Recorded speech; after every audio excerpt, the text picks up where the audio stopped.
that are being thought through, conceptualized in technological havens, eco havens. Sometimes they're called affordable luxury by the lagoon. What we see with these ideas of housing is that they are nice, they are beautiful, but they only respond to, I dare say, the egotistical needs of very few of us. And what that does is that it leaves so many of us behind. And it also distracts us from the very urgent responsibility that we have to give people the ability to work without shame. Some of the unintended consequences of the adoption of these westernized ideals or models of housing, of development, include spatial displacement. We've had, all sorts, evictions. We've had foreign investment, and that increasing and becoming middle income class deserves to live by the lagoon. And the question that we ask about affordability and inclusion with regard to housing, what can we do to make sure that nobody is left behind? Or perhaps as few people as possible are left behind. The first thing is to collect data, to really understand what the issues are. It's good for us to build houses, but it's better.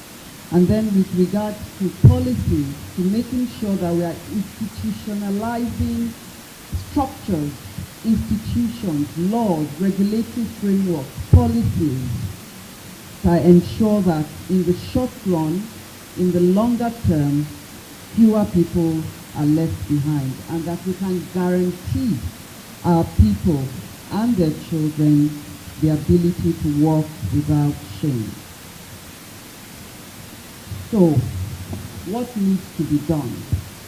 If we're looking towards more affordable and inclusive future, then we need to revisit how people access land. We also need to revisit our planning, and we need to revisit the funding of housing. A new narrative is needed for African cities that is not romantic but realistic. People are suffering. And his housing is able, because he did good by his people. So the first is a paradigm shift from housing as an economic good to housing as both a social and economic good. Of course, it takes money to do good things, and people who are in the sector deserve to earn an income and deserve to be comfortable. But when the motivations for housing go beyond profit, then we are able to bridge that gap, and then housing is seen and done as a solution. We have to recognize that people are providing housing for themselves, and they are using a variety of means to do this. Most common are cooperatives. Cooperatives are helping people to do land pooling, to acquire land. We haven't gotten as far as we want or as quickly as we want in converting these land holdings to actual structures. Perhaps that's what we really need to be looking at.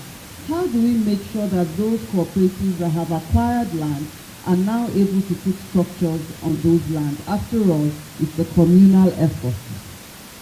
And then we have to think about in-situ upgrading.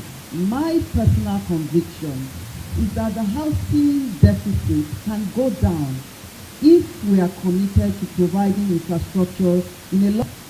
Once you put in a road, you put in electricity, you put in water supply, you make sure that the waste management people are there. The person who lives there is encouraged to paint his house. He's encouraged to move from a pit latrine to a WC. And we see it time and time and time again in the communities that we work in. I give you an example. The Center for Housing and Sustainable Development, we supported the people of Ajegunle Ikorodu community to develop a resilience action plan. And through that resilience action plan, they have been able to engage with government to get infrastructure to their community. And now their CBA is more active about things like plastic recycling, to get funding to do things in the community, about monitoring the drainage to make sure the water flows, about monitoring the education, the school that is coming in, to make sure that children go back in school. So in situ upgrading unlocks the opportunity for people to improve their housing, and that reduces the housing deficit. Reducing the housing deficit is not only alone about new builds. We also have to think about how do we improve houses that are already on the ground. And then the third one is we need urban planning framework to become more fit for purpose, to become more flexible, to realize that times have changed and that people and plans need to change with the times. We have to have this planning framework that accommodates the local exigencies. Some of the reasons why people flout town planning regulations, apart from the fact that they are so expensive, is that it's unrealistic. So why not revise it so that you can regulate and people can do the right thing? We have a lot of housing schemes springing up. We have Lagos Home, we have several schemes springing up. But then there is something that is peculiar to a lot of these homes that are springing up. It's that the relatively rich people, they buy this home. Let's say they buy it at an affordable price, like 50 million. The home is meant to serve the middle class, right? You buy it at 50 million. But then you are selling it at 30 million. 40 million at an outrageous price. At that point, it's no longer serving the people it's supposed to serve. And you now start seeing the upper middle class people buying those homes. And it's just a never-ending cycle that these homes never benefit the people that it's supposed to benefit. Where can we draw the line, and is there a solution we can propose for that?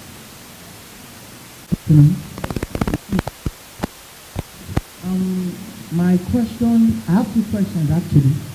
So the first one is about housing, affordable housing actually. So first of all, I'd like to applaud the Lagos State government for what they've been doing regarding housing benefits. But then looking at it from the perspective of the private sector, who happens to be doing more of the housing development in the past couple of years.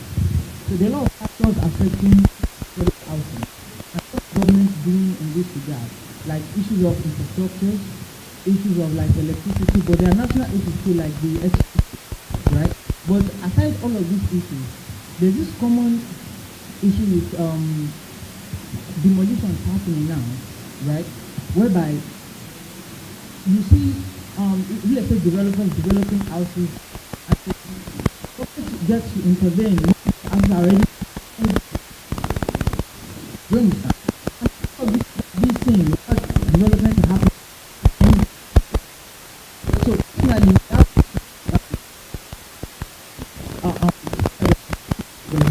the buy house in Lagos entirely the fault of the state government. But what the government doing while these developments are ongoing before they are being sold to people? That question is not for her. She won't be able to answer that question. No, because it doesn't work for government. No, what I'm saying, no, it's the What stresses the point I was saying about how housing being considered an economic good. There are certain places where legislation, regulates, how you can buy housing and all of that. There are in some places, for example, in Berlin, there was a time that you could not keep a house off the market for a certain time, certain taxes came on. So that essentially reduced the activities of speculators. And then in some other places, if you buy a house, you cannot put it on the market until after 5 years. After 5 years in which people have lived in it and paid ground rent and tenements and things like that, so that, people, it shows that the housing has been used. So regarding that, I would say that there are agencies in government, that the housing regulatory and all of that, those are some of the things they should really look into. How do we ensure that first-time home buyers are actually first-time home buyers? How do we make sure those kinds of things are actually the reality. And it goes back to the issue of data, long-standing data, and also the issue of providing housing for cycle of life. Because under normal circumstances, if you buy a one bed, when you start off with income improves and you increase your family size, you should be able to sell where you are and buy a bigger place. So the housing market is something that should exist, but it's just that it should exist on an ethical framework, and it's a regulatory agency that have the responsibility to make sure that is there. But it's important that I also say one or two things. Prof, thank you for that good, very important lecture, and I've learned one or two things. But I just want to say something. Baba in his lifetime created prosperity for Lagos. And I also remember that my own dad came to Lagos 1967 and to also look for prosperity. But by the time Baba worked in Lagos as governor, that he escalated the opportunity for everybody to want to come to Lagos. Lagos is today suffering from its success. As we speak today in Nigeria, it is only Lagos that can still say we are standing on our feet. All you need to do is to go around the country and see that Lagos is accepting people in thousands per minute. People who do not intend to go back. They are here to come and stay. They have no place to stay, and they have no work to come and do. To now go to your question. Mama, you recall that you follow Baba to Jakonde, I think the Jakonde estate in Egondo. Mr. Governor directed immediately that 70% of the units there should go for first-time honor. And he also asked us to go and check the market price for something like that around that place. We discovered that it was going around 15 million then. The governor said, crash it to 10 million. And those we are giving, we call it rent-to-home system, in the sense that we have the Lagos Mortgage Board. They will check to make sure that you are a first-time owner and that you have capacity. 33.3% of your salary per month is what you pay.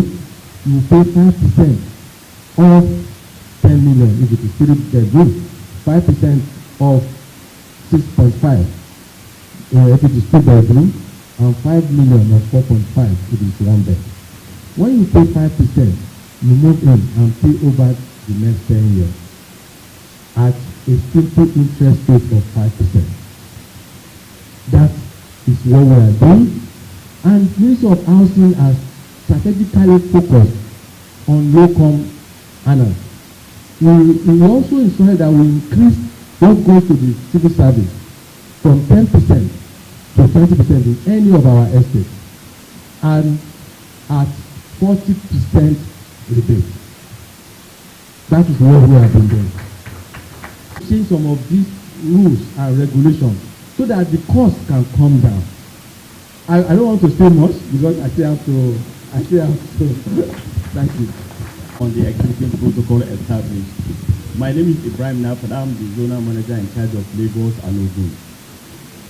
Today's event is a very important event to discuss germane issues surrounding housing and urban development in our society. Late Alhaji Lateef Jakonde was a distinguished visionary leader who made indelible contributions to the housing sector during his tenure as governor of Lagos State. His commitment to providing affordable housing for people of Lagos remains an inspiration to us all.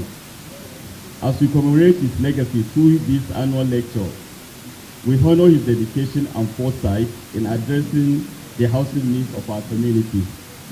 Distinguished ladies and gentlemen, late Alhaji Latif Jakonde, was instrumental to formation of Real Estate Development Association of Nigeria, which is a very key association towards owning a house in Nigeria and other housing policies. The aim of this association was to create a platform for real estate developers to collaborate, advocate for policy reforms, and promote sustainable housing development in Nigeria. Ladies and gentlemen, Federal Mortgage Bank of Nigeria is not left out in terms of creating various means of owning a house. The bank has over time created a lot of products, such as the Cooperative Housing Development Loan, which allows contributors to National Housing Fund to come together as cooperators and apply for a construction finance, where they will be the determinants of the selling price of these houses. Also, over time, the bank has created an option towards individual home ownership, like rent to own, where you have a long period of time to pay back the loan. You're moving into a property without paying a dime, and then you start paying rental over time up to maximum period of 30 years at 6% interest rate. In addition to that, the bank has also created what we call the home renovation loan, which is like improving on your existing homes, where you have a house that exists owned by you. You can apply for a maximum loan amount of ₦1 million to pay over a maximum period of 5 years. Ladies and gentlemen, the bank is also continues to explore opportunity for expanding mortgage financing, enhancing housing technologies, and promoting sustainable urban development practices. By harnessing these opportunities, we can create an environment where Nigeria has the opportunity to own a decent and affordable home. Our efforts align with national development objectives, and we remain steadfast in our pursuit of inclusive and sustainable housing solutions. Conclusively, on behalf of the bank, to all participants, speakers, and organizers for their dedication to advancing the discourse on housing development, the bank is also willing at any time to be part of this journey. We also want to use this occasion to engage in meaningful dialogue, share insights, and chart a course towards a future where Nigerian family can experience the security and dignity of homeownership. Thank you very much, ladies and gentlemen. Advisor to the Governor on Housing, Barrister Barakat Odunuga Bakari, the President of REDAN, Alhaji Dr. Ali Wamako, Chairman Board of Trustees, REDAN, Chief Seyi, former President of REDAN, Chief Bode Afolayan, MD Nigerian Mortgage Refinancing Company Limited, Mr. Kende Ogundimu, incoming President of REDAN, Barrister Adeoye Akintoye. The governor will have loved to be here today, but today we are also having our executive council meeting, and the governor has decided that both the special advisor and I attend to represent him. So I will hereby go to his address. It's a great delight to be here today to celebrate a renowned reformist, a widely acclaimed progressive leader, and a statesman par excellence, His Excellency with Alhaji Latif Jakonde. It is worth noting that the name Jakonde has become synonymous with the mass housing and free education, to mention a few.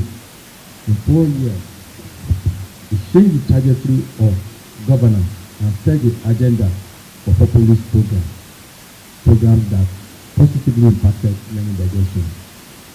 It is noteworthy that a big low-costing housing scheme at Ijaye, Dolphin, Okeafa, Ije, Abeson, Iponri, Ipaja, Abulenla, Epe, Amuwodofin, Anikatamo,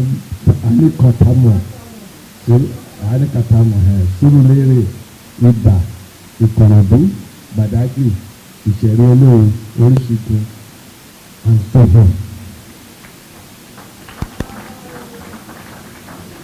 Let me at this point commend the efforts of the conveners of this program. I hold the Real Estate Developers Association in IST as one of the leading lights in the big sector. you have carved a niche as an enduring institution of high and reputable standards. You have contributed immensely to the enhancement of professional and practice in landed Federal Republic of Nigeria. This forum, which we initiated 5 years ago, is ongoing.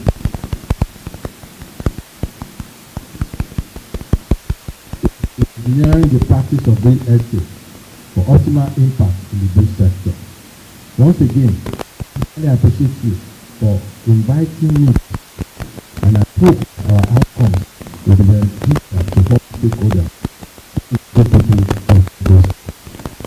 Must say that Lagos is one of the best growing cities in the continent of Africa, with an annual growth rate of 3.3% compared with Cairo 4.9% and Johannesburg 2.1%.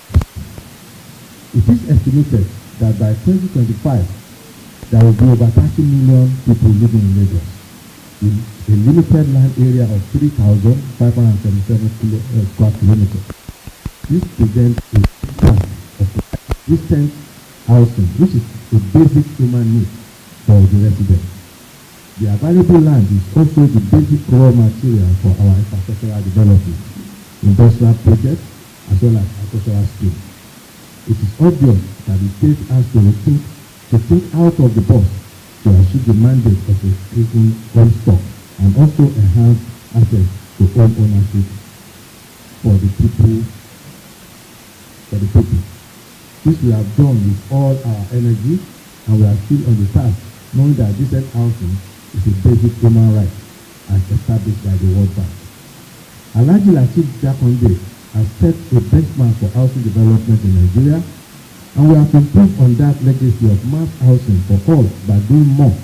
We have also introduced some policies to enhance the well-being of the people.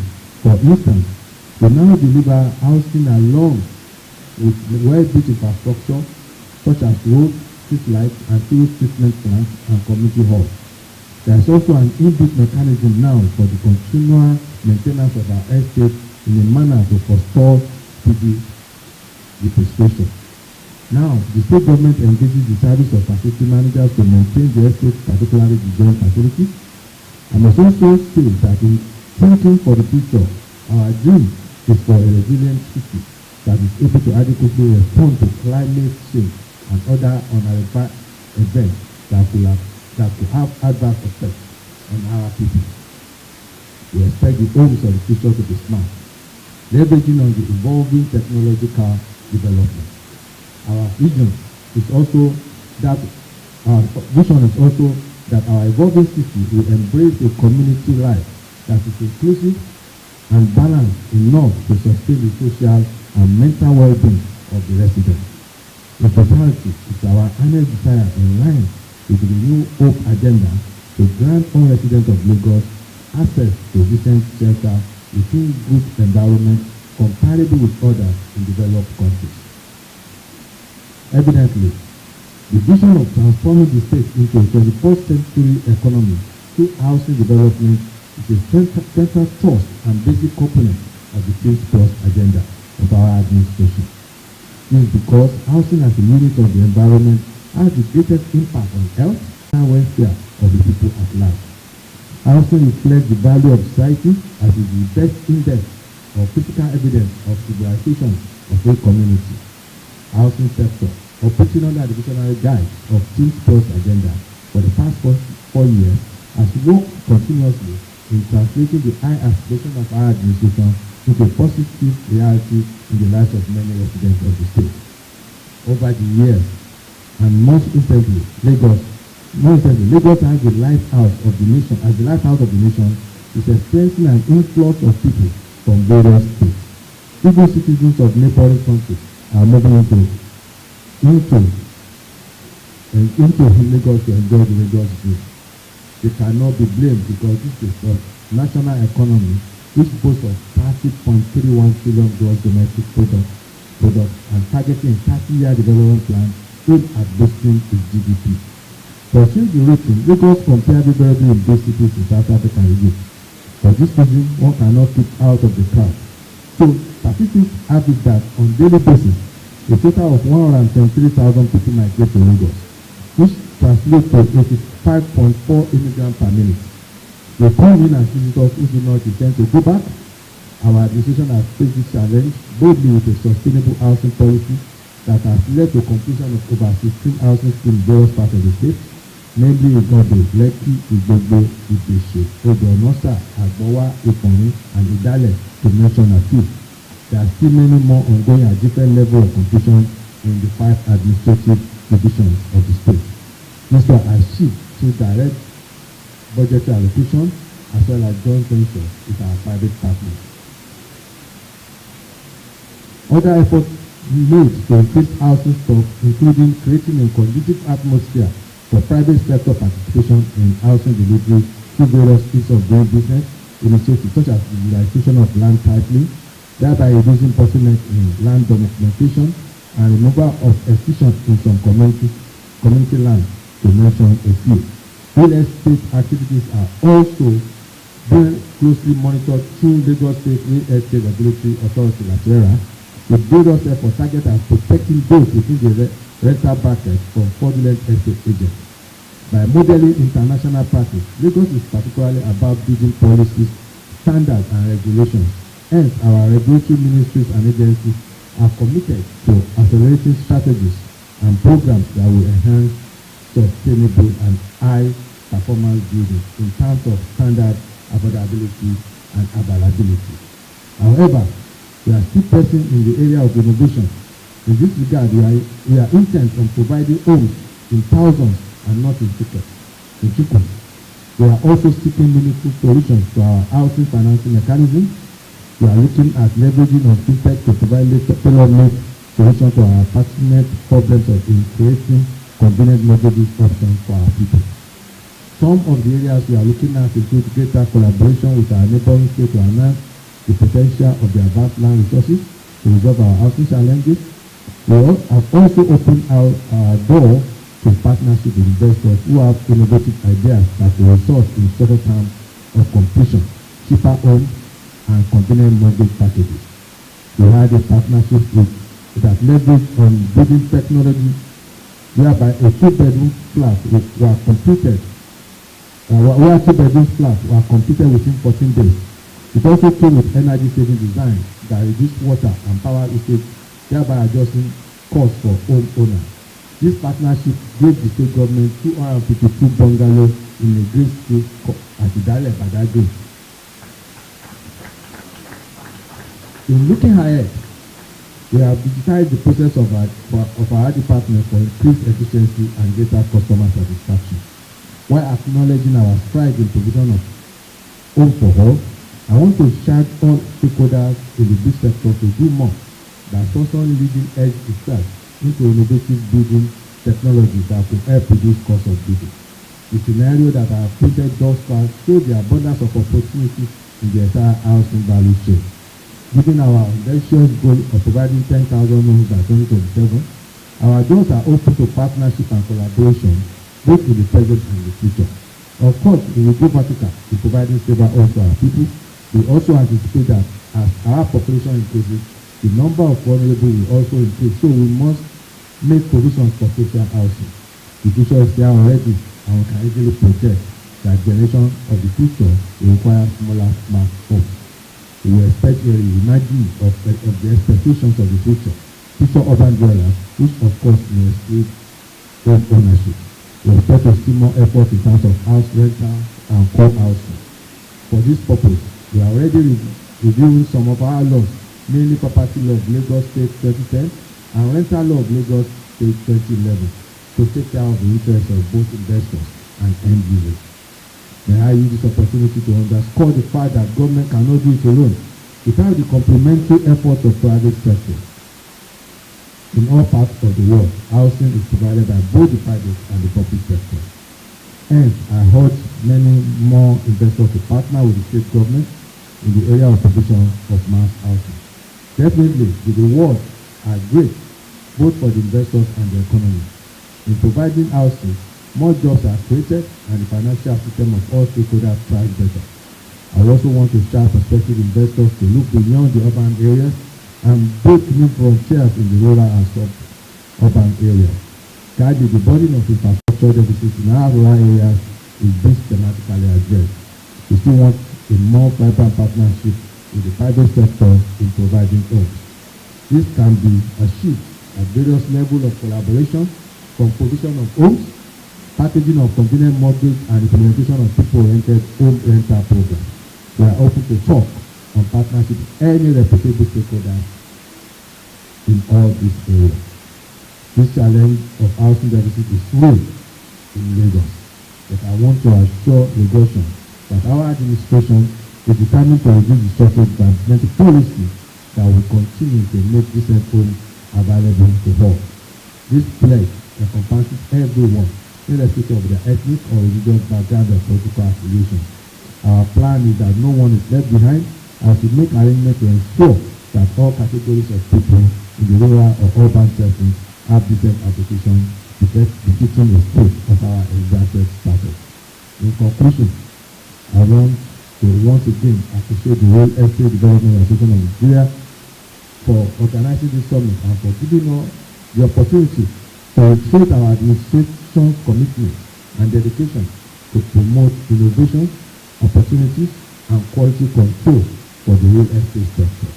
And we want to advocate that all practitioners comply with professional standards and partner with our MDAs in a bid to drive development in the sector. I thank you so much for listening. I wish. Let's put our hands together for the Honorable Commissioner. Thank you very much. You may be seated. I want to appreciate the leader. The 5th anniversary. We thank God that we're here together to witness it. We started 5 years ago at, if I remember very well, the heaven. Things like this bring the family joy and happiness because it makes us remember the old man. And every day we remember him anyway. As a matter of fact, in the next 2 or 3 weeks, we're having another, what's it called? The 40 years anniversary of Jakonde Estate, Okiafa Isole. So when you see things like, or once every day, and once in a while, it makes you remember your dad, and it gives us as children a challenge to look back and say we have a name. So in a nutshell, I just want to say thank you for keeping the faith, and we hope and we pray we will not disappoint you. Thank you. God bless you. A token gift for Mama. And so please, I'd like to call on the President of Redden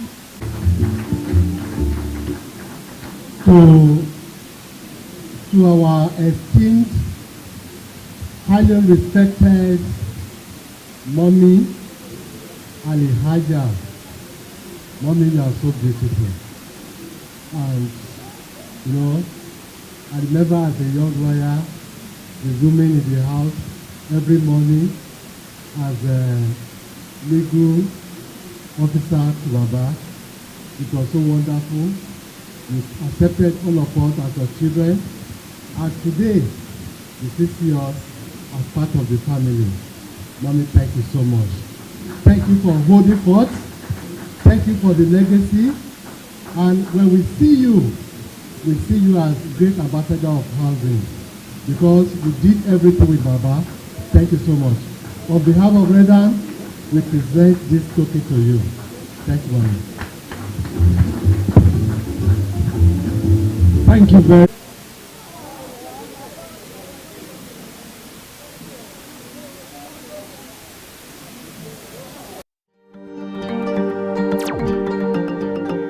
Ogun State, Nigeria's gateway state, the heartbeat of Nigeria. Warm and hospitable people with education as the bedrock, driven by resourcefulness and integrity. Ogun State, fertile land, abundant natural resources that include forests and water bodies, as well as large quantities of mineral deposits such as limestone, chalk, phosphates, gypsum, clay, bitumen, cement, granite stone, gemstones, and crude oil, all in commercial quantities. Agriculture, the economy mainstay, produces rice, corn, cassava, yams, plantains, bananas, cocoa, cola nuts, rubber, palm oil and palm kernels. Tobacco, cotton, and timber are the main cash crops. Major tourist attractions are Olumo Rock, the Ake, residence of the Alake, the traditional ruler of Egba land, and the Centenary Hall, all in Abeokuta. Ogun State is ready for investors with its proximity to Lagos, the commercial nerve center of Africa. Ogun State, the gateway state, welcomes you.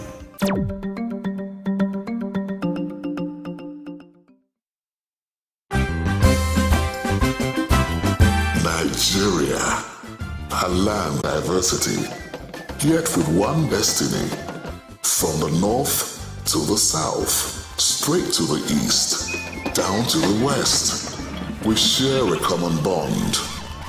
Why then do we fight ourselves? Why do we kill ourselves? Let's embrace our diversity. Stop the hate. Stop the violence.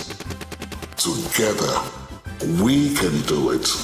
We all dream of a better Nigeria, where lives and properties will be protected. We all dream of a Nigeria where our children will inherit a nation of peace and prosperity. But how can we achieve this dream when all we do is destroy ourselves through civil strife and ethnic carnage? We better live in peace as brothers and sisters. Think about it.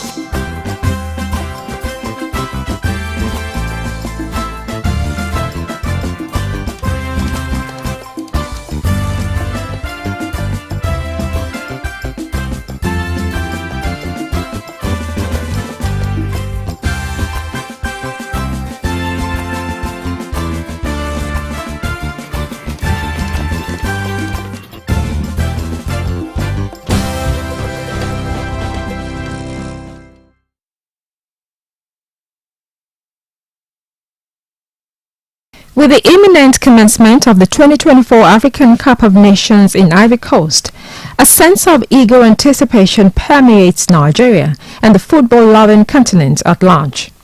This prestigious continental tournament, established in 1957, has evolved from a humble beginning involving only 3 nations, Egypt, Sudan and Ethiopia, to becoming the premier football event in Africa, featuring 24 national teams competing for supremacy in this edition. The African Cup of Nations, as it is christened today, AFCON, is the biggest sporting festival in Africa in time and history.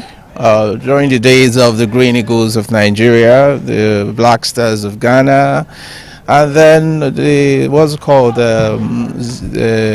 Kalusha Bulwaya of Zambia of those days. So African football has come to stay, and we're all expecting to see best of football compared to what we see in Europe, because we're going to the point where our African stars are admired everywhere in the world. So African Cup of Nations is the biggest sporting festival in Africa, and then I think many companies are buying into it. Throughout its 6-decade history, AFCON has been a stage for legendary talents such as Rashidi Yekini, Kanu Nwankwo, Abed Pele, Didier Drogba and JJ Okocha, captivating fans with exhilarating displays and creating unforgettable moments. The tournament not only holds sporting significance but also carries profound cultural and socio-political importance, serving as a platform to strengthen national identity and social unity across the continent. Internationally, AFCON garners attention from European scouts seeking emerging talents like Nigerian prodigy Victor Osimhen, whose stellar performances in previous tournaments propelled him into the global football spotlight. The upcoming 2024 edition, hosted by Côte d'Ivoire, will witness the participation of Africa's football elite. The host nation, 2-time champions, nicknamed the Elephants, will rely on a fervent home crowd and notable players like Frank Kese, Sergei Aurier, Willy Bolly, Sebastian Haller, and Simon Adingra to pursue victory. Significant investments in stadium infrastructure and transport connectivity underscore the nation's commitment to hosting a successful AFCON. Scheduled to commence on January 13, the tournament comprises 6 groups in the initial stage, culminating in a highly anticipated final on February 11. The event promises riveting encounters driven by high stakes, national pride, and exceptional skill. Teams such as Cameroon, Senegal, Algeria, Egypt, and Nigeria emerge as formidable contenders for the coveted title. Nigeria's young squad, boasting talents like Victor Osimhen and Wilfred Ndidi, alongside promising players such as Olaino, Calvin Bassey, Al-Hassan Yusuf, Moses Simon, Samuel Chukwueze, Ademola Lukman, and Omar Sadiq, holds substantial potential. The cohesion of these talents under the guidance of the technical staff remains pivotal to their success. The recent announcement by the Confederation of African Football (CAF) of a 40% increase in prize money for the 2024 tournament further amplifies the competitive fervor. The financial incentive is poised to elevate the intensity of the matches, setting the stage for a gripping sporting spectacle. As the countdown progresses, the group stage promises enthralling encounters between African powerhouses. Noteworthy fixtures include the clash between Ivory Coast and Nigeria, pitting West African rivals against each other in a contest fueled by regional pride and skillful play. The Nigerian team, the Super Eagles as we know them today, and the Black Stars of Ghana has been ancient rivals in the history of football, especially on the African continent. And maybe teams like what a strong team. So in my picture mind, I am seeing Nigeria as my country, my beloved country, in the final, in the first 4. I could see Black Stars because they are known. I don't know if Algeria is there.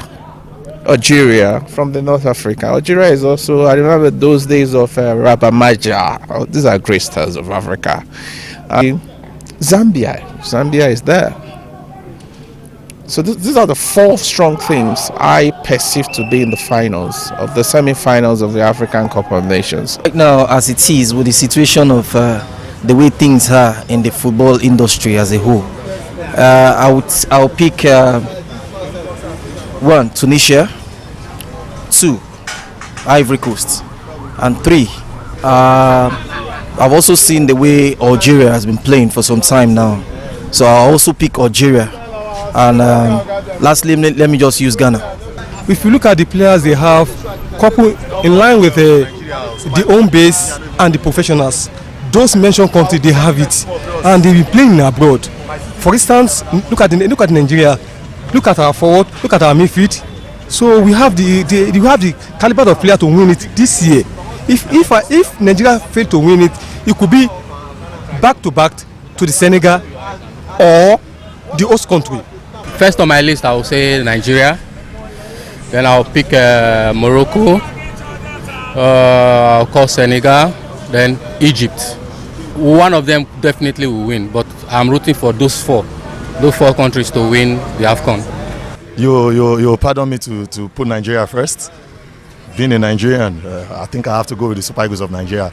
And then we'll have to take a special look at the Moroccan national team, the Senegalese national team too, and I think Cameroon, as the case may be. In essence, AFCON 2024 embodies not just the allure of footballing prowess, but also represents a unifying celebration of Africa's rich cultural tapestry.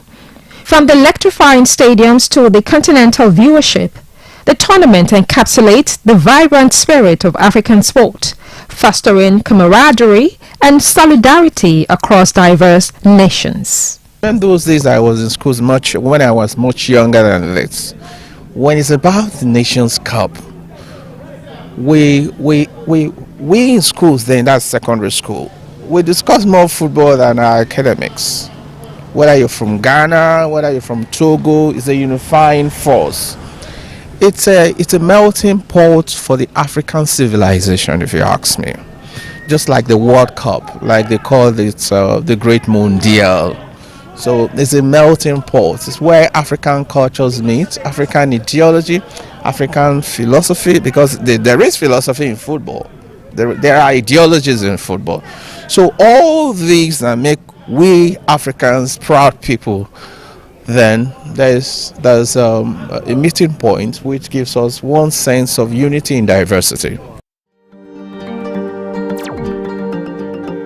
Ogun State, Nigeria's gateway state, the heartbeat of Nigeria.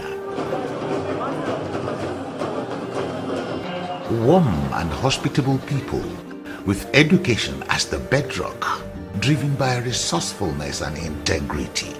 Ogun State, fertile land, abundant natural resources that include forests and water bodies, as well as large quantities of mineral deposits such as limestone, chalk, phosphates, gypsum, clay, bitumen, cement, granite stone, gemstones, and crude oil, all in commercial quantities.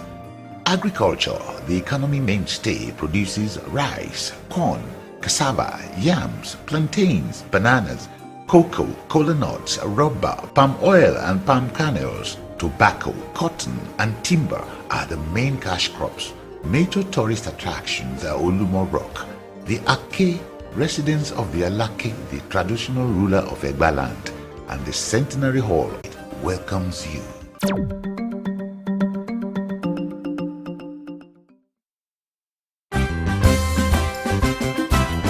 Nigeria, a land blessed with human and natural resources.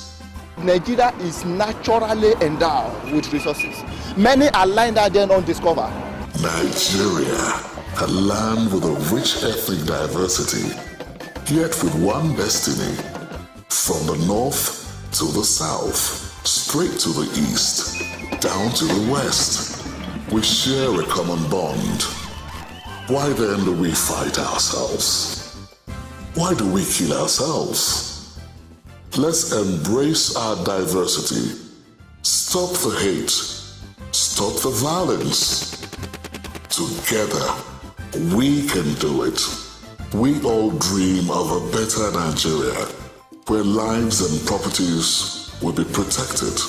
We all dream of a Nigeria where our children will inherit a nation of peace and prosperity. But how can we achieve this dream when all we do is destroy ourselves through civil strife and ethnic carnage? We better live in peace as brothers and sisters. Think about it.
Thank you for joining us today on the News Hour on Biscon Television.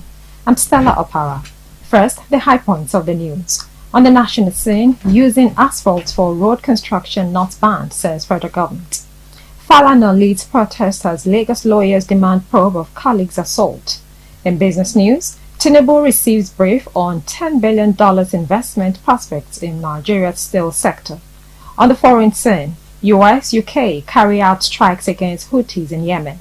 And in the weather sport, Paul Onuachu replaces injured Umar Sadiq in Nigeria's team. Now the news in full. The federal government has backtracked on its decision to construct all federal roads using only rigid concrete pavement. The Minister of Works, David Umahi, disclosed the policy reversal during a meeting with all contractors at the ministry headquarters. This latest development comes several months after the minister directed all contractors handling federal government highways across the country to immediately dump the use of asphalt and adopt concrete technology. The announcement, which was met with stiff resistance from contractors, stalled the completion of several road projects, including the Benin-Warri Dual Carriageway and Benin-Sapele sections 1 to 3 in Delta State, the Maraba-Kefi Road expansion in Nasarawa State, amongst others. But Umahi, meeting with all contractors in Abuja, the third of its kind since the minister assumed office in August 2023, said the government did not ban the use of asphalt, but was trying to cut down on its geometric pricing.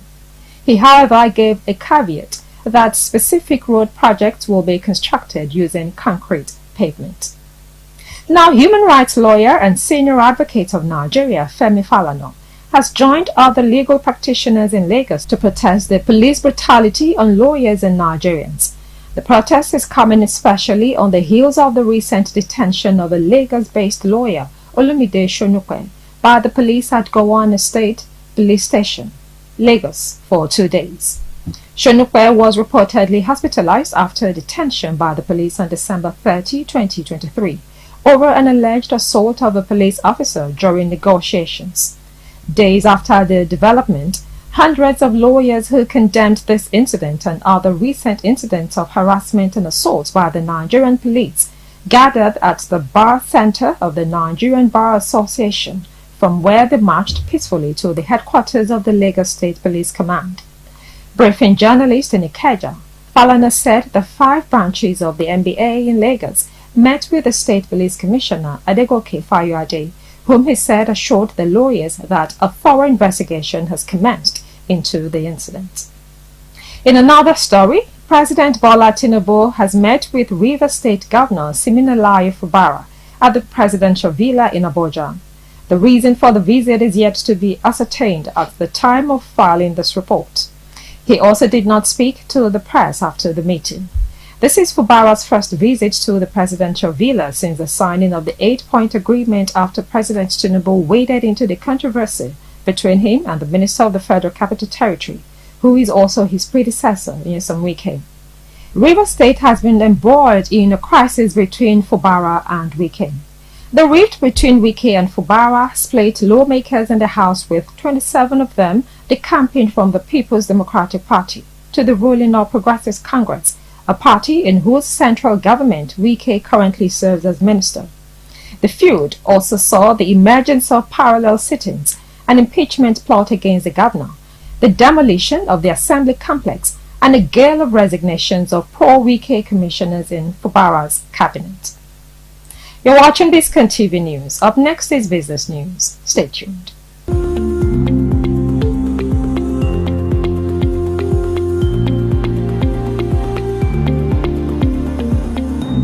Welcome back. Now to business news. President Bola Tinubu on Thursday at the State House in Abuja held a meeting with the Minister of Steel Development, Prince Shuaibu Abubakar Audu, and the Minister of Defense, Alhaji Muhammad Badaru, during which he received briefing on investment prospects in the steel sector. The president emphasized that a revitalized steel development industry is both a catalyst for robust economic growth and a doorway to immense opportunities for Nigeria's massive pool of talented entrepreneurs. The ministers informed the president of their discussions with a Chinese company, Luan Steel Holding Group, to build a new steel plant in Nigeria, as well as to commence the production of military hardware in Ajaokuta steel plants. A delegation led by the Minister of Defense and the Minister of Steel Development had visited Hefei and Guangzhou regions of China to hold business talks with the chairman of Luan Steel Holding Group, Mr. Wang Jianbing, the chief executive officer of the company, and other senior executives of the Luan Steel Holding Group. The Chinese company is expected to invest billions of dollars in Nigeria to build the new steel plant. The reason the Minister of Defense and I jointly met with Mr. President was that we are setting up a military hardware capacity and capability in Ajokuta steel plant. And based on that, the Chinese people would help us to, the Chinese team would help us to build that hardware, military hardware capabilities in Ajokuta in one of the production units. So that's the first agenda on the table for the joint meeting. The second agenda for discussion with Mr. President was that Mr. President gave me approval towards the end of last year to raise some money to restart and rebuild the light steel mill of the Ajokuta steel plant to be able to produce iron rods, which iron rods would be taken by the Ministry of Works. The Minister of Works, Mr. Senator David Umahi, has already written a letter to me through his ministry guaranteeing that there will be off-takers in the iron rods that are being produced.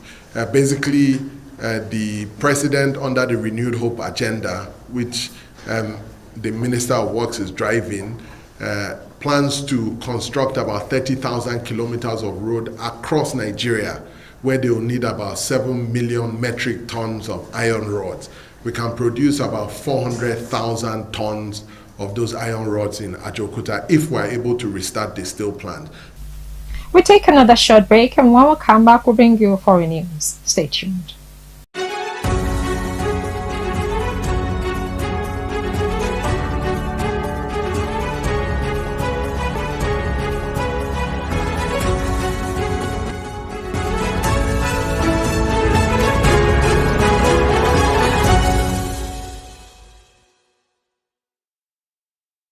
Welcome back to Biscon TV News. Now to foreign news. The United States and Britain has carried out strikes from the air and sea against Houthi military targets in Yemen overnight in response to the movement's attacks on ships in the Red Sea, a regional widening of the Israel-Hamas war in Gaza. Witnesses in Yemen confirmed explosions throughout the country, saying raids targeted a military base adjacent to Sana'a Airport, a military site near Taiz Airport, a Houthi naval base in Hodeidah, and military site in Hajar Governorate.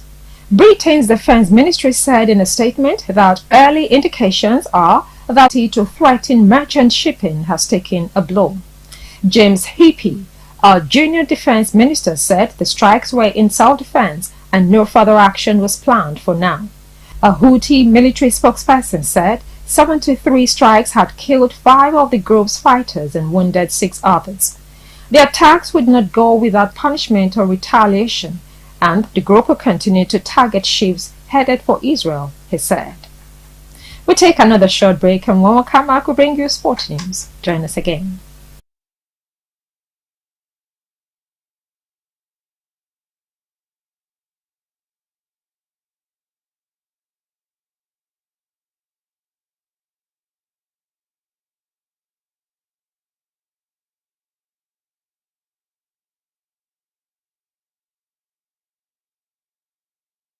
Welcome back to Biscon TV News. Now to the world of sport.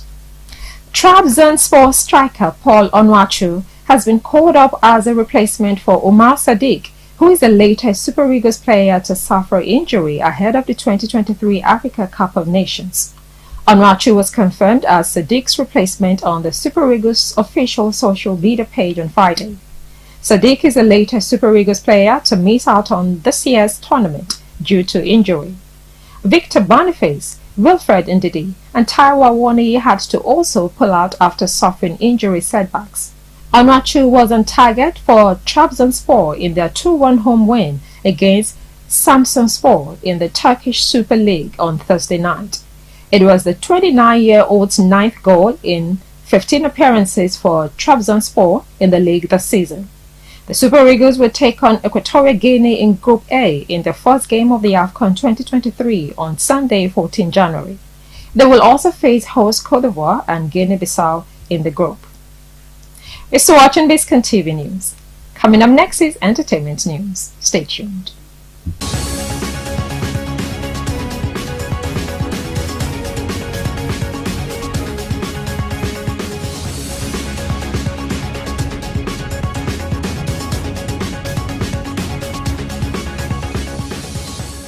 Welcome back to Biscon TV News. Now to entertainment news.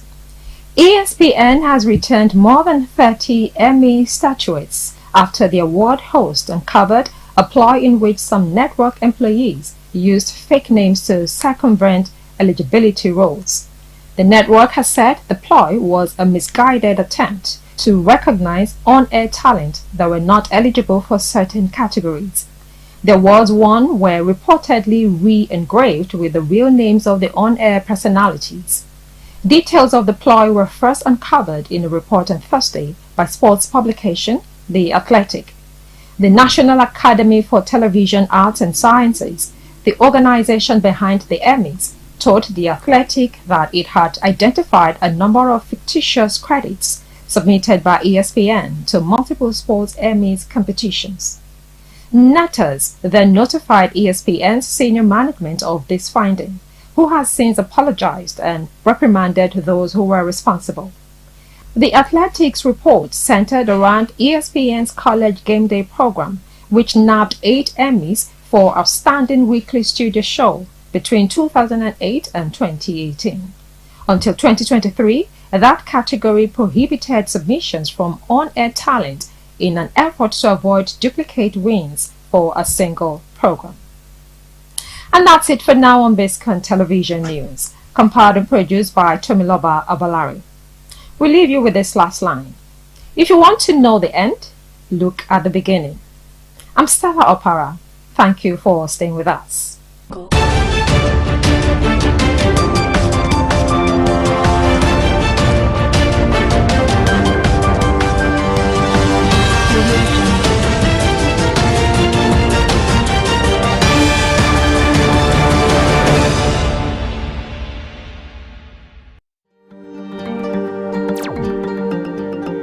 Ogun State, Nigeria's gateway state, the heartbeat of Nigeria. Warm and hospitable people with education as the bedrock, driven by resourcefulness and integrity.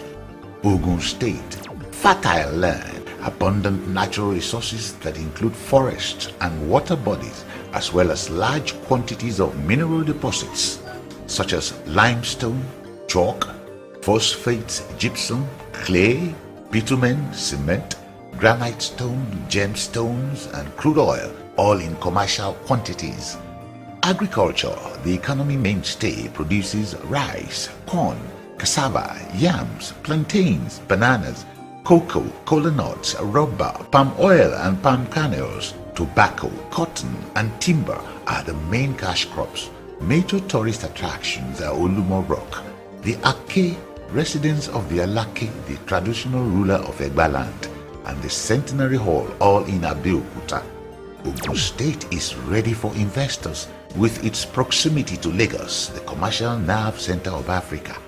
Ogun State, the gateway state, welcomes you.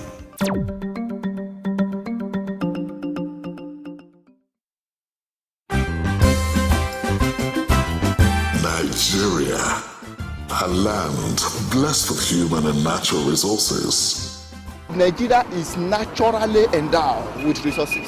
Many are lying there then undiscovered. Nigeria, a land with a rich ethnic diversity, yet with one destiny.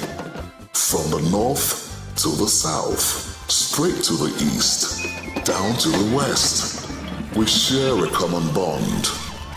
Why then do we fight ourselves? Why do we kill ourselves? Let's embrace our diversity. Stop the hate. Stop the violence. Together, we can do it.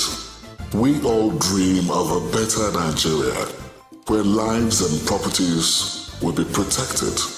We all dream of a Nigeria where our children will inherit a nation of peace and prosperity.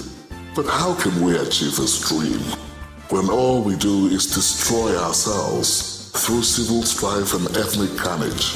We better live in peace as brothers and sisters. Think about it.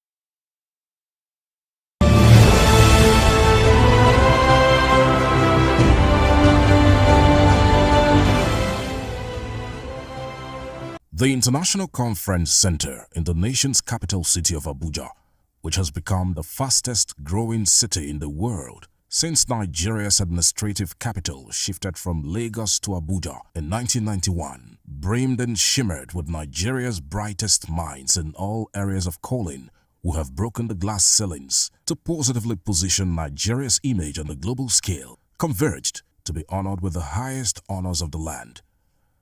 A total of 450 distinguished Nigerian men and women achievers and friends of Nigeria from different parts of the world were shortlisted from over 5,000 people who were nominated for the 2022 Nigerian Honors Award ceremony.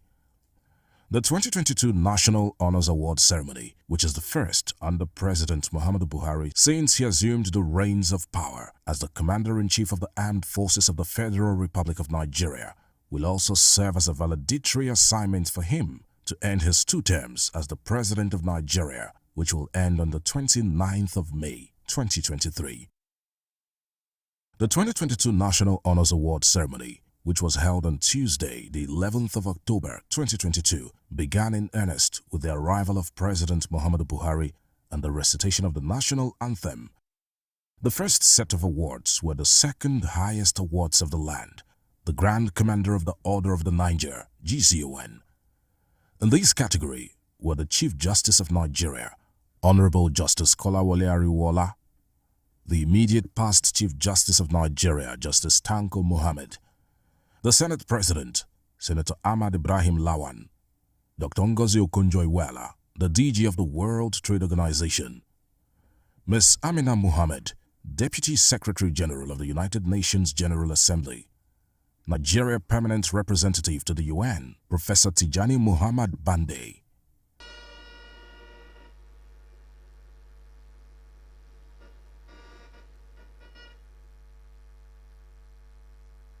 The President of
Following closely was the national honor of the Commander of the Order of the Federal Republic, CFR, with the Speaker of the House of Representatives, Right Honorable Femi Gbajabiamila, leading the way, followed by the serving and retired service chiefs in the Armed Forces of the Federal Republic of Nigeria, in the Army, Navy, Air Force, as well as the Nigerian police force, for serving the nation meritoriously in their different capacities.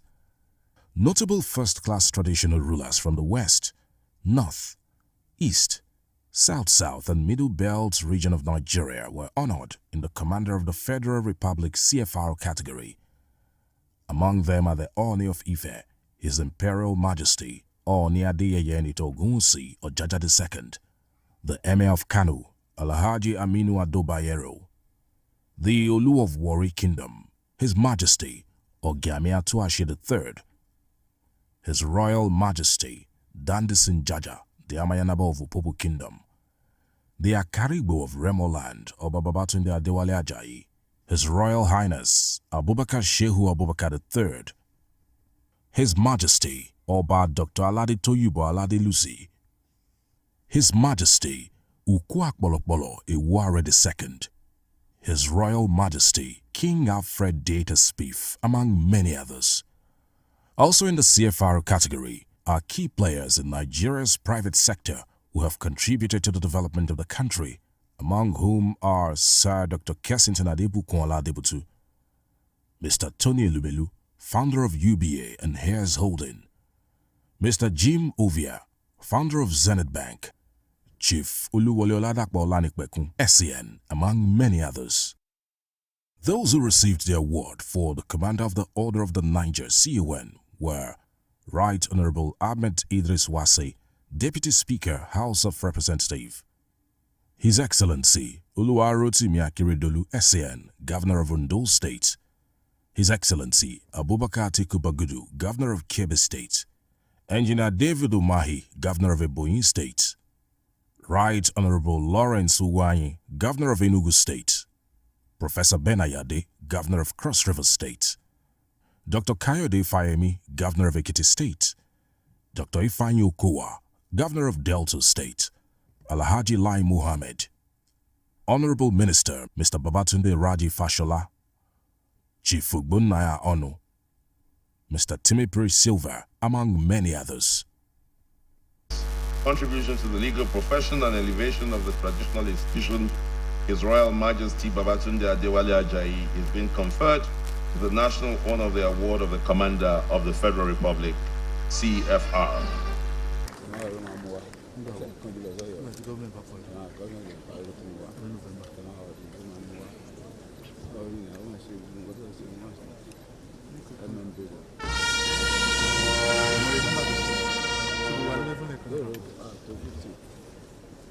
Silva, Abubakar Malami, SAN. Senator Yaya, Abubakar Abdullahi, I hope you're on standby, please.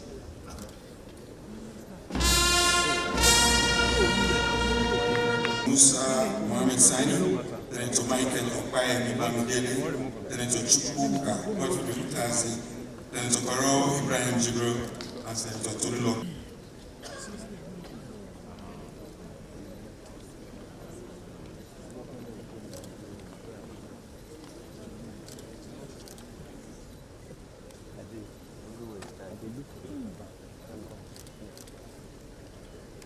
Senator Barrow Jibril should be on standby.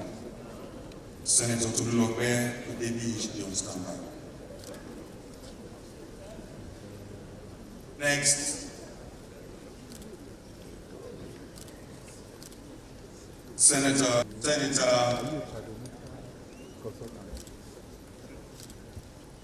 Barrow, Brigadier General Mohammed Uba Marwa.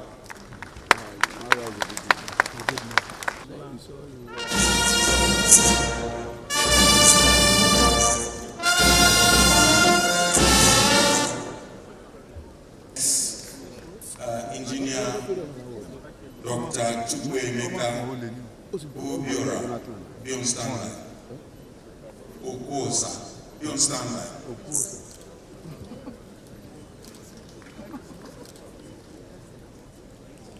Engineer Dr. Chukwuemeka Obiora, Air Vice Marshal Shaya Aboishi on standby. Professor Benedict Okechukwu Burama on standby. My Chief, Dr. Mike Chidi should be on standby.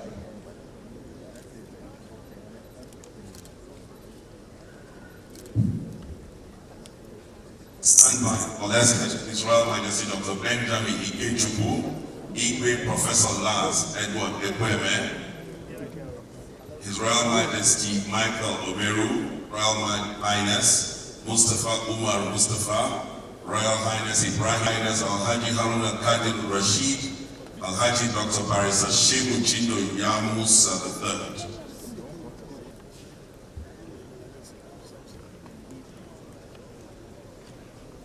Professor Ekweme, His Royal Majesty Michael Omeru, JP.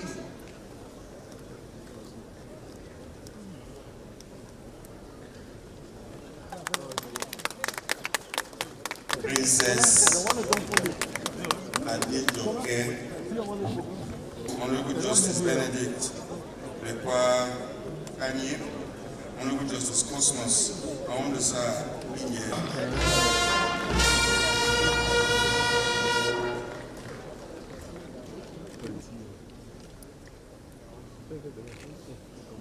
His Royal Highness. Next.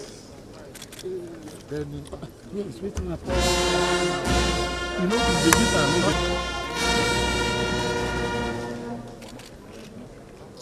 have the lady, Honorable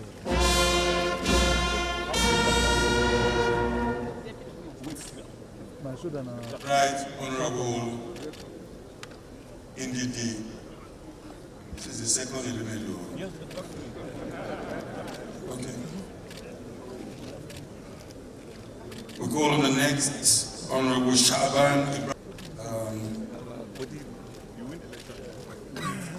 Is Professor Onyebu Chichu should be on standby.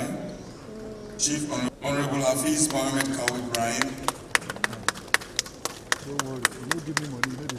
Professor Onyebu.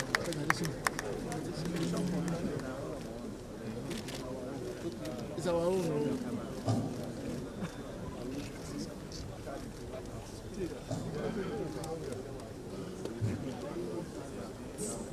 Chief Charles Odunukwe.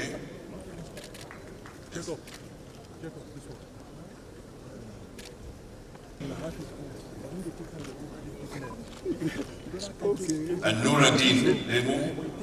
In the remarks of President Muhammadu Buhari, he congratulated all the award recipients and advised them not to rest on their laurels and continue to work Nigeria. Congratulate all the recipients today who will be joining the League of Awardees. I appreciate the non-Nigerian recipients and assure all of you that this administration will continue to provide the enabling environment for you to undertake your lawful businesses to allow you sustain your efforts at contributing to the development of our nation, Nigeria. The national honors are not merely decorative. They remind us of an important part of our responsibility as citizens. We must always endeavor to do our best for our country. We will continue to root out all forms of banditry, criminality, terrorism, and insurgency in the land. As I stated earlier in my independence address to the nation, I will hand over a Nigeria that is free from insecurity to the next generation of leaders. From Biscon Communications, we congratulate all the award recipients.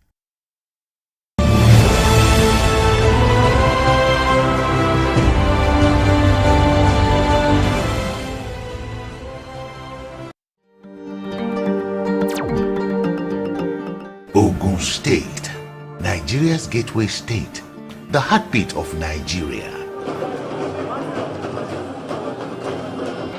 Warm and hospitable people, with education as the bedrock, driven by resourcefulness and integrity.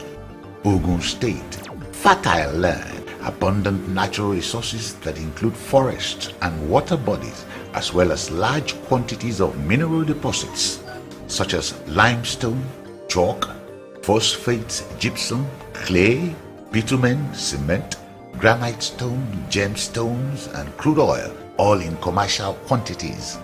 Agriculture, the economy mainstay, produces rice, corn, cassava, yams, plantains, bananas, cocoa, cola nuts, rubber, palm oil and palm kernels. Tobacco, cotton, and timber are the main cash crops. Major tourist attractions are Olumo Rock, the Ake, residence of the Alake, the traditional ruler of Egba land, and the Centenary Hall, all in Abeokuta.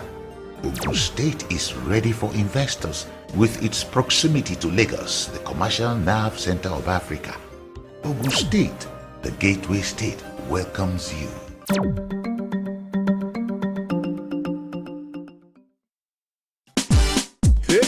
African kitchen, cooking in the kitchen. African kitchen, Mama Africa, African kitchen, cooking in the kitchen.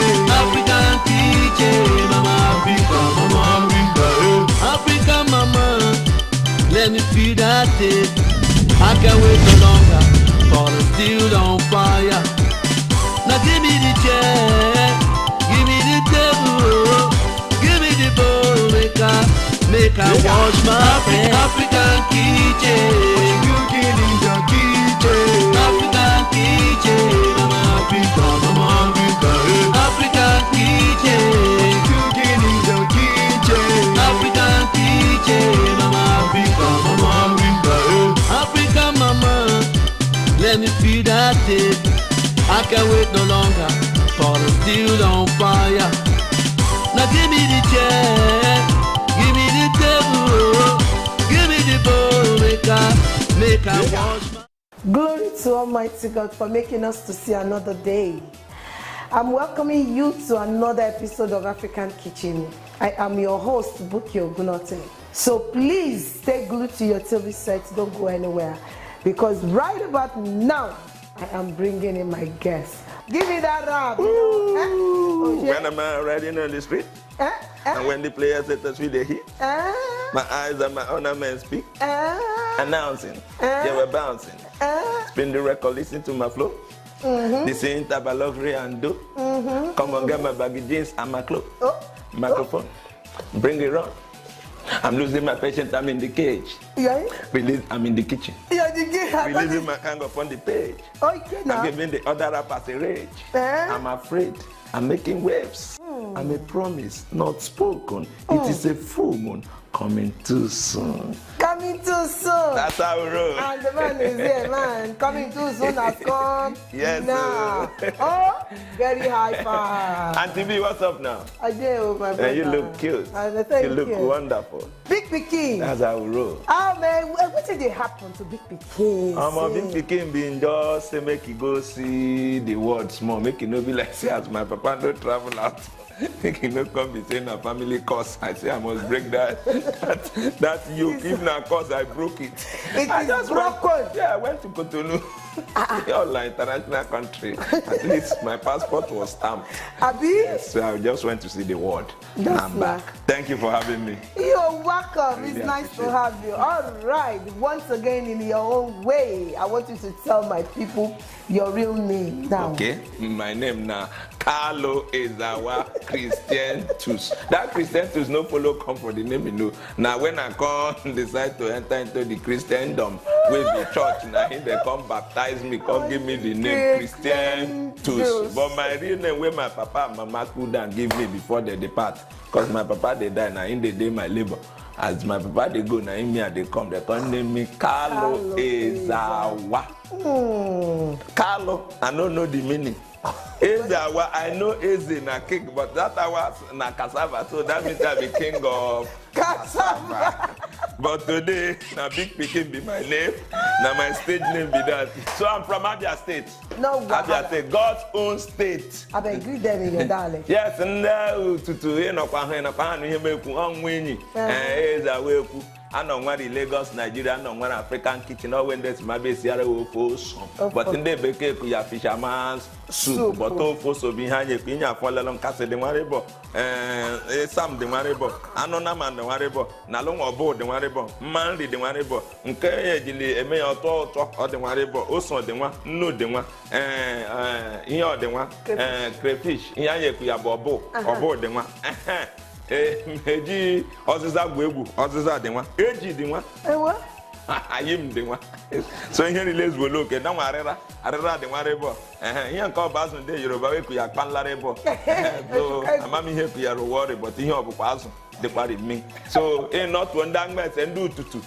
arụ chukwu anọ nwa na African kitchen ma ọ bụ eze awa kalụ mmere Mrs. Buki Ogunota Ogunoto, I don't talk and well. Ogunoto. Not Honorable Mrs.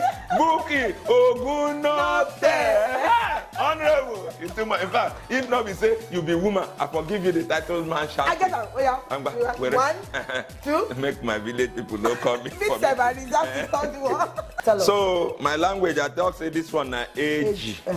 So na snail. Snail. Yes, very expensive seafood. In fact, this meat na blood tonic be this. Very expensive. Okay. Yes. Then this one na ayim, onions for English. Okay. Anonama. Anonama means cow meat. Na beef be this. Is that anonama? Anonama. In the language. Yes. Anonama. Anonama. Then nama means cow. Cow. Yes. So it's the same cow language. meat, It's not Hausa people. That's nama. Yes. Nama is. Nama. Yes. All right. These are periwinkles. This is periwinkles with the column Isam or Mfe. So now waiting with the column because now borrow this thing for our side now. Akwa Ibom people, Calabar people get them. Yes. Okay. Then oziza. You know if you cook this kind of soup, when you know put oziza. Okay. In fact, if you don't even put pepper for the soup, with this oziza, you are good to go when you chop them. Yes, very good. It's very medicinal. Then also, that's pepper. And fresh pepper. Also, that means it's sleeping. Then mangri. That is palm oil. Make we not forget, say, where we did. Now Lagos, Nigeria, now Yoruba land, Ekpo. And you talk Ekpo for your... Ekpo for our side, now masquerade. My people wait there here. Then obo. Obo. But obo nko, all the each on obo. 2 of them bobo. Yes. Okay. But for here we will call this one opro. Proms. Or you call it crayfish as well. But normal, the bigger one, it's called proms. Yes. Crayfish. Crayfish. Proms. Obo. Then this is salt. Without salt, you know if you cook. Food no go get taste. This is salt. Then this is seasoning.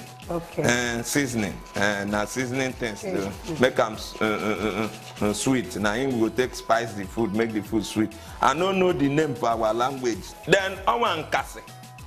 Cocoyam. The cocoyam powder. This one made it so easy. Because if not, we go boil them first before we come peel and they come pound them. This one now then they take make soup. The soup thick now. Okay. Now we call them very very important. So what is the name of this soup again? This soup is called fisherman's native soup. Okay, fisherman's native soup. But for my language now, ofo means soup. Then ose means pepper. Okay. Because if you cook this soup and there is no pepper, then it's not a fisherman's soup. Okay. It has to be pepper because most of the things coming into the food is from the sea. Yes. So this is arera, dry fish, catfish, dry catfish.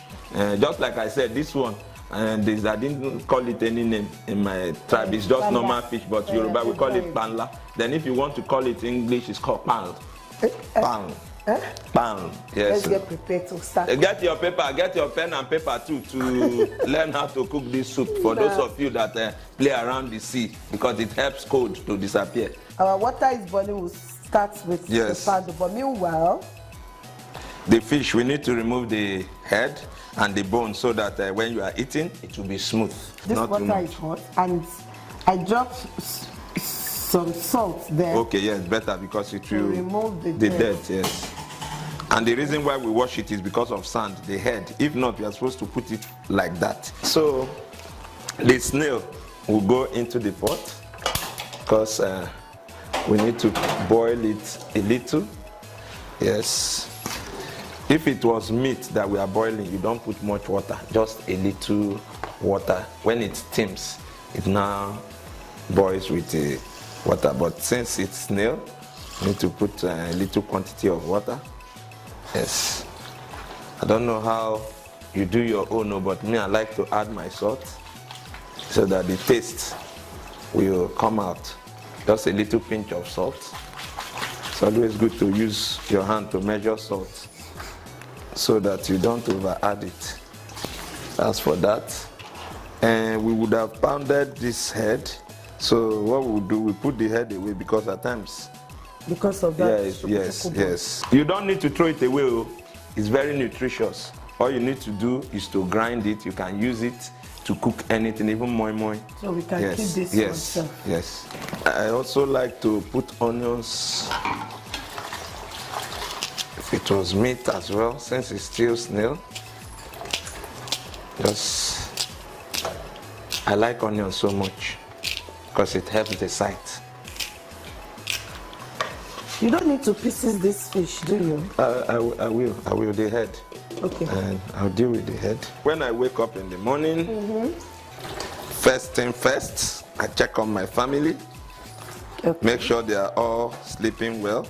Okay. If it is not time, because I wake up very early because of work. Okay. So I wake them up. Okay. Help my wife. Yes. Help my wife to. We do prayer. After prayer, I brush my teeth. Then help my wife to bath the kids. Then I take my own bed and I prepare for work. Talking about brushing teeth. Yes. What type of toothpaste do you use? I use salt. Most times charcoal. I don't tire for you. I'm a native man. If I'm not native, how will you tell me to come and cook native soup? I use charcoal most times, so and all these things are very good. I use salt or chewing stick. So I'm on with your. The cooking has started. Thank you very much. Oh, sorry.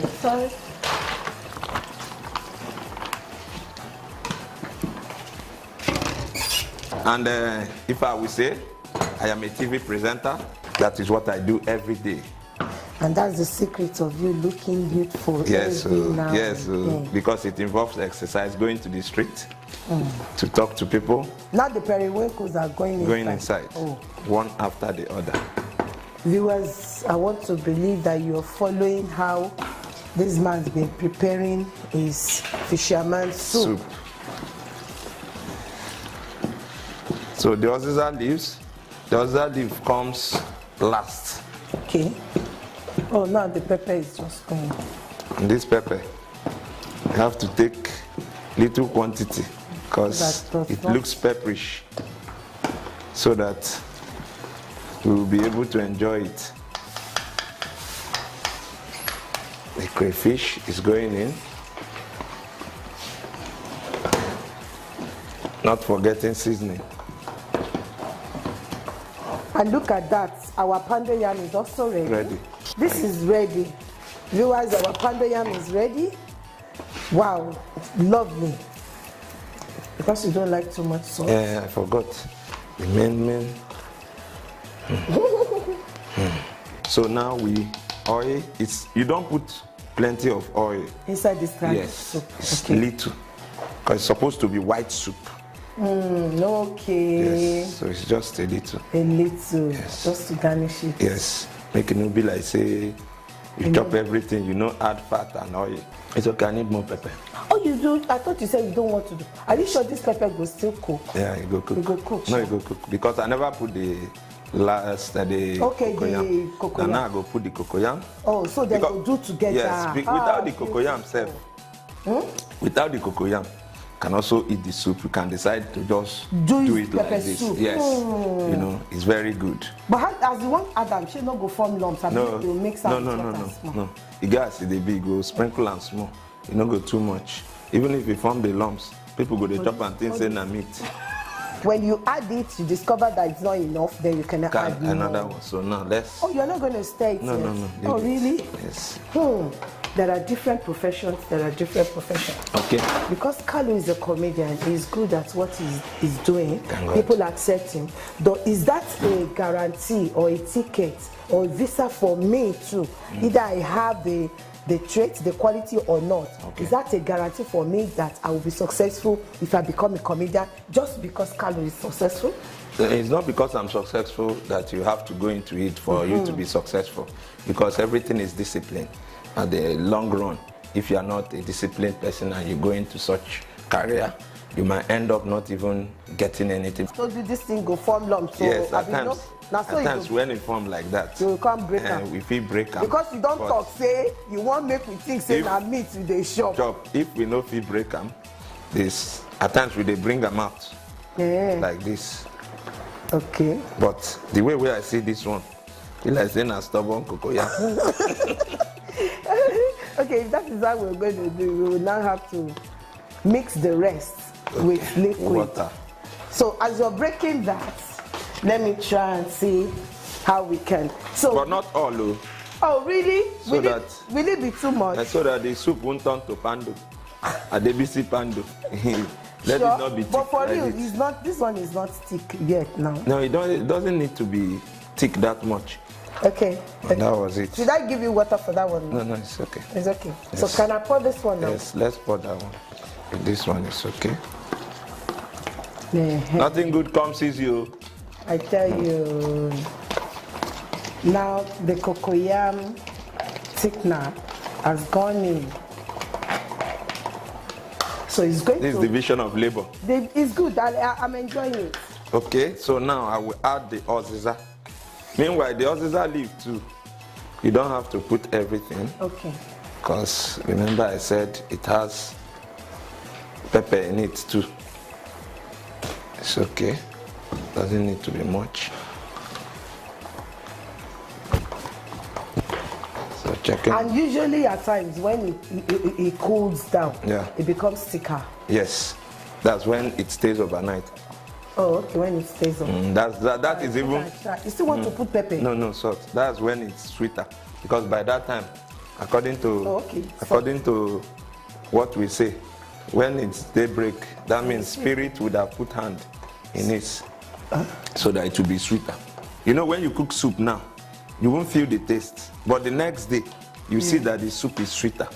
And So they they don't hand for you. Yes, they don't help you put hand. As it is, our food is ready. Salt is okay. Okay, viewers, our soup, fisherman soup is ready. Yes, sir. The pando is ready. Yes. What more do we have to do other than to go to the table Yes, and eat? and dissect it. Oh, Parliamentary, you know, shake it. Okay, don't go anywhere, just stay right there, we'll be back. But follow us as we move to the table. Yes, sir. All my soldiers, follow me, follow me, follow me. All my soldiers, follow me.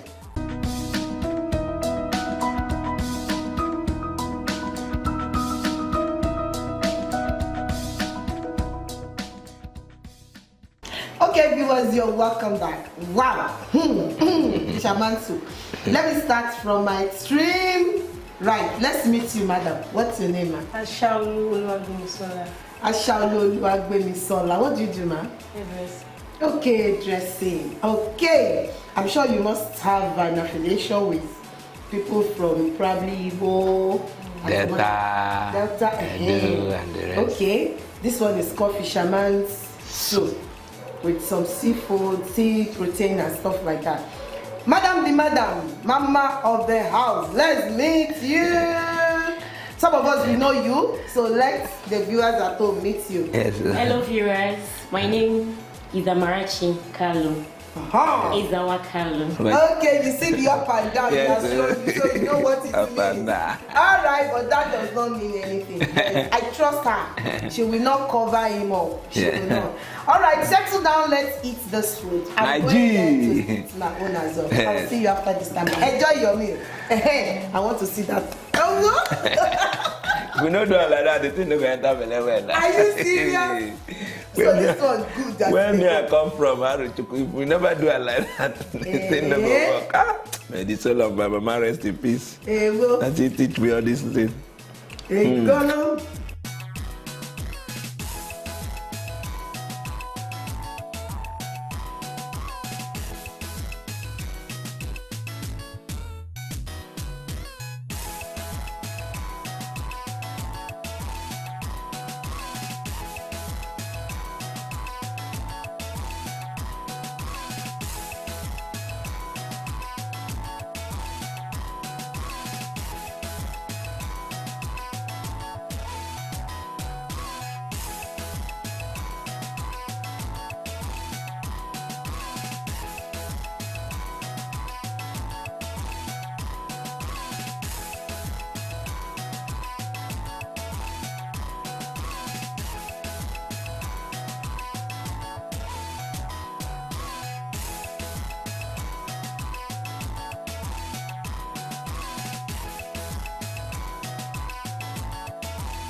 Look. Thank you. I like that. Yeah. Okay. That is the bribery. It will not work. Oh, it will not work. Let me start with you, Jerry, madam. How was the food? Okay. Are you sure? Say the truth. No let her run you more. It's okay. You enjoy it. Listen, what are you feeling like? Go from the clearance of the plate, you know. Madam, let me hear you, Jerry, because you are my personal person. It's too the proud thing. No mind now. Okay. This is actually very, very okay. Okay. Just that the stock, some of the stocks are still very hard. Okay. Okay. The stock, that one at the catfish. Okay. Yes. The pando, very nice. Okay now. If you say now me, now so I could just carry this or drink the water. Yeah, well, but you don't even do anything. Look at it. Now we gonna talk to the gods. This one now for them, must they matured. It is well. Thank you so much, and thanks for taking good care of him for me. Carl, thank you for taking good, because you can see it's our nature. All right, viewers, thank you so much. I'm sure you enjoyed this episode. I don't know when you go for about African kitchen. Thank you. Nga. Ngwezi alalumenyi ndu tutu nda mwete nda ruchuku ndo warile yara Lagos State ibanya pasego ana mekili nyi hi noro nkoma minye wepe nyi ni TV nyi ile ya ile African kitchen ibi nyamale mesi ndi di otu ndi obodo anyi ndi Africa as a whole. Ndewo. Thank you. All right, madam, over to you. Itemokwi alagbaworachi ekele mu n'ujo kwanu. Iba in over African kitchen, Iba ni muhori di chichu. Some now can do low African kitchen. Iba ni muhori di chichu. Muhori do cho. Lovely di choya here African kitchen. Jokwanu. And Tuko Gana Gozi, Honorable Boke. Ogunote. And from every one of us, I know they don't cost me a prayer. And from every one of us, we say bye-bye. Yes, bye. I'll see you next week. I remember Buki Ogunote. God bless you. Love you.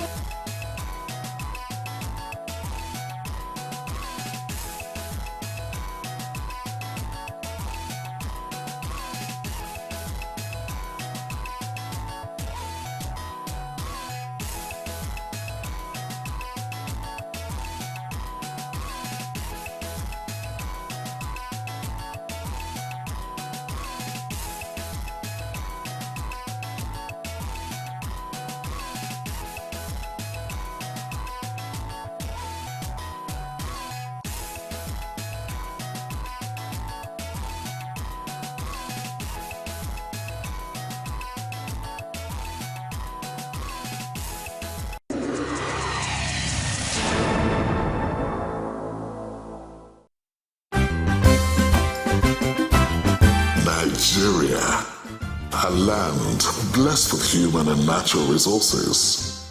Nigeria is naturally endowed with resources. Many are lying there undiscovered. Nigeria, a land with a rich ethnic diversity, yet with one destiny. From the north to the south, straight to the east, down to the west, we share a common bond. Why then do we fight ourselves? Why do we kill ourselves? Let's embrace our diversity. Stop the hate. Stop the violence. Together, we can do it. We all dream of a better Nigeria, where lives and properties will be protected. We all dream of a Nigeria where our children will inherit a nation of peace and prosperity. But how can we achieve this dream when all we do is destroy ourselves through civil strife and ethnic carnage? We better live in peace as brothers and sisters. Think about it.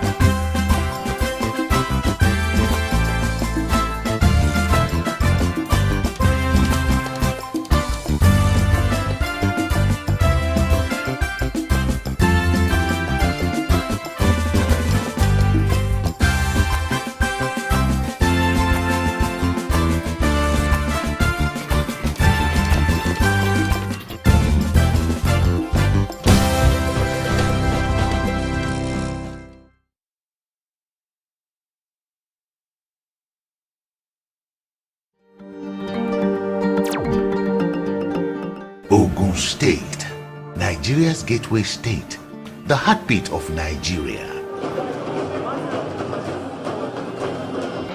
Warm and hospitable people, with education as the bedrock, driven by resourcefulness and integrity. Ogun State, fertile land, abundant natural resources that include forests and water bodies, as well as large quantities of mineral deposits such as limestone, chalk, phosphate, gypsum, clay, bitumen, cement, granite stone, gemstones, and crude oil, all in commercial quantities. Agriculture, the economy mainstay, produces rice, corn, cassava, yams, plantains, bananas, cocoa, kola nuts, rubber, palm oil and palm kernels. Tobacco, cotton, and timber are the main cash crops. Major tourist attractions are Olumo Rock, the Ake, residence of the Alake, the traditional ruler of Egba land, and the Centenary Hall, all in Abeokuta. Ogun State is ready for investors with its proximity to Lagos, the commercial nerve center of Africa. Ogun State, the gateway state, welcomes you.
Thank you for joining us today on the News Hour on Biscon Television.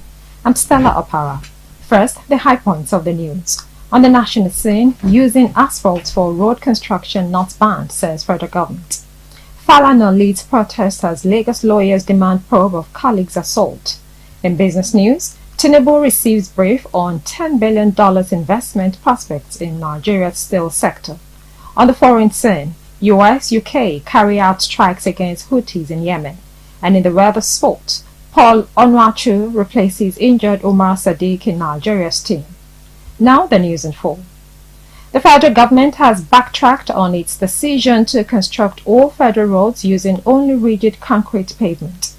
The Minister of Works, David Umahi, disclosed the policy reversal during a meeting with all contractors at the ministry headquarters. This latest development comes several months after the minister directed all contractors handling federal government highways across the country to immediately dump the use of asphalt and adopt concrete technology. The announcement, which was met with stiff resistance from contractors, stalled the completion of several road projects, including the Benin-Warri Dual Carriageway and Benin-Sapele sections 1 to 3 in Delta State, the Maraba-Kefi Road expansion in Nasarawa State, amongst others. But Umahi, meeting with all contractors in Abuja, the third of its kind since the minister assumed office in August 2023, said the government did not ban the use of asphalt, but was trying to cut down on its geometric pricing. He, however, gave a caveat that specific road projects will be constructed using concrete pavement. Now, human rights lawyer and senior advocate of Nigeria, Femi Falana, has joined other legal practitioners in Lagos to protest the police brutality on lawyers and Nigerians. The protest is coming especially on the heels of the recent detention of a Lagos-based lawyer, Olumide Shonukwe, by the police at Gowon Estate Police Station, Lagos, for 2 days. Shonukwe was reportedly hospitalized after detention by the police on December 30, 2023, over an alleged assault of a police officer during negotiations. Days after the development, hundreds of lawyers who condemned this incident and other recent incidents of harassment and assault by the Nigerian police gathered at the Bar Center of the Nigerian Bar Association, from where they marched peacefully to the headquarters of the Lagos State Police Command. Briefing journalists in Ikeja, Falana said the 5 branches of the NBA in Lagos met with the State Police Commissioner Adegoke Fayode, whom he said assured the lawyers that a thorough investigation has commenced into the incident. In another story, President Bola Tinubu has met with Rivers State Governor Siminalayi Fubara at the presidential villa in Abuja. The reason for the visit is yet to be ascertained at the time of filing this report. He also did not speak to the press after the meeting. This is Fubara's first visit to the presidential villa since the signing of the 8-point agreement after President Tinubu waded into the controversy between him and the Minister of the Federal Capital Territory, who is also his predecessor, Nyesom Wike. Rivers State has been embroiled in a crisis between Fubara and Wike. The rift between Wike and Fubara split lawmakers in the House, with 27 of them decamping from the People's Democratic Party to the ruling All Progressives Congress, a party in whose central government Wike currently serves as minister. The feud also saw the emergence of parallel sittings, an impeachment plot against the governor, the demolition of the assembly complex, and a gale of resignations of pro-Wike commissioners in Fubara's cabinet. You're watching Biscon TV News. Up next is Business News. Stay tuned.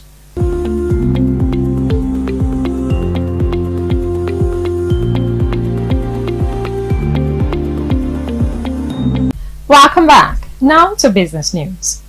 President Bola Tinubu on Thursday at the State House in Abuja held a meeting with the Minister of Steel Development, Prince Shuaibu Abubakar Audu, and the Minister of Defense, Alhaji Muhammad Badaru, during which he received briefing on investment prospects in the steel sector. The president emphasized that a revitalized steel development industry is both a catalyst for robust economic growth and a doorway to immense opportunities for Nigeria's massive pool of talented entrepreneurs. The ministers informed the president of their discussions with a Chinese company, Luan Steel Holding Group, to build a new steel plant in Nigeria, as well as to commence the production of military hardware in a Ajaokuta steel plant. A delegation led by the Minister of Defense and the Minister of Steel Development had visited Hefei and Guangzhou regions of China to hold business talks with the chairman of Luan Steel Holding Group, Mr. Wang Jianbing, the chief executive officer of the company, and other senior executives of the Luan Steel Holding Group. The Chinese company is expected to invest billions of dollars in Nigeria to build the new steel plant. The reason the Minister of Defense and I jointly met with Mr. President was that we are setting up a military hardware capacity and capability in Ajokuta steel plant. And based on that, the Chinese people would help us to, the Chinese team would help us to build that hardware, military hardware capabilities in Ajokuta in one of the production units. So that's the first agenda on the table for the joint meeting. The second agenda for discussion with Mr. President was that Mr. President gave me approval towards the end of last year to raise some money to restart and rebuild the light steel mill of the Ajokuta steel plant to be able to produce iron rods, which iron rods would be taken by the Ministry of Works. The Minister of Works, Mr. Senator David Umahi, has already written a letter to me through his ministry guaranteeing that there will be off-takers in the iron rods that are being produced. Basically, the President, under the Renewed Hope agenda, which the Minister of Works is driving, plans to construct about 30,000 kilometers of road across Nigeria, where they will need about 7 million metric tons of iron rods. We can produce about 400,000 tons of those iron rods in Ajokuta if we're able to restart the steel plant. We take another short break, and when we come back, we'll bring you foreign news. Stay tuned.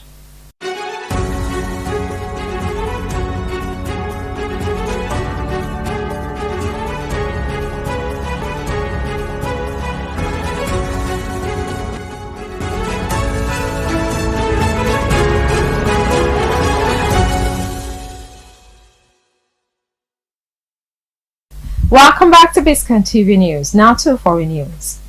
The United States and Britain has carried out strikes from the air and sea against Houthi military targets in Yemen overnight in response to the movement's attacks on ships in the Red Sea, a regional widening of the Israel-Hamas war in Gaza.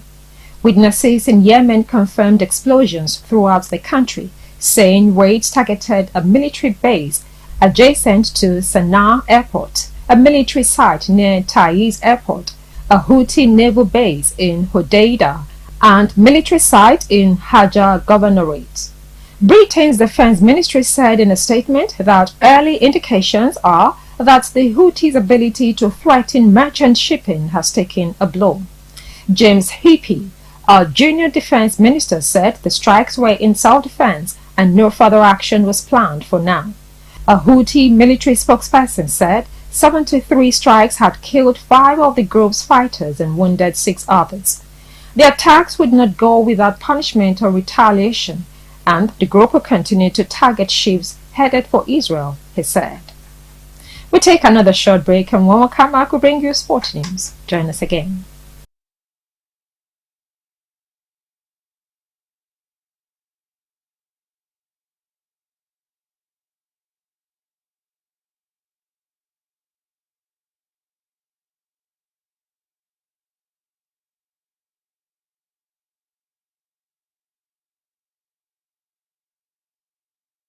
Welcome back to Biscon TV News. Now to the world of sport. Trabzonspor striker Paul Onuachu has been called up as a replacement for Umar Sadiq, who is the latest Super Eagles player to suffer injury ahead of the 2023 Africa Cup of Nations. Onuachu was confirmed as Sadiq's replacement on the Super Eagles official social media page on Friday. Sadiq is the latest Super Eagles player to miss out on this year's tournament due to injury. Victor Boniface, Wilfred Ndidi, and Taiwo Awoniyi had to also pull out after suffering injury setbacks. Onuachu was on target for Trabzonspor in their 2-1 home win against Samsunspor in the Turkish Super League on Thursday night. It was the 29-year-old's 9th goal in 15 appearances for Trabzonspor in the league this season. The Super Eagles will take on Equatorial Guinea in Group A in their first game of the AFCON 2023 on Sunday, 14 January. They will also face host Cote d'Ivoire and Guinea-Bissau in the group. You're still watching Biscon TV News. Coming up next is entertainment news. Stay tuned.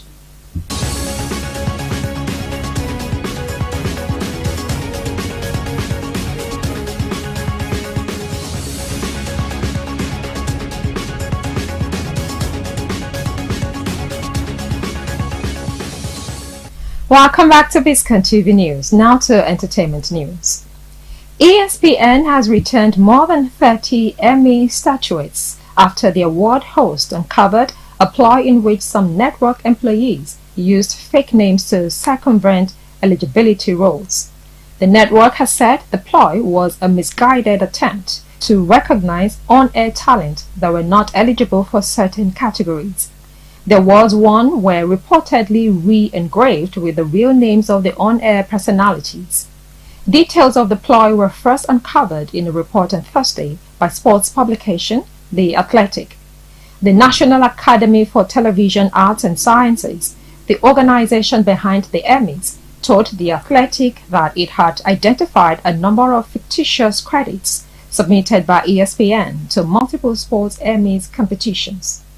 Natters then notified ESPN's senior management of this finding, who has since apologized and reprimanded those who were responsible.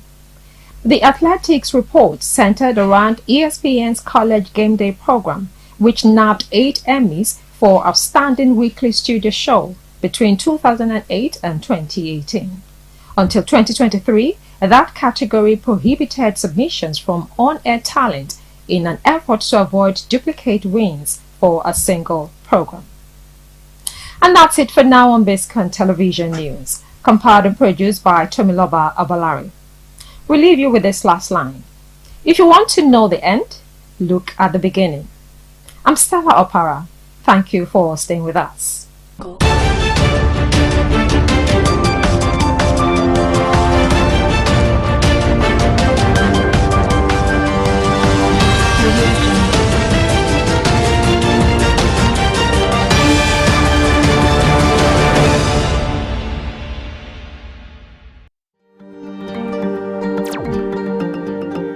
Ogun State, Nigeria's gateway state, the heartbeat of Nigeria.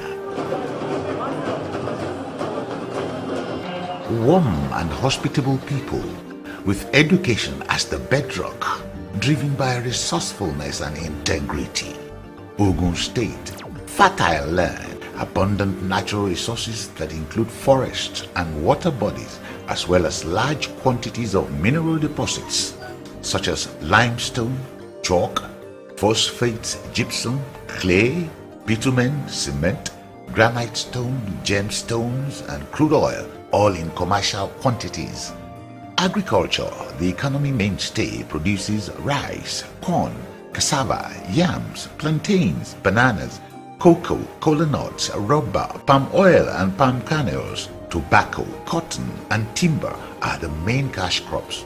Major tourist attractions are Olumo Rock, the Ake, residence of the Alake, the traditional ruler of Egba land, and the Centenary Hall, all in Abeokuta.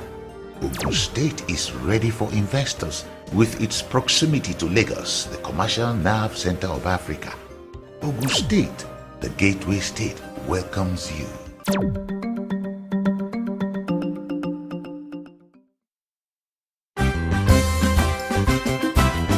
Nigeria, a land blessed with human and natural resources. Nigeria is naturally endowed with resources. Many are lying there and undiscovered. Nigeria, a land with a rich ethnic diversity, yet with one destiny.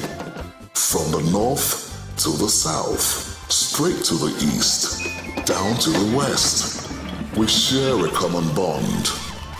Why then do we fight ourselves? Why do we kill ourselves? Let's embrace our diversity. Stop the hate. Stop the violence.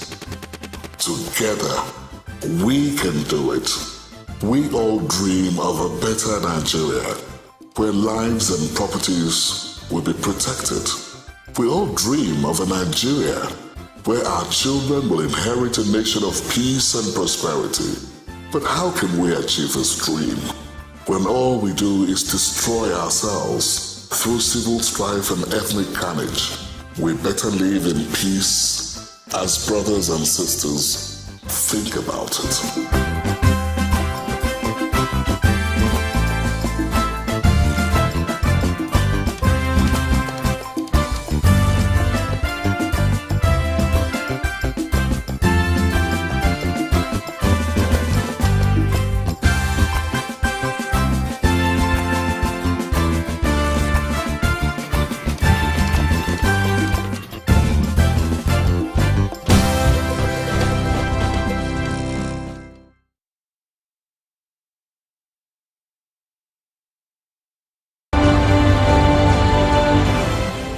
The nonagenarian concert and presentation of the book, The Spirit of Our Treasures, in honor of Dr. Christopher Kolade CON and Chief Emeka Anyonko GCON, GCVO CFR, was held on Thursday, September 7, 2023, at the Church of Nativity, Ikoyi, Lagos.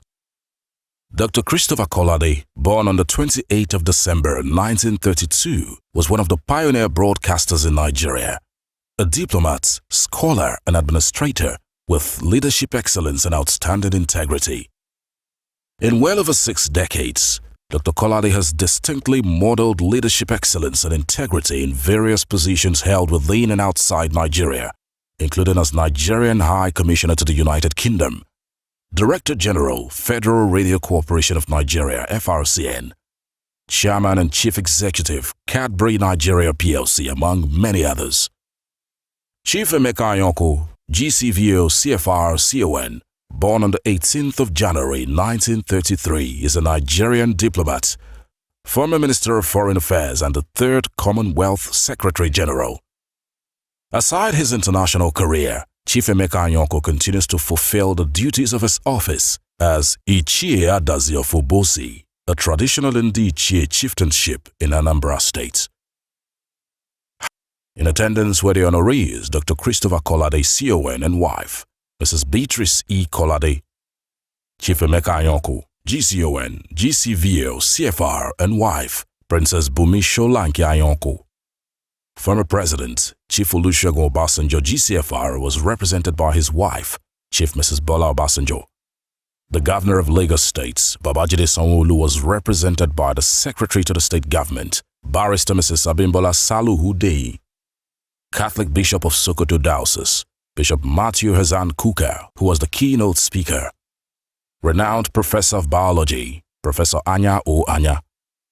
Anglican Bishop of Lokoja Province of the Church of Nigeria, Bishop George Bako, who was also a one-time DG of the Federal Radio Corporation of Nigeria, FRCN. The Chairman and CEO Biscon Communications, Prince Bisi Olatilo. Chairman and CEO Channels TV, Mr. John Momo. Metropolitan Senior Pastor, House on the Rock Church Worldwide, Pastor Paul Adefarasi, among many others. The event was anchored by the Senior Pastor, Trinity House Church, Pastor Itwai Godalo. The opening prayer was led by the Vicar, Church of Nativity, Ikoyi, Venerable Olalekan Bukwola. The opening hymn, titled In Christ There Is No East Nor West, was rendered by the host choir, the Heritage Choral.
In his welcome speech, the chairman, Heritage for Life Foundation and research professor of international relations and strategic studies at the Nigerian Institute of International Affairs, NIIA, Professor Femi Otubanjo, appreciated the organizers, Heritage Foundation. He expressed delight at the special concert, which he said, among other things, celebrates the life of two living legends who have stamped their feet in the sands of time. Do men like Chibayoko and Dr. Kolade still exist in Nigeria?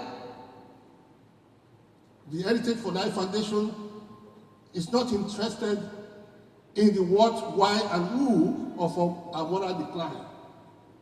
What we desire is to stimulate a moral renaissance.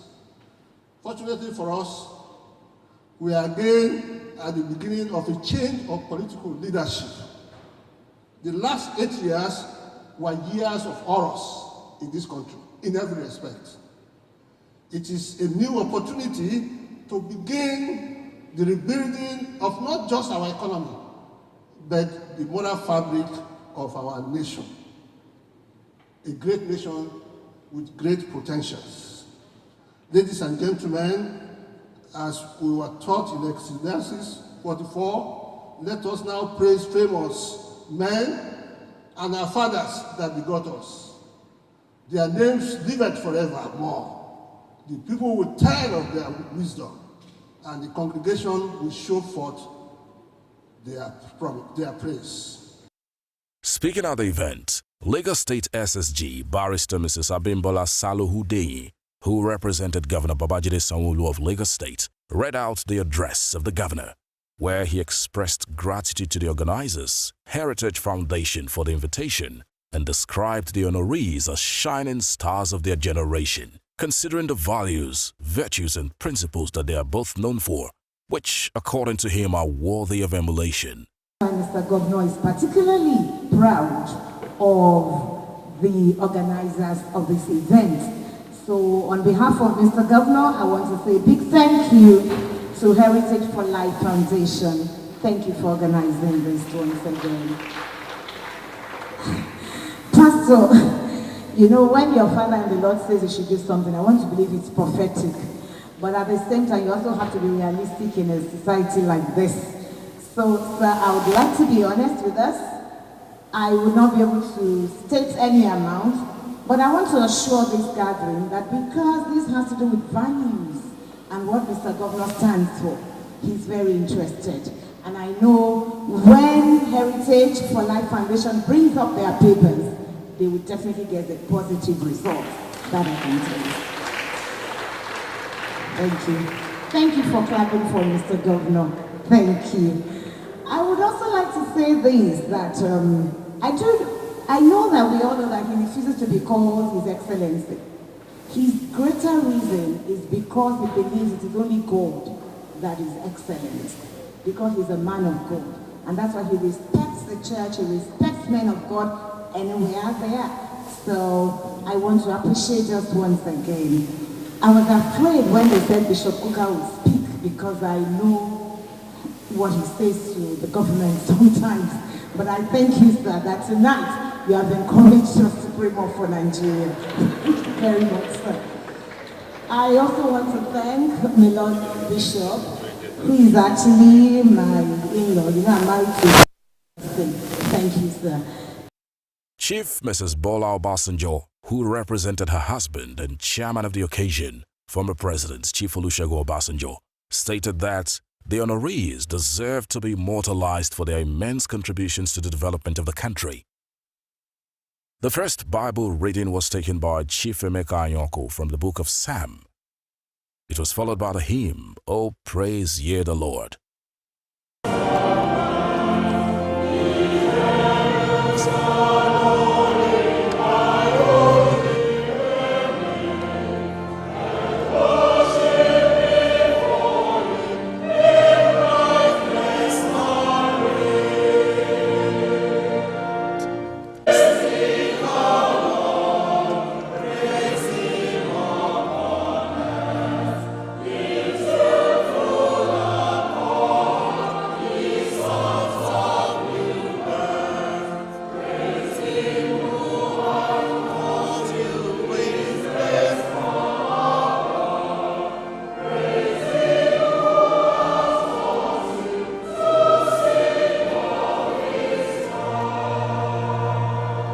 second Bible reading were taken by Major General Olatilewa Amusu, retired. The third Bible reading was taken by Dr. Christopher Kolade before the hymn, Trust and Obey, was sang. In his keynote speech, the Catholic Bishop of Sokoto Diocese, Bishop Matthew Hassan Kuka, gave reflections on memorable encounters with the honorees and congratulated them. I want to thank Mr. Iyala, whom I'm only seeing for the first time. I've never heard about him until Dr. Kolade called me.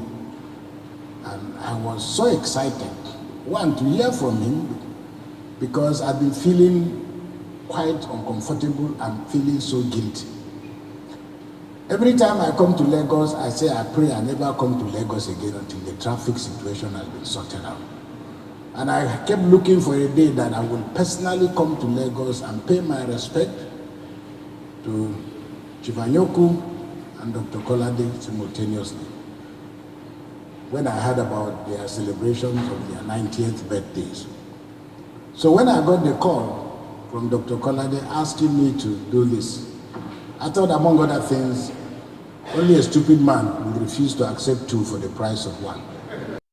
Bishop Kuka also expressed displeasure at the state of the nation, despite the struggle of its founding fathers, and prayed for a better Nigeria.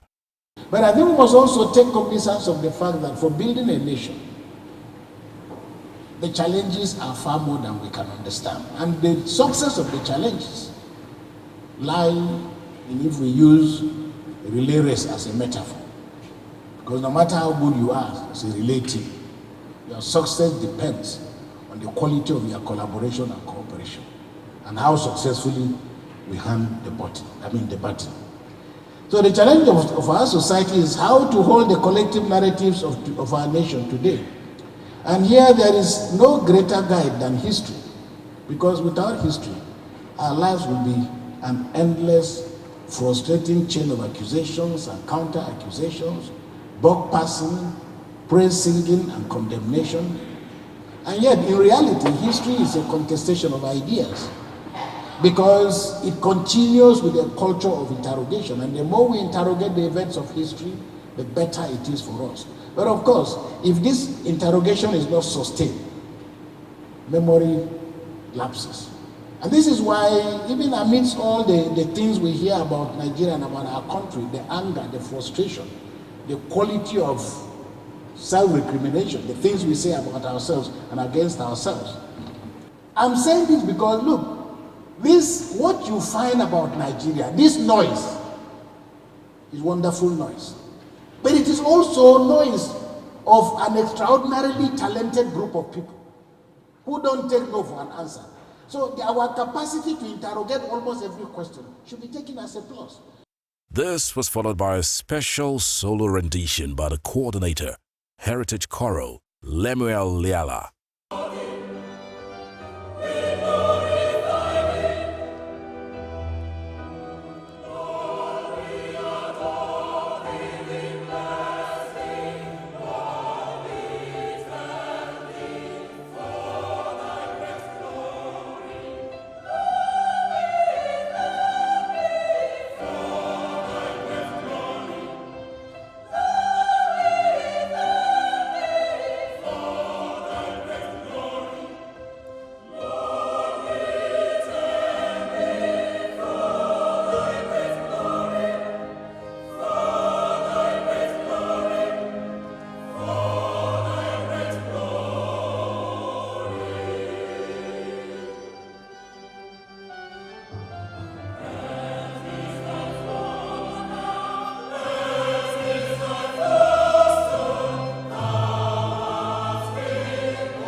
The citations of the honorees were then read by Dr. Mrs. Olasumbo Olusoya. While presenting the plaque of honor to one of the celebrants, Dr. Christopher Kolade CON, the chairman and CEO Channels Television, Mr. John Momo, expressed delight and excitement for being part of an event which honors great men who impacted his life and shaped his career. Men who have shaped my career, who have shaped my life. And men that I admire so much, so very much. I cherish them so much. I'm very excited and I'm very delighted. And in one word, in a few words, I just want to say I love you so much, sir. And so much, so very much. I don't know about this. But by the powers conferred on me, I just want to say this is a plaque from the Heritage Life Foundation and Greenland Classics, the Nigerian concert, in honor of Dr. Christopher Kolade and Chief Emeka Anyoko, for this time to you, presented to you for your exemplary career, accomplishment and service to God and humanity. Your name shall live forever. Ecclesiastes 4:44. Congratulations, sir. Former president of the Nigerian Stock Exchange, Dr. Raymond Chukwugozie Obiere, while presenting the plaque of honor to Chief Emeka Anyoko. Pleasure to be here today to witness this honor being done to you and your dear wife. Of course, also to Dr. Christopher Kolade. This is the first in corporate world. You cannot, in any way in this country, be able to name anybody who is not very appreciative of the role Dr. Kolade played in corporate Nigeria. So it is my pleasure, because you deserve this honor, sir. You and your dear wife, and all of us who are gathered here today, will we forever be grateful that people who have made sufficient and very positive leadership role are recognized. So I congratulate the organizers of this occasion, sir. You deserve it, and we applaud you, sir. On behalf of Heritage, I present this plaque to you, sir, and may it continue to be something we cherish, sir, in Jesus' mighty name.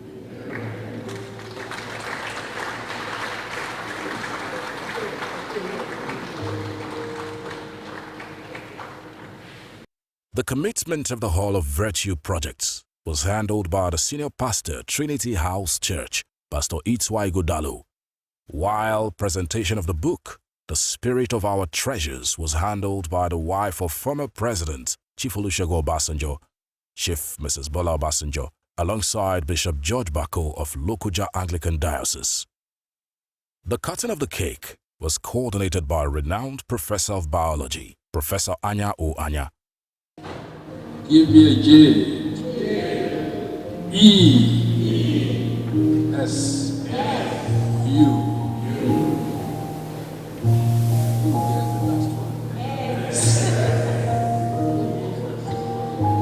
Jesus.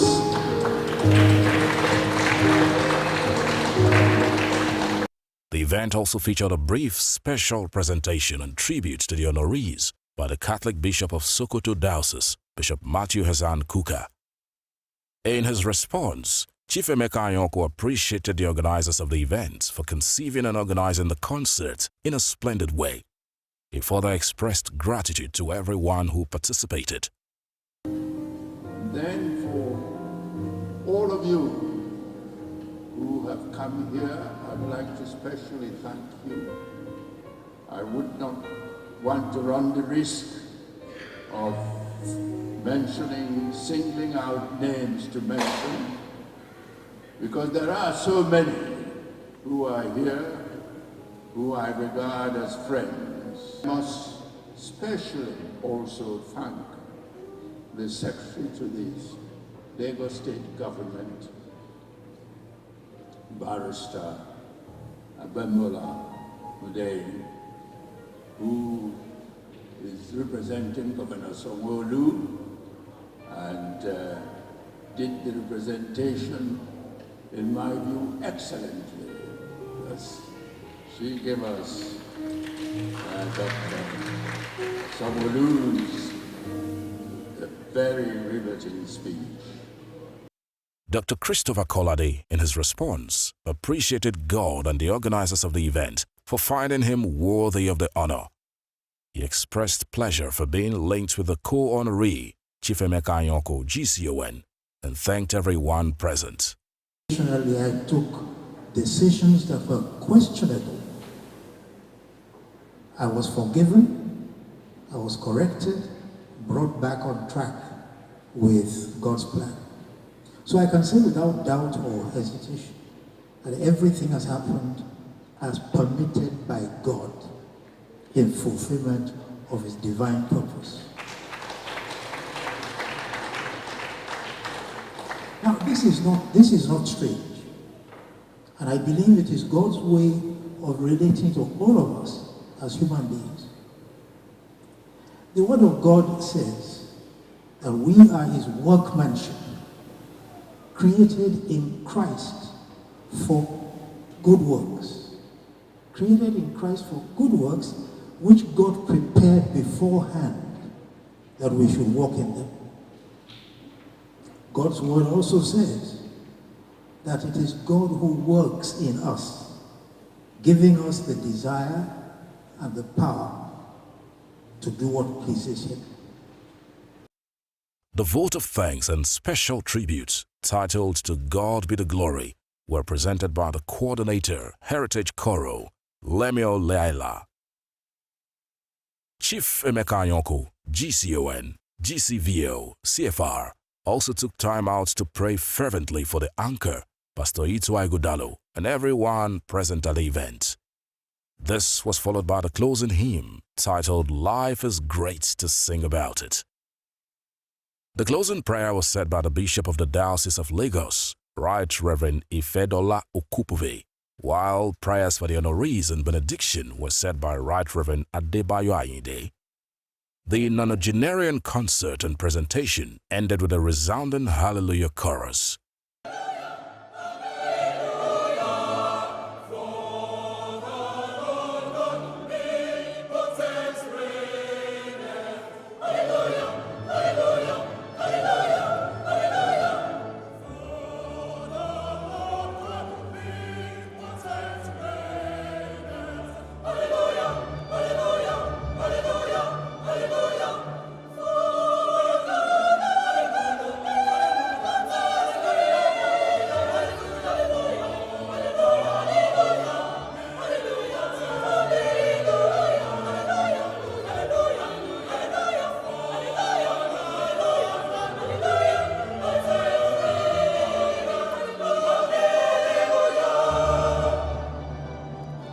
Biscon Communications congratulates the honorees.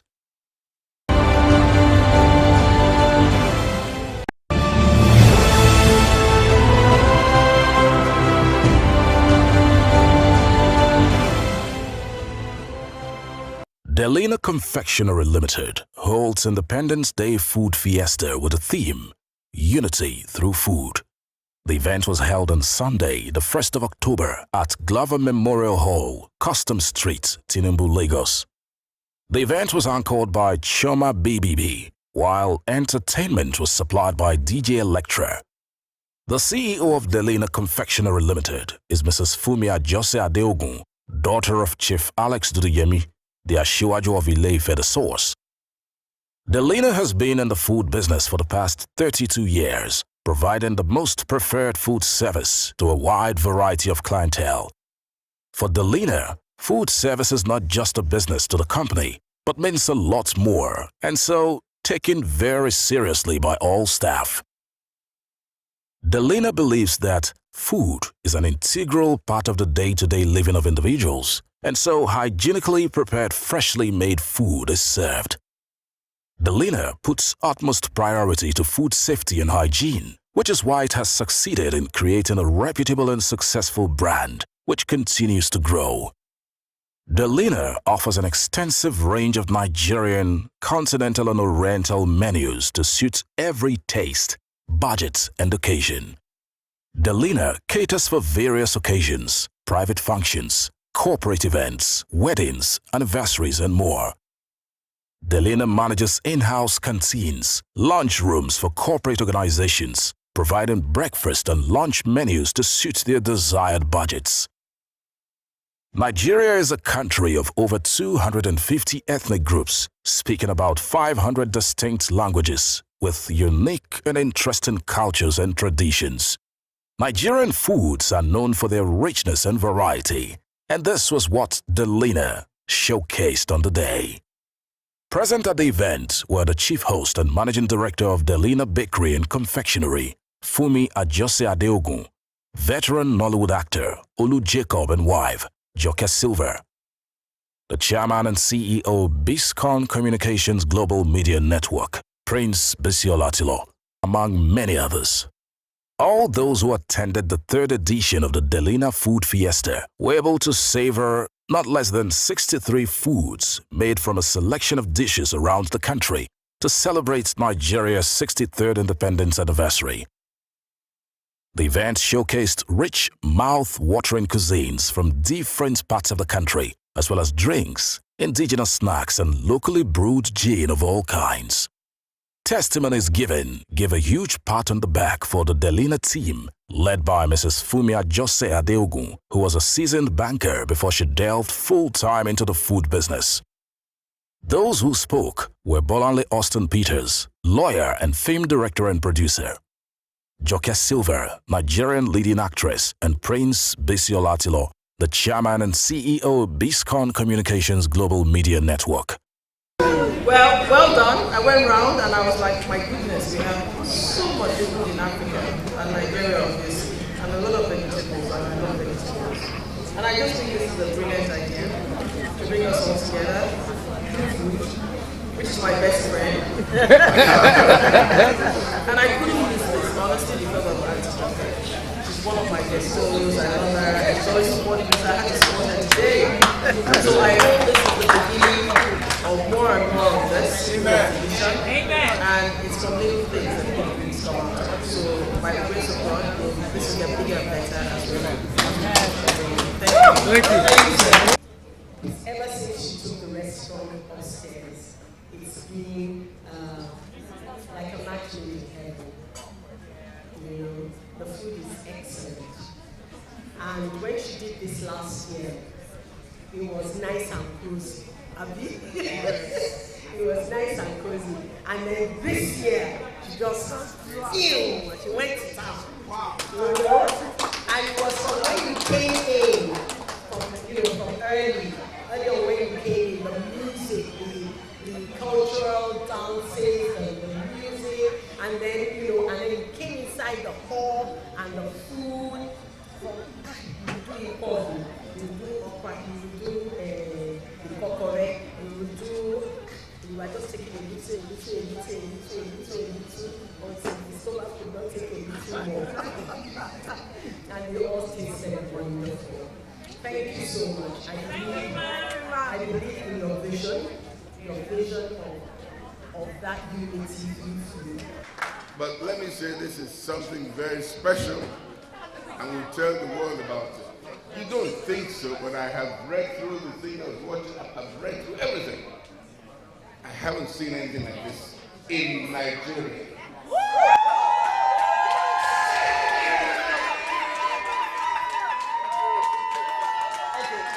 Okay. And when do you go on a TTI?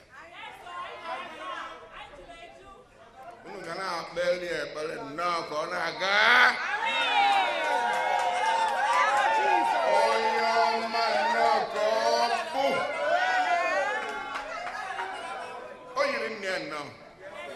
Why you didn't go? You're too nice, yeah, man.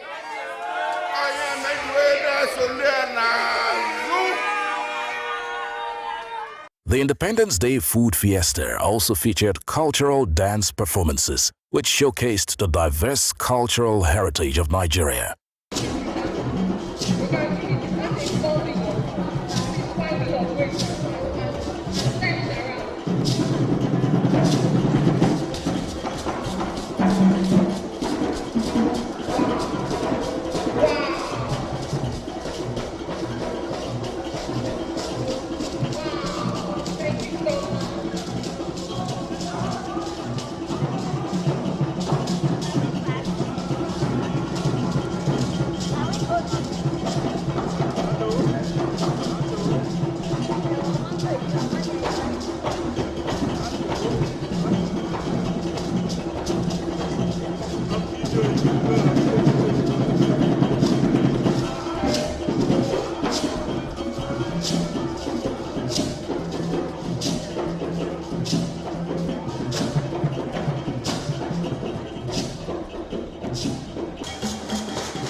In the vote of thanks, Mrs. Fumi Ajose Adeogun thanked Delina staff for their loyalty and unalloyed support over the years, and God for their uncommon strength.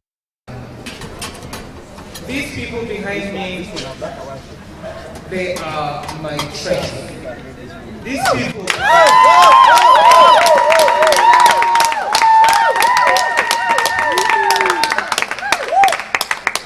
They are my treasure, they're my greatest assets. We fight a lot, we shout, if you come into Delina on an average day, you think you're in Jakarta market. But the bottom line is that some of them have been with me for 25 years, they've been with me for 15 years, 18 years. The new ones, we're having to train them a little bit better to understand that they say something in the school, in the office, Delina is a school that pays you money. I love, as I'm sitting here, I'm passionate about the food business, and I am willing and able to teach people that want to learn. I do get paid for it sometimes, when I have the time, but my staff are getting it free of charge. But like I said to somebody who was interviewing me earlier on, every single thing you have seen here today has been coached by one person, one or two people. Now, there are no traditionally cooks. They probably come into Delina as a cleaner. Oh, one of our general managers cooked the Jimirion Crew. Now, Jimirion Crew is supposed to be an Igbo pepper soup made of blackfish and yam, given to newly, people that have just had babies to clean out all that. So when we were looking at Madam, I must do Jimirion, but it took me a long time to finally understand, to spell it properly. But you know what, that's what it means. Everybody, irrespective of their position in the office. I mean, my kitchen was a joy to behold last night. Everybody was there. And we said to them, the food must be ready by 7 o'clock. I kid you not, I got there at 7 o'clock and the food was ready. So I want to first of all thank them. Delina will not be where Delina is without their input, without their dedication and loyalty. Biscon Communications Global Media Network partnered with Delina for the 3rd edition of the Food Fiesta to take it to greater levels. It's hearty congratulations to Delina Confectionery Limited for another successful outing. Thank you. This is it's sort of a milestone for us because it's a journey that has taken us about 3 years to get here. This is our 3rd edition, and I'm so elated to be part of this dream. It was started as what would bring us together. You know, during the COVID, there was a lot of concerns whether whether mankind will come together as they are coming now, and that was what informed what can we do as a body, as an organization, to help unite Nigeria.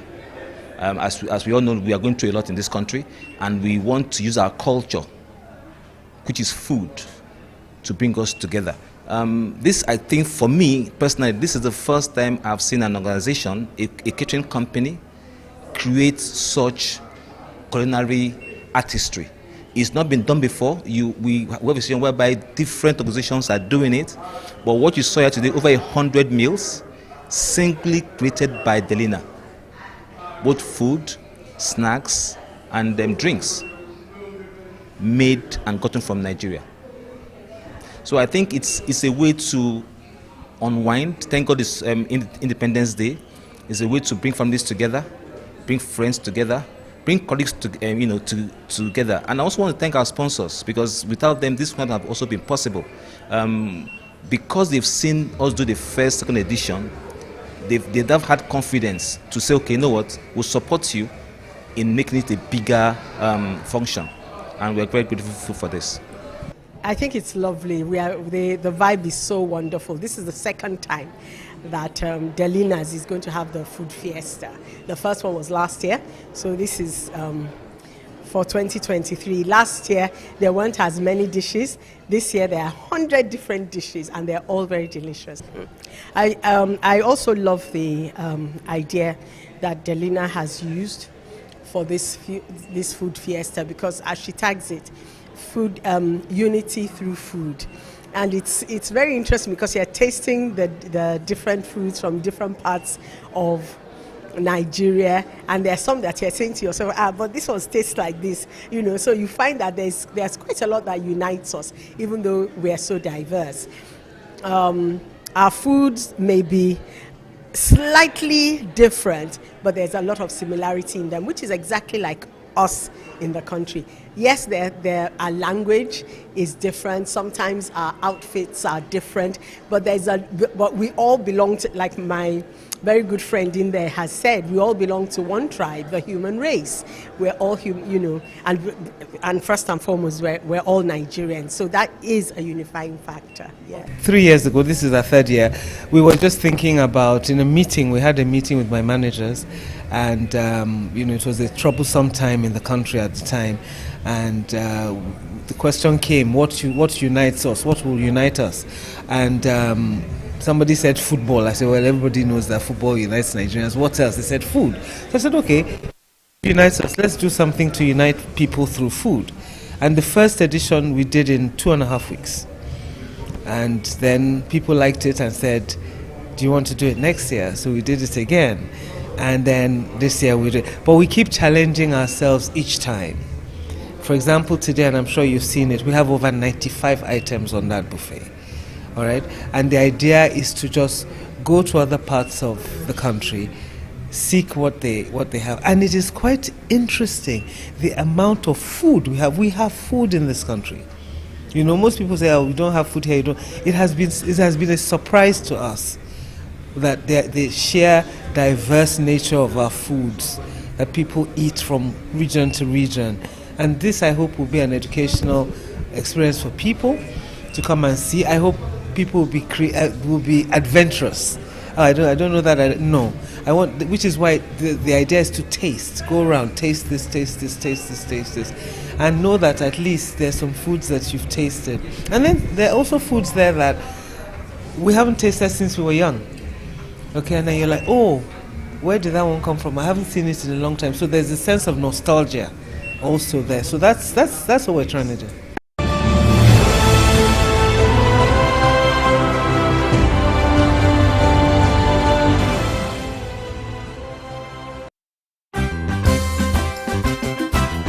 Nigeria, a land blessed with human and natural resources.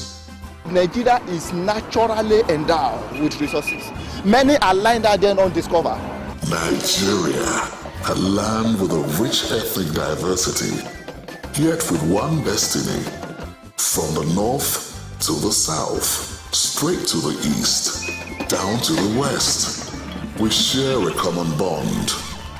Why then do we fight ourselves? Why do we kill ourselves? Let's embrace our diversity. Stop the hate. Stop the violence. Together, we can do it. We all dream of a better Nigeria, where lives and properties will be protected. We all dream of a Nigeria where our children will inherit a nation of peace and prosperity. But how can we achieve this dream when all we do is destroy ourselves through civil strife and ethnic carnage? We better live in peace as brothers and sisters. Think about it.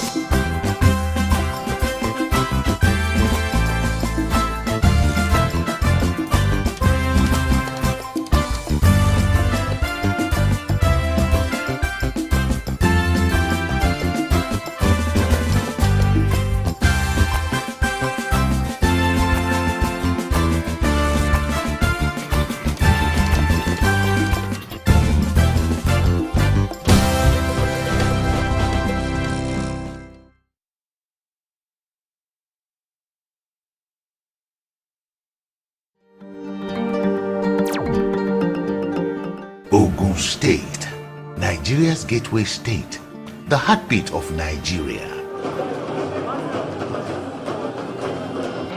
Warm and hospitable people with education as the bedrock, driven by resourcefulness and integrity.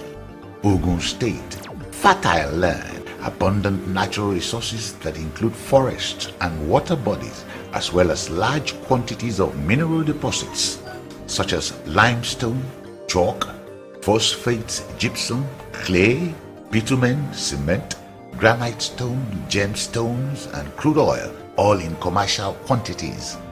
Agriculture, the economy mainstay, produces rice, corn, cassava, yams, plantains, bananas, cocoa, cola nuts, rubber, palm oil and palm kernels. Tobacco, cotton, and timber are the main cash crops. Major tourist attractions are Olumo Rock, the Ake, residence of the Alake, the traditional ruler of Egba land, and the Centenary Hall, all in Abeokuta. Ogun State is ready for investors with its proximity to Lagos, the commercial nerve center of Africa.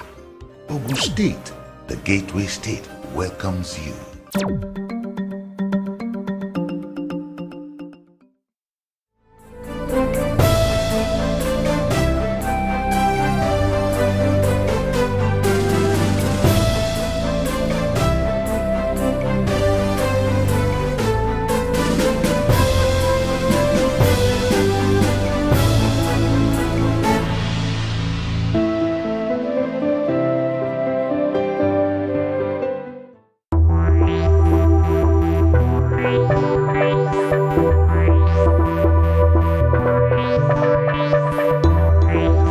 Hello and welcome to Newspaper Review today. I am Olapeju Ajudagba and I'm here in the studio with Adebisi Elegunde.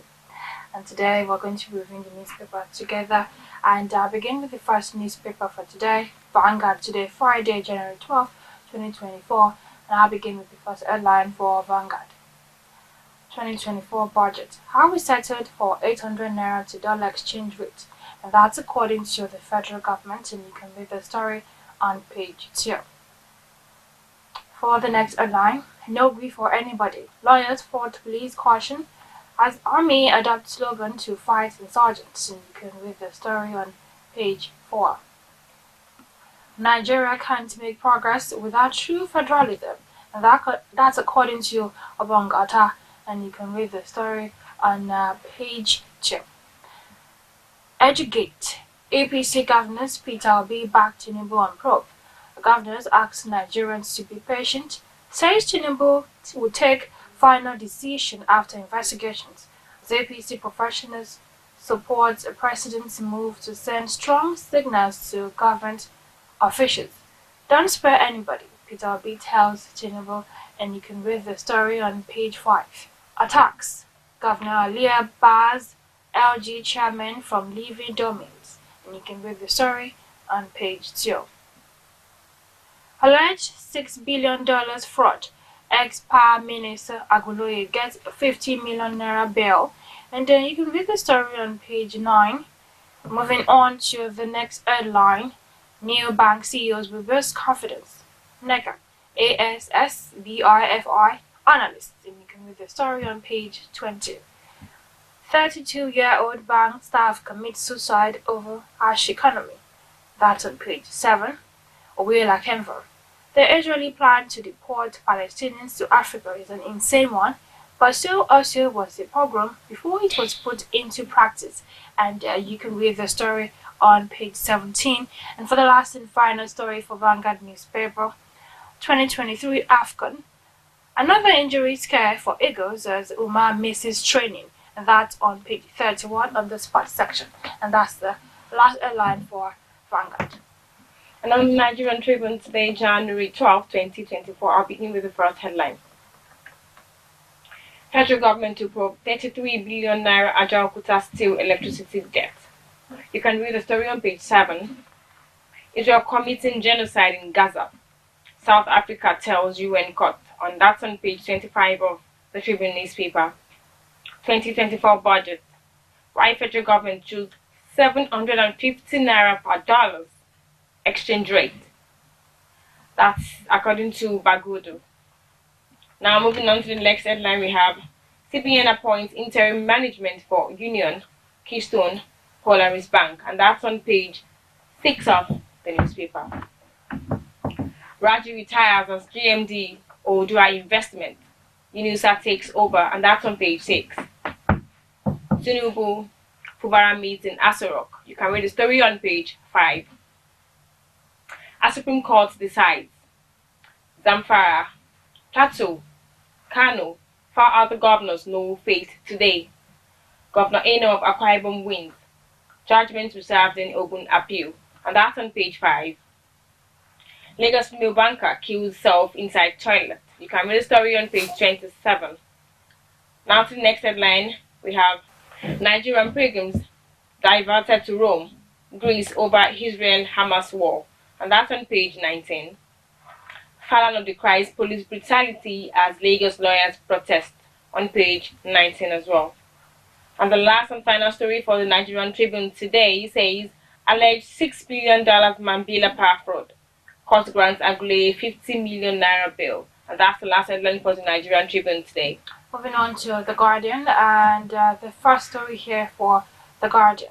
Renewed Hope Agenda. After honeymoon, tales of war, frustration trailed Tinubu's policies. And that's a big story, and it's on pages 4 and 5.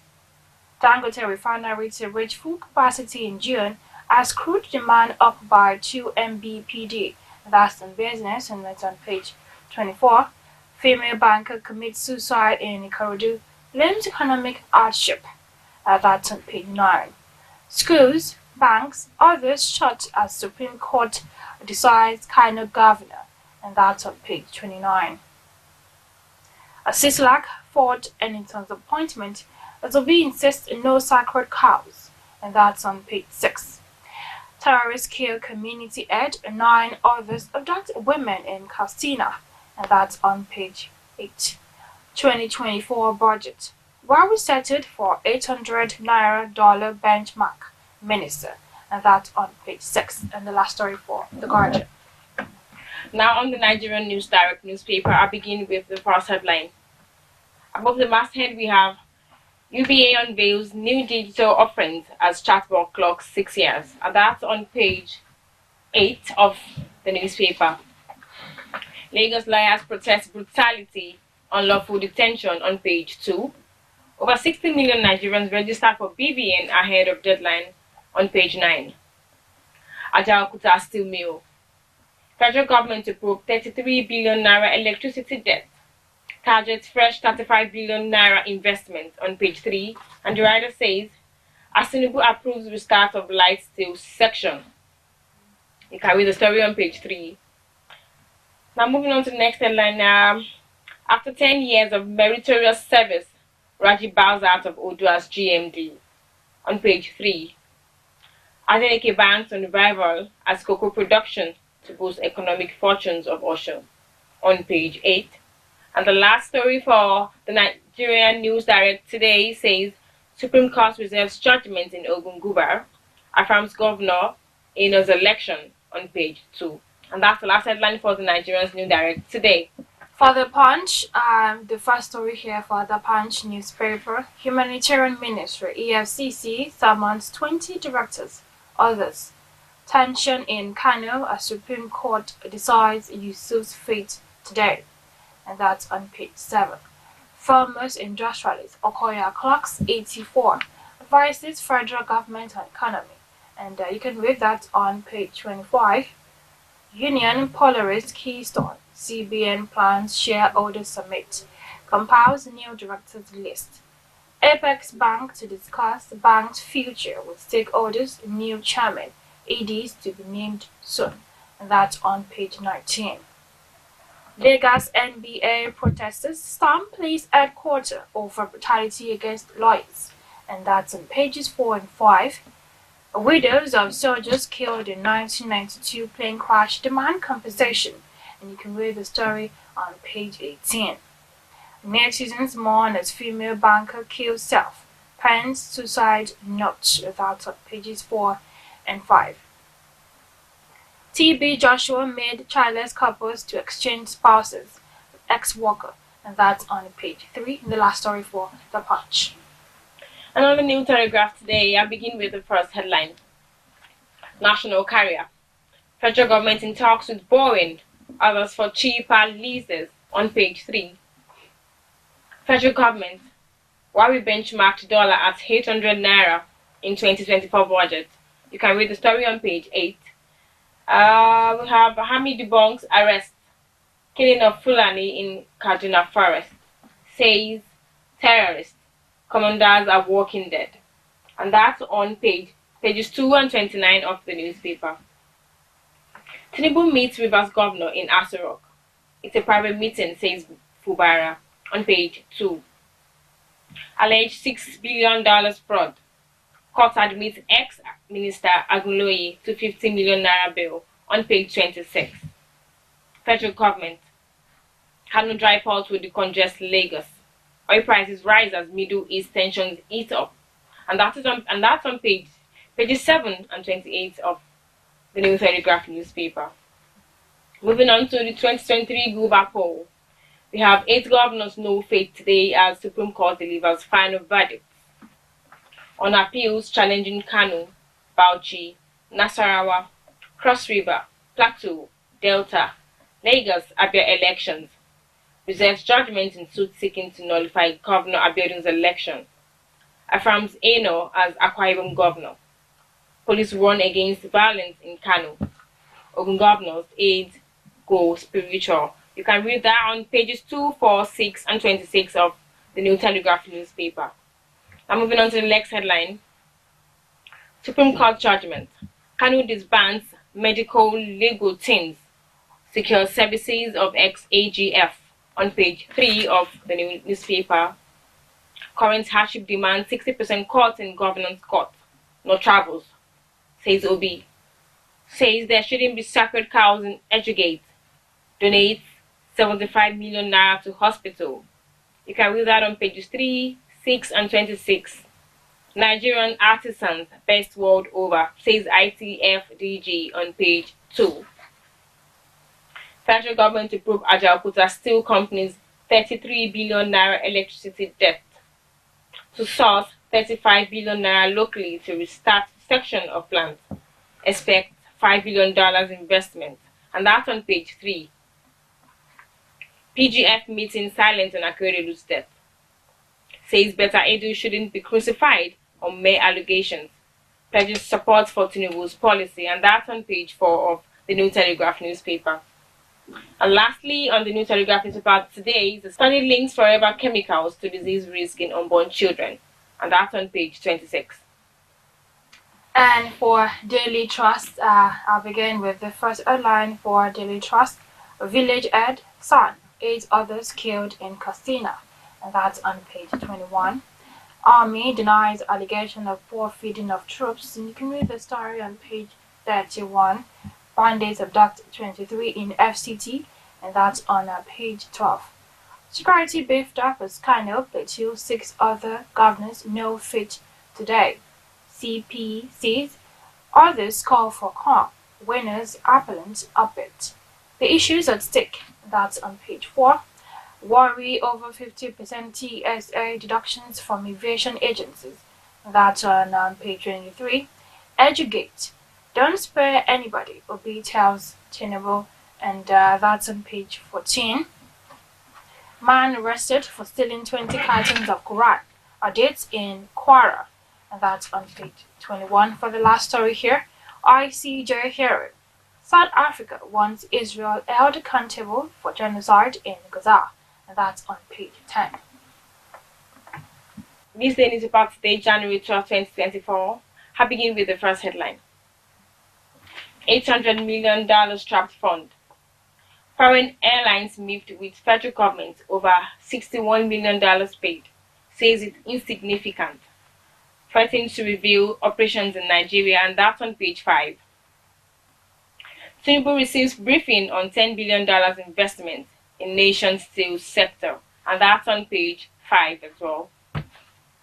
Now moving on to the next headline, we have interrogating union, Keystone, Polaris boards the solution, on page 5 as well.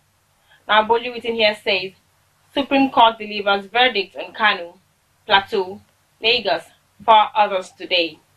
Tight security in Kano amid fears of protest. Court reserves judgment in Ogun.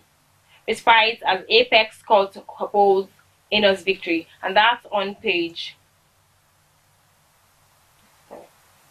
5 of the This Day newspaper. Now, the last headline for the This Day newspaper today says, Obi, current economic reality demands 60% cut in overall governance cost. And that's on page 34 of the This Day newspaper. And that's the last headline for today on the This Day newspaper. We've come to the end of the newspaper review today on Biscon Television. I'm Adebisi Elegunde.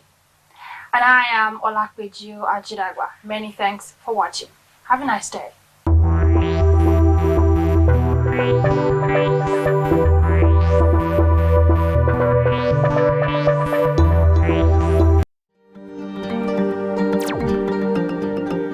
Ogun State, Nigeria's gateway state, the heartbeat of Nigeria. Warm and hospitable people with education as the bedrock, driven by resourcefulness and integrity. Ogun State, fertile land, abundant natural resources that include forests and water bodies, as well as large quantities of mineral deposits such as limestone, chalk, phosphates, gypsum, clay, bitumen, cement, granite stone, gemstones, and crude oil, all in commercial quantities. Agriculture, the economy mainstay, produces rice, corn, cassava, yams, plantains, bananas, cocoa, kola nuts, rubber, palm oil and palm kernels. Tobacco, cotton, and timber are the main cash crops. Major tourist attractions are Olumo Rock, the Ake, residence of the Alake, the traditional ruler of Egba land, and the Centenary Hall, all in Abeokuta. Ogun State is ready for investors with its proximity to Lagos, the commercial nerve center of Africa. Ogun State, the gateway state, welcomes you.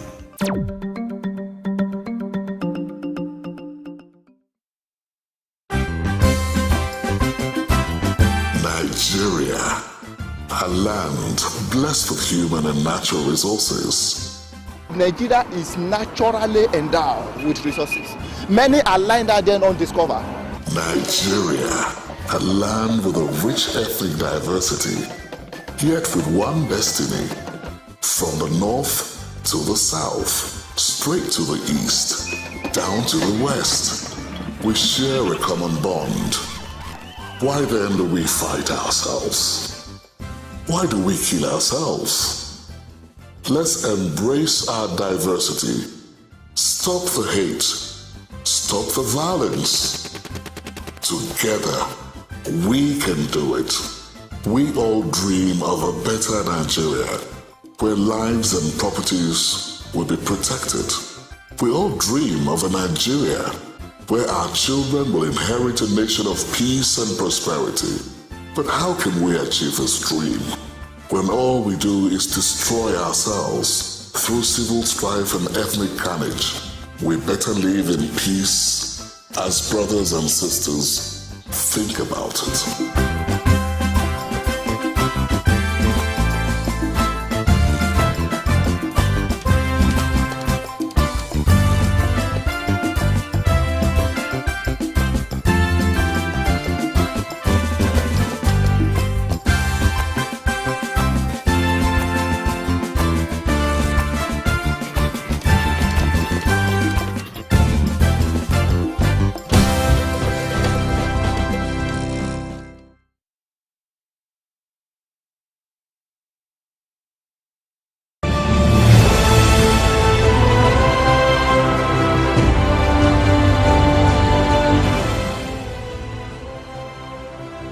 The grand opening of the Kensington Adebukunla Adebutu Foundation Auditorium, donated to the Department of Nutrition and Dietetics, University of Ibadan, was held on Tuesday, the 16th of May 2023, at the University of Ibadan, Oyo State. The magnificent edifice consists of a 250-capacity seat auditorium, fully air-conditioned, with multimedia facilities, including a 150 kVA power generator, with backup of 10 kVA inverter attached to a solar panel of 15 kVA lithium battery. The event had in attendance the Vice President of Nigeria, Professor Yemi Osinbajo, who was the special guest of honor. The Governor of Oyo State, Engineer Seyi Makinde, was represented by his SSG, Mrs. Olubamiwu Adeosun. Ààrẹ Kola Oyefeso represented the Kensington Adebukola Adebutu Foundation, CAF, the foundation through which Sir Kensington Adebutu made the donation. The Vice-Chancellor of the University of Ibadan, Professor Kayode Adebowale, MNI, was represented by the Deputy Vice-Chancellor Administration, Professor E.O. Ayola. Others were Professor Olayinka Omigbodun, Provost, College of Medicine, among many others. The event started with remarks on the history of the department and auditorium given by the Head of Department of Human Nutrition and Dietetics, University of Ibadan, Dr. Oluyemisi Folashire. The present Department of Human Nutrition and Dietetics started in 1963 as the School of Food, Science and Applied Nutrition Unit, which jointly offered a certificate course with the Nutrition Unit of the London School of Hygiene and Tropical Medicine. Between 1962 and 1973, a total of 221 students were trained, including 142 from other African countries. Later, in 1979, the unit was transformed into a degree awarding department with an intake of 5 students who graduated in 1982 with BSc in Human Nutrition. The department has since grown in leaps and bounds with increasing student enrollment in over 5 different programs, namely BSc Human Nutrition and Dietetics, MSc in Human Nutrition with 5 different tracks of specialization: clinical nutrition and dietherapy, community and public health nutrition, international nutrition, food analysis and quality control, food and nutrition policy. We also have the MPH in population and reproductive health in nutrition, and our MPhil and MPH in human nutrition. The representative of the Kensington Adebukola Adebutu Foundation, CAF, Ààrẹ Kola Oyefeso, read the message of the founder of CAF, Sir Dr. Kensington Adebukola Adebutu, CON, in which he expressed delight at the successful completion and launch of the project. He also charged the Department of Human Nutrition as well as the entire institution to put the facility to good use. It is indeed the Lord's doing and a thing of great delight to have the privilege of being associated with this edifice named Sir Kensington Adebukola Adebutu Auditorium, built and donated by my foundation, Kensington Adebukola Adebutu Foundation, CAF, to the Department of Human Nutrition and Dietetics, College of Medicine of the University of Ibadan. CAF is actually a veritable blessing from the Supreme Lord, and it was established when I turned 70 years in 2005 as a special purpose vehicle with the objective of giving back to the society, especially in the areas of education, health delivery service, employment generation, religious institutions, and putting smiles on the faces of the needy, among other altruistic services to humanity, irrespective of tribes and political affiliations. I must primarily appreciate the good Lord who made all things happen, for the grace to witness the conceptualization, the commencement and completion of this project, and as captured in the Bible, unless the Lord builded the house, those that liberate in vain. May we never labor in vain in Jesus' name. In her remarks, the Provost of the College of Medicine, University of Ibadan, Professor Olayinka Omigbodun, she described the auditorium as world-class and appreciated the donor of the facility. I must say that we really welcome this building, this auditorium that is world-class, anywhere can stand in the world. One of the things I must say is that surviving in the university, the little experience I have as a head of department, the dean, and also in my position as provost, is that we depend, apart from government, we're so grateful to the government. But really, to stay afloat, we depend on donors, on philanthropists. Particularly in the College of Medicine, we depend on alumni. It is our alumni that are really helping to keep us afloat. And we really, really appreciate them. And of course, all our donors. I think it's something, governments cannot do everything. So we need to look for ways of increasing partnerships. And this is one of them. And I must also mention that even in the ranking of the University of Ibadan, clinical medicine ranked very, very high. And of course, public health, which houses the Departments of Human Nutrition and Dietetics. They are ranked very, very high. And so, ending this short remarks, I must say that a lot of work is going in the universities. We are struggling. We are really struggling. We need help. We need some kind of transformation that would help us to rise and shine. And we thank Sir Kensington Adebukola Adebutu for this awesome, awesome gift. Thank you, and may God bless you all. The Vice Chancellor of the University of Ibadan, Professor Kayode Adebowale, who was represented by Professor E. Oayola, Deputy Vice Chancellor Administration, expressed gratitude to Sir Dr. Kensington Adebukola Adebutu for his magnanimity and appreciated the Vice President of Nigeria, Professor Yemi Osinbajo, for being a part of the event. I want to especially express my appreciation to the Vice President of the Federal Republic of Nigeria, His Excellency Professor Yemi Osinbajo, GCON, SAN, for being physically present at this event. This project is particularly significant and praiseworthy at a time like this, when Federal University require all the support it could get from all quarters. Therefore, once again, on behalf of the Department of Human Nutrition, I sincerely appreciate the donor and pray that the good Lord will continue to replenish your purse and bless you abundantly. It is my belief that this donation will further help to raise the bar of academic excellence for which the University of Ibadan is known, and enhances quality teaching and learning experience. I want to assure you that the auditorium will be put to good use and maintained as at when due. I rejoice heartily with the Department of Human Nutrition for successful taking delivery of the project. It is my prayer that the Almighty God will continue to keep and uphold us to witness more of this event in the years to come. The SSG of Oyo State, Mrs. Olubamiwo Adeoshu, who represented the governor of Oyo State, Engineer Seyi Makinde, in her remarks, said she was overwhelmed by the quality of the facility. She appreciated Sir Dr. Kensington Adebukola Adebutu and the entire CAF team for their tremendous impact across the country. On behalf of Oyo State, on behalf of the University of Ibadan, would like to say sincere appreciation to Sir Kensington Adebutu and the KAF Foundation for producing this edifice.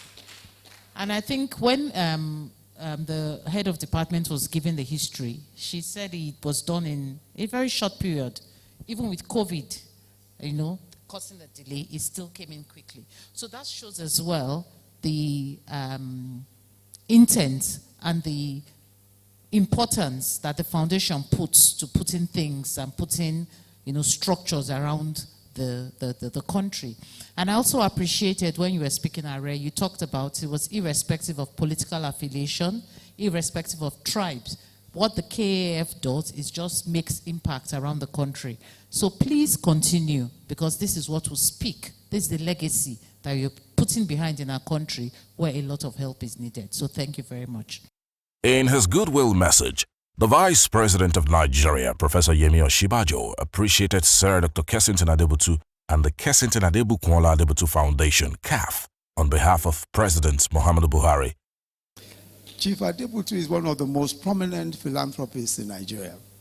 And although he tends to be relatively quiet about his giving, but I know that he's also someone who is so cerebral and well-educated himself that in my conversations with him, you can tell that his concerns are about national development, about education, about public health care, human capital development. Those are the kinds of issues that concern him. And I know that this sort of support for education is exactly what he loves to do. So I think we should press Chief Adebutu a bit more beyond this auditorium. We should have in this department a Chief Kensington Adebutu research grant for human nutrition and dietetics. We should have. And it's not, and trust me, it's not a big deal for him. Just trust me, it's not. So if you go and talk to him properly about this, perhaps Professor Atimo might help again in this respect. And our Kola Oyefes was here. These are people who can whisper a few things in his ears, and I'm sure we'll get some results. I'm glad that he has continually set the pace in supporting human capital development through his huge donations. He's also donated, as we've heard, to the University of Lagos. This is the way it must be. Government budgets alone can hardly scratch the surface of our numerous developmental needs. Private capital must kick in, and positively directed philanthropy is the best course to take. He also expressed delight at the laudable project and spoke on the power of philanthropy and ideation, as well as the benefits of public-private partnership for growth and development. The most advanced nations on earth have the best universities. They all indeed have traditions of investment in research, and the best examples are those countries where private and public investment in education is robust. Research, as we heard from the provost of the College of Medicine, in those best practice countries is crucial, is fundamental, and is directed at solving health, technology, engineering, and a myriad of societal problems. The university is the place where the best ideas and solutions are produced, and they're fine-tuned for use. It's not merely an ivory tower. And I just want to make the point, and I think Professor Migbodu caught it all very accurately, about the importance of research and the place of the University of Ibadan, for example, in the rankings. The Vice President also spoke on the importance of research and suggested aggressive fundraising and private philanthropy as ways out. He ended by officially declaring the auditorium open. University officials must approach the private people. I think this point has been made. Private people in developing countries have several causes and people making daily requests of them. If you look at the number of requests that are made to wealthy individuals in Nigeria, it's a daily thing, unlike in many other countries. And people are asking for everything, school fees, medical, people are always asking. So every public institution that wants philanthropy and wants donations must be aggressive. But for taking and maintaining the initiative, we must commend the efforts again of Professor Atimo, who pioneered the request to Chief Adebutu. And as we've heard, this was as far back as 2012.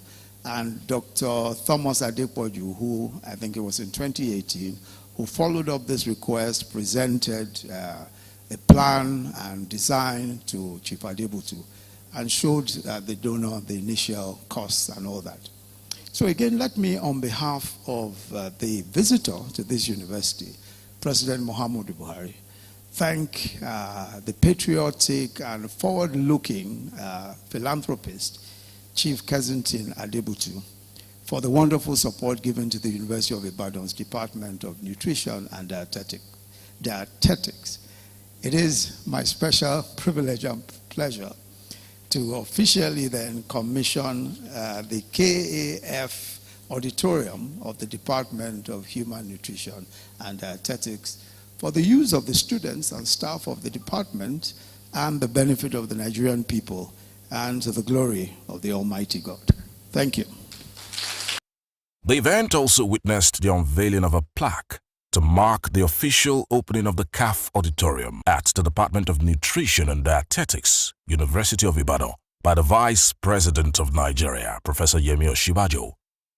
The event was brought to an end after a photo and video session. From Biscon Communications, it's congratulations to the Kensington Adebutu Foundation, CAF, on the successful completion of another milestone philanthropic project to help drive the growth and development of the health sector in the country.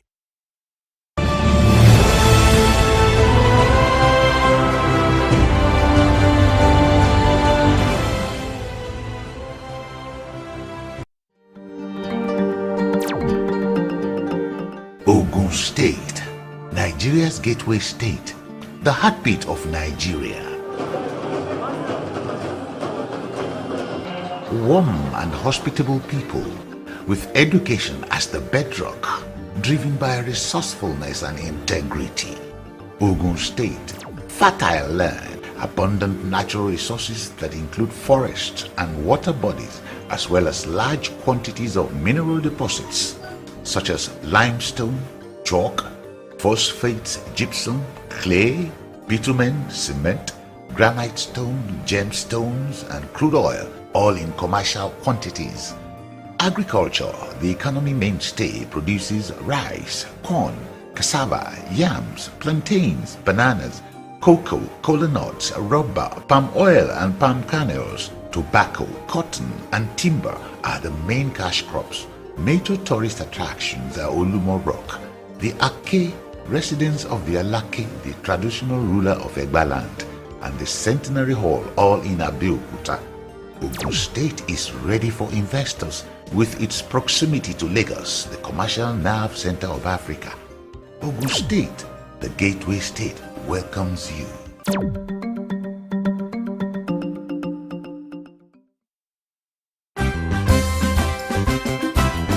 Nigeria, a land blessed with human and natural resources. Nigeria is naturally endowed with resources. Many are lying there then undiscovered. Nigeria, a land with a rich ethnic diversity, yet with one destiny. From the north to the south, straight to the east, down to the west, we share a common bond. Why then do we fight ourselves? Why do we kill ourselves? Let's embrace our diversity. Stop the hate. Stop the violence. Together, we can do it. We all dream of a better Nigeria, where lives and properties will be protected. We all dream of a Nigeria where our children will inherit a nation of peace and prosperity. But how can we achieve this dream when all we do is destroy ourselves through civil strife and ethnic carnage? We better live in peace as brothers and sisters. Think about it.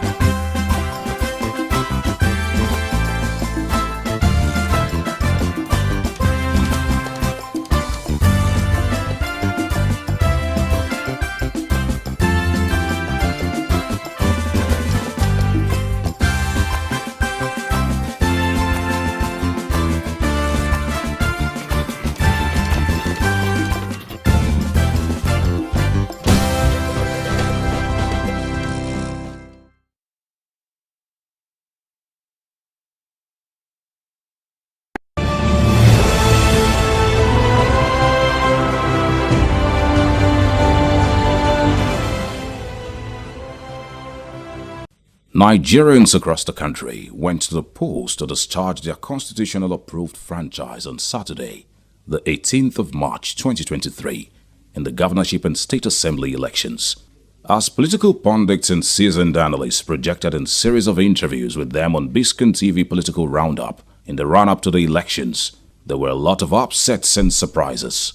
New governors emerged to unseat incumbent ones, while other governors escaped being dethroned by the whiskers. A critical analysis of the 2023 governorship and state assembly election also reveals that women and youth played a very dominant role, stamping their foot of authority on Nigeria's political landscape. A total of 24 women contested for the governorship election in different states, with Senator Aishatu Dahiru Benani, APC governorship candidate in Adamawa State, and the Labour Party governorship candidate in Rivers State, Comrade Mrs. Beatrice Utubo, leading the way. The emergence of Honorable Rukayat Shitu, 26-year-old graduate of the National Open University of Nigeria in the Kwara State House of Assembly, Rashid Buruji Kashamu Jr., son of the late Senator Buruji Kashamu, also 26-year-old member of Ijebu Northeast constituency of Ogun State, were among the new political kids on the block. Beneficiaries of President Muhammadu Buhari's not too young to run bill. Many of the youth across different political parties are indeed running with the not too young to run bill, with the 10th National Assembly membership of political parties brimming with 8, as against 2 main political parties and 1 of 2 fringe parties, which has been the case since Nigeria attained democracy. We are steadily on the way to building strongly towards consolidating on the gains of democracy, with the multi-party system as practiced in advanced democracies of the world. As our democracy becomes politically developed, there will be less emphasis on party affiliation, but the growth and development of all spheres of the country in discussions at the National Assembly, and the people will be the ultimate beneficiaries of what is generally regarded as the dividends of democracy. However, the violence, thuggery, intimidation of voters, snatching of beavers machines which has replaced ballot boxes, and killings of innocent Nigerians, which sadly characterized the 2023 general election, are a huge drawback that may pollute and retard the progress Nigeria has recorded in our democratic journey since 1999. This has strongly dented our democratic credentials before the Committee of Democratic Nations, as attested to both by our own observers and international observers, who are stunned with utter amazement and shock with the real-time evidence of the anti-democratic behavior of the players on the scene from virtually all states of the country. Young Africa is saddened by the cases of attacks on voters, INEC officials, election observers and personnel of the EFCC by political thugs. These stakeholders suffered grievous bodily harm and psychological trauma. Reports also indicate that an average of 8 fatalities were recorded within the last 24 hours. These election-related deaths are unacceptable and highly condemnable. It is important for security agencies to hold the political thugs and their sponsors accountable for these deaths and attacks. Young Africa condemns in unequivocal terms acts of voter suppression fueled by ethnic profiling, political thuggery, and desperation to secure electoral victory at all costs. Thus reported incidents of violence, including cases of assault, vandalism, destruction of election materials and polling units in 16% of the polling units monitored. There were also attacks on EFCC materials, EFCC officials trying to prevent vote buying in some states. There were reports from Rivers State of hoodlums attacking INEC officials and stealing beavers, device, and election materials. The Commission received reports of the killing of thugs in Lagos, Katsina, Rivers, and Benue states, as well as Labour Party agents in Lagos.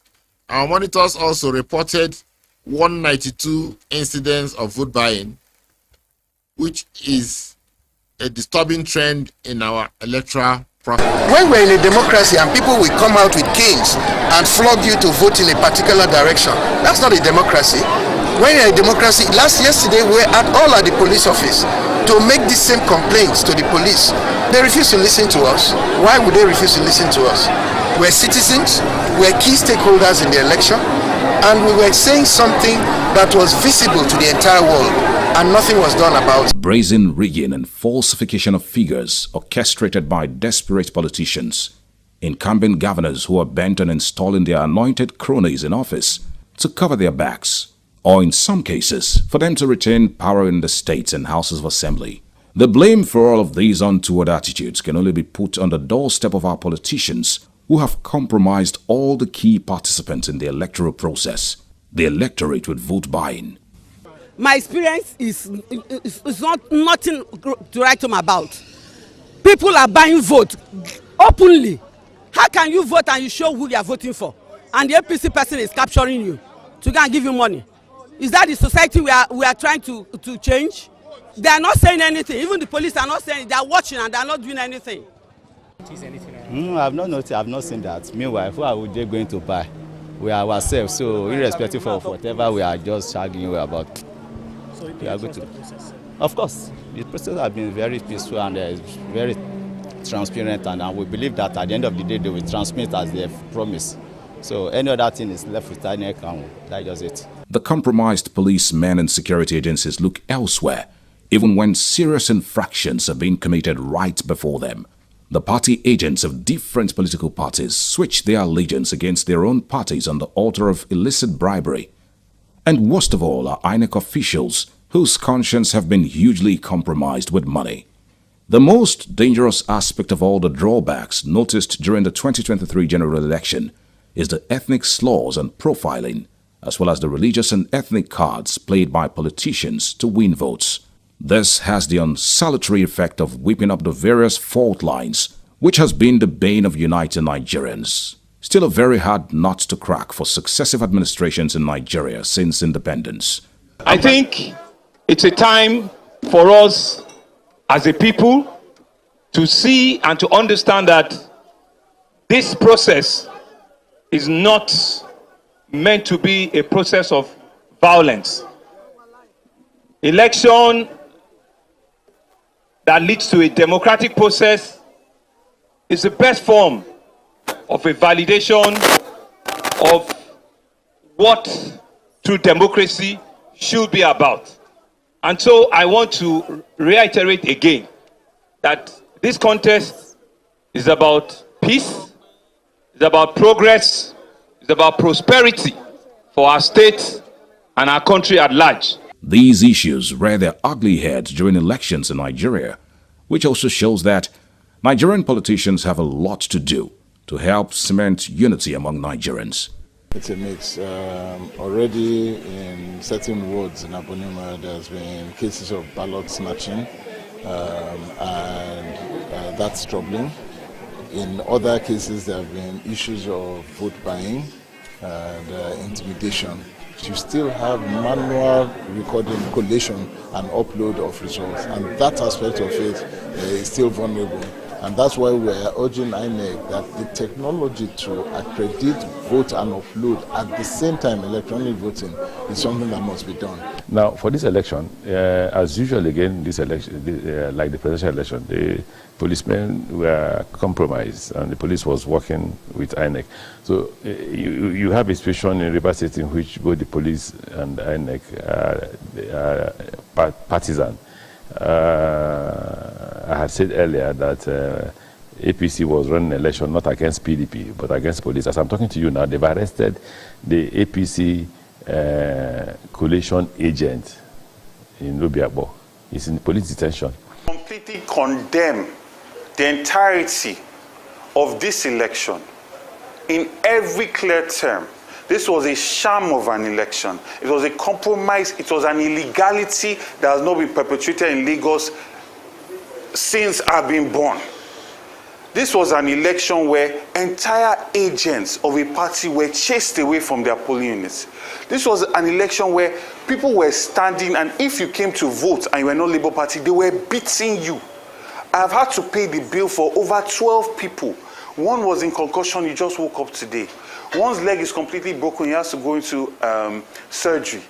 And I've been doing this entire morning. I cannot even transfer money again because I'm done transferring just on hospital bills.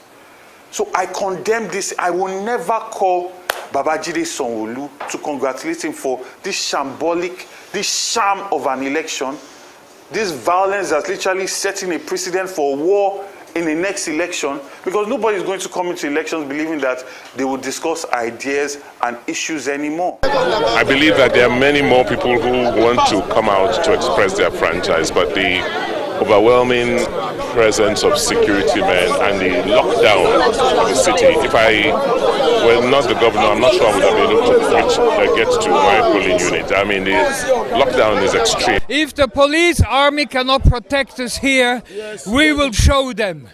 We want peaceful election, not this kind of criminal enterprise behavior. They have come here and carried the ballot paper. Look at that place. Look at what they have done there.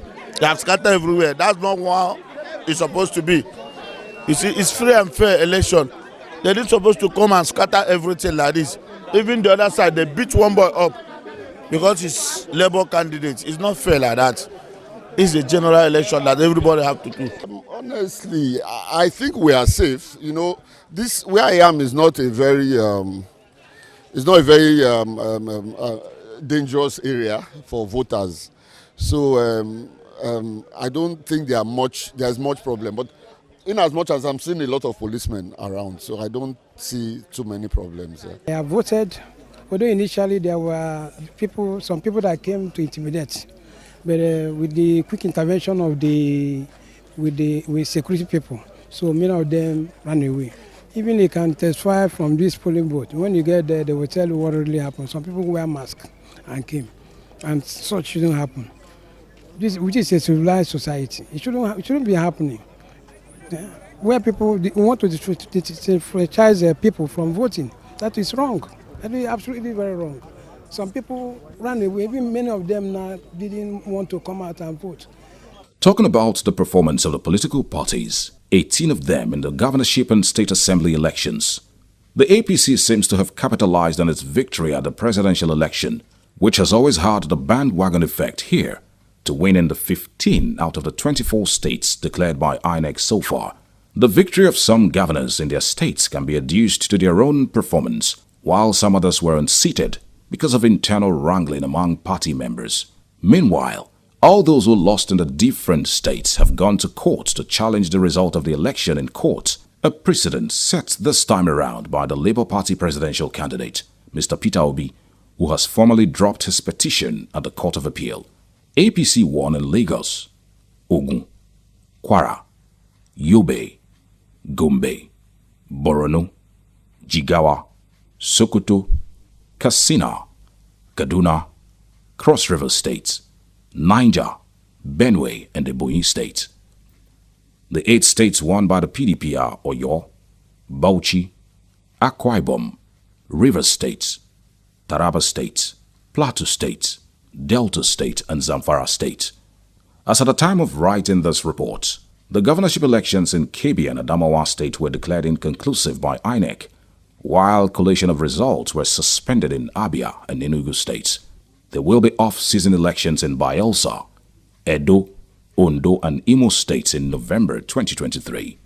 In conclusion, the position of Biscon TV political platform is that we must clean up the polluted atmosphere currently prevailing in Nigeria's politics by avoiding putting people with dubious characters in charge of the conduct and processing of our elections in all fronts. Personal, irreproachable integrity of those players involved in the conduct of our elections must be the only mark to be considered in arriving at credible personnel to run our elections. In all of this, Nigerians must be highly commended for coming out in large numbers for the elections, despite all the odds placed in their way.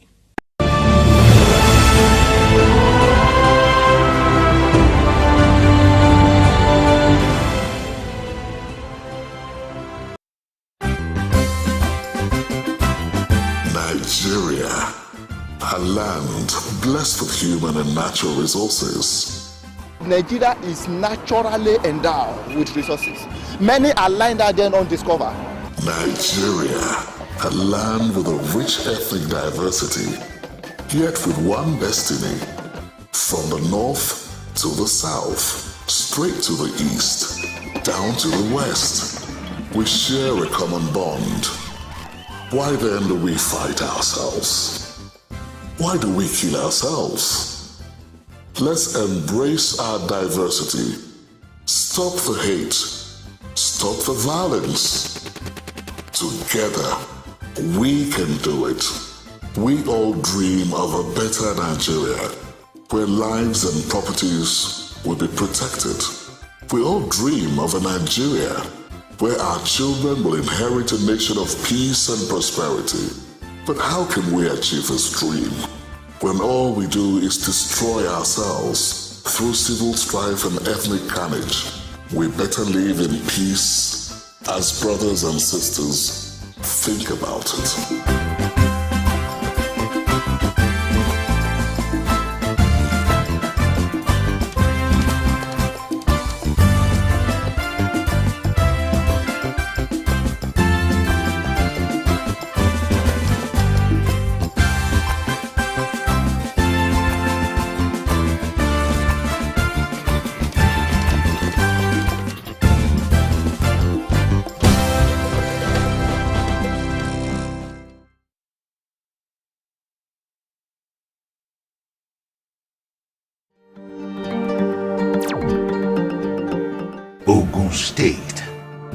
Nigeria's gateway state, the heartbeat of Nigeria.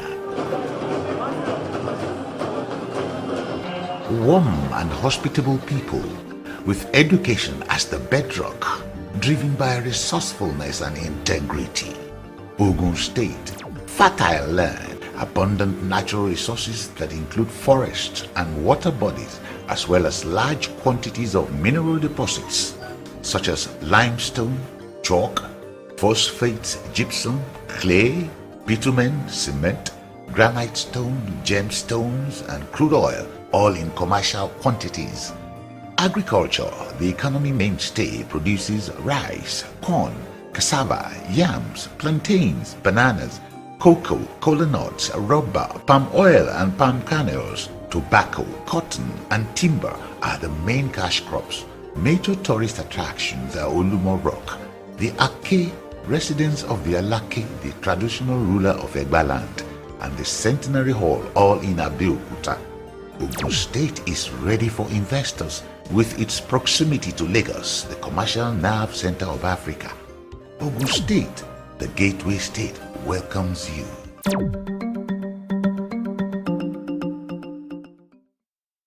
Racism is a belief that groups of humans possess different behavioral traits corresponding to inherited attributes and can be divided based on the superiority of one race over another. It may also mean prejudice, discrimination, or antagonism directed against other people because they are of a different race or ethnicity. Modern variants of racism are often based on social perceptions of biological differences between peoples. These views can take the form of social actions, practices, or beliefs of political systems in which different races are ranked as inherently superior or inferior to each other, based on presumed shared inheritable trait attributes and qualities. There have been attempts to legitimize racist beliefs through scientific means, such as scientific racism, which have been overwhelmingly shown to be unfounded. In terms of political systems like apartheid, the expression of prejudice or aversion in discriminatory practices or laws.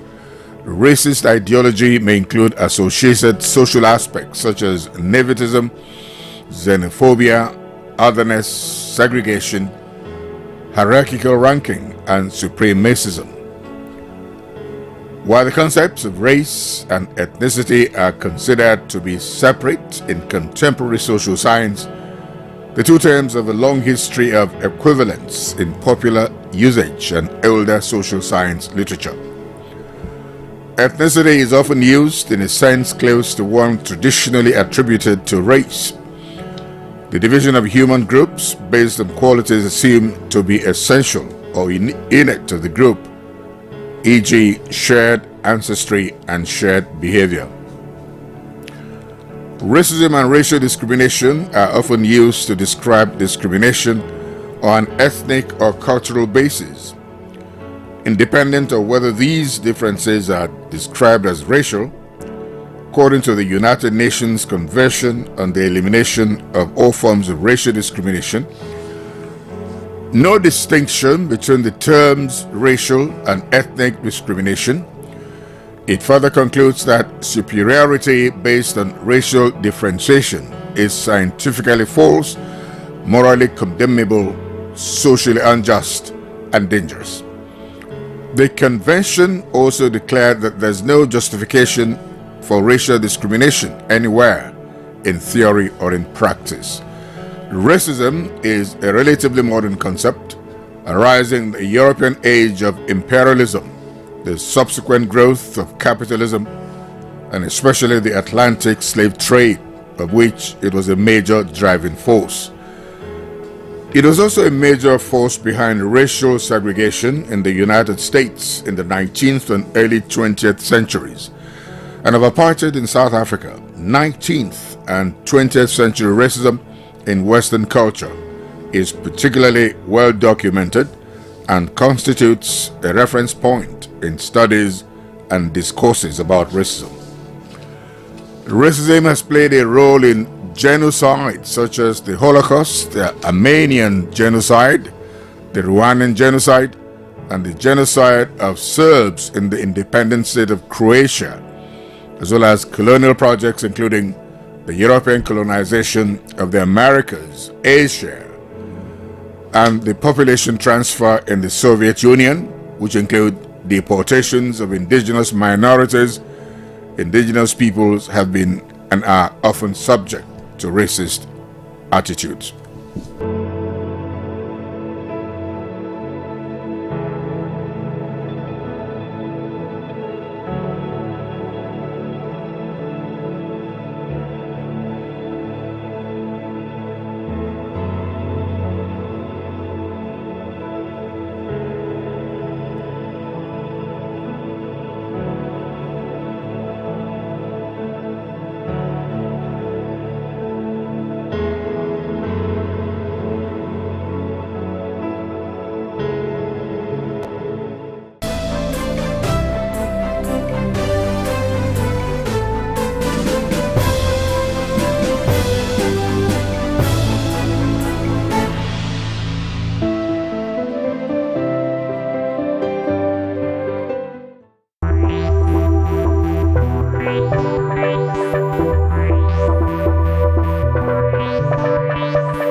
Hello and welcome to Biscon Television Foreign News. I'm Stella Opara. Coming up in the news, Gabriel Attal becomes France's youngest prime minister as Macron seeks reset. More than 1,000 Ukrainian towns lose power due to extreme winter weather. China's satellite launch triggers air raid alert in Taiwan ahead of election. And South Korea passes law banning dog meat trade. We'll bring you details of these and more after the short break.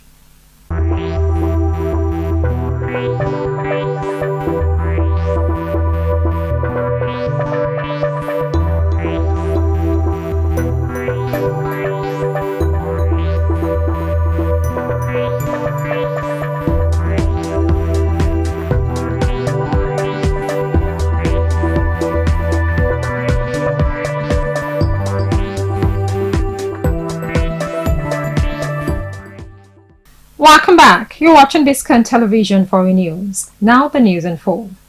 French President Emmanuel Macron appointed 34-year-old Education Minister Gabriel Attal as his new Prime Minister, seeking to breathe new life into his second mandate ahead of European Parliament elections.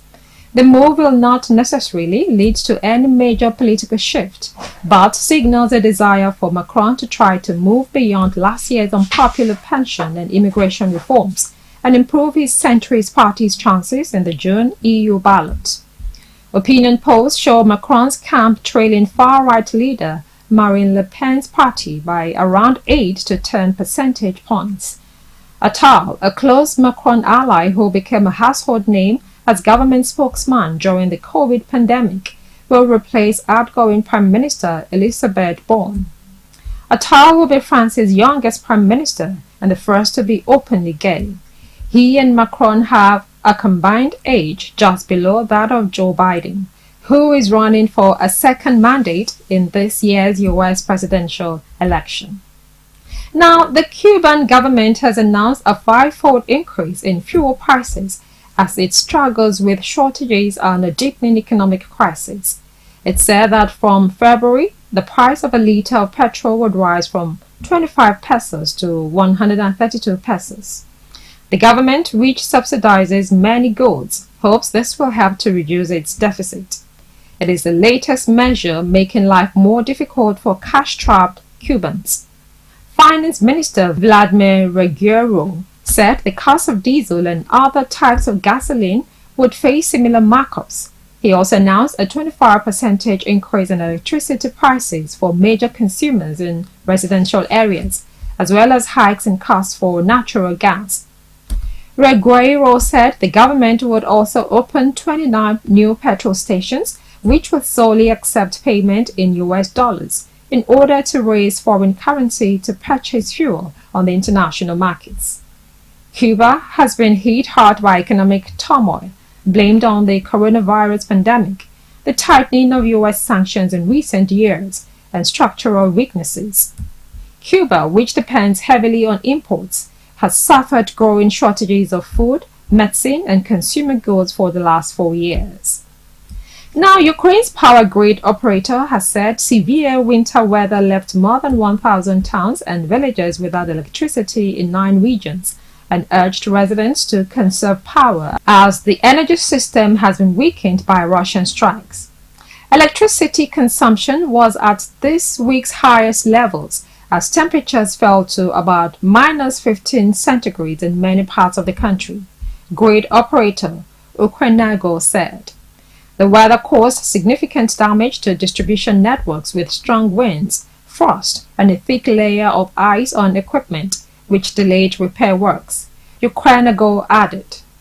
Vitaly Kim, governor of Southern Mykolaiv region, where 215 towns and villages have been cut off from electricity, said ice on electricity cables was over 5 centimeters thick. Ukrenago said the power system was already working at maximum capacity and urged residents to save electricity as much as possible and avoid using several electrical appliances simultaneously to help the system cope. Now in Niger's military tribunal has granted provisional release to Mohamed Bazoum Salem, the 23-year-old son of ousted President Mohamed Bazoum, from house arrest in the capital Niamey. Salem had been under detention at the presidential residence along with his parents since the military coup that ousted his father in July. This coup, one of 8 in West and Central Africa since 2020, faced widespread condemnation, resulting in sanctions from the Economic Community of West African States, ECOWAS. The international community also called for the release of Bazoum and a return to a democratic rule. However, the military tribunal did not disclose the fate of Salem's parents in its statement. In a significant development, the ECOWAS Court of Justice declared last month that the detention of Bazoum's family was arbitrary and ordered the reinstatement of President Bazoum. The junta now has 1 month to outline how it plans to execute this order, according to the lawyers involved in the case. Following the July 26 coup, Bazoum and his son were indicted. Salem faced charges of conspiracy with the intent of undermining the authority or security of the state. We take a break now to come back with more stories. Stay tuned.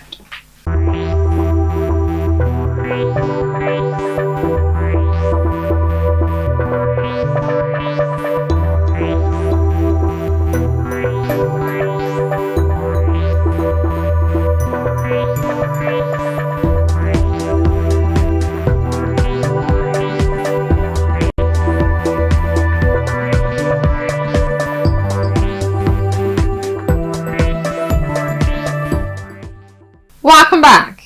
You're still watching Biscon TV Foreign News. Now to Taiwan. Taiwan issued an island-wide air raid alert after a Chinese satellite flew over its southern airspace days before a crucial presidential election. Mobile phone users across the South Road Island received a message warning them to be aware of their safety. The presidential alert underlined jitters ahead of pivotal presidential and legislative elections on Saturday.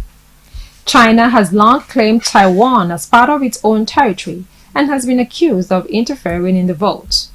The self-governing island of 23 million people is a key flashpoint in the tussle between China and the US for supremacy in Asia. The satellite was launched off the Xinjiang Satellite Launch Center in China's Sichuan province at 15:03 local time, Taiwan's defense ministry said. At about the same time as the launch, China's CCTV announced that a satellite named Einstein probe had been launched with complete success.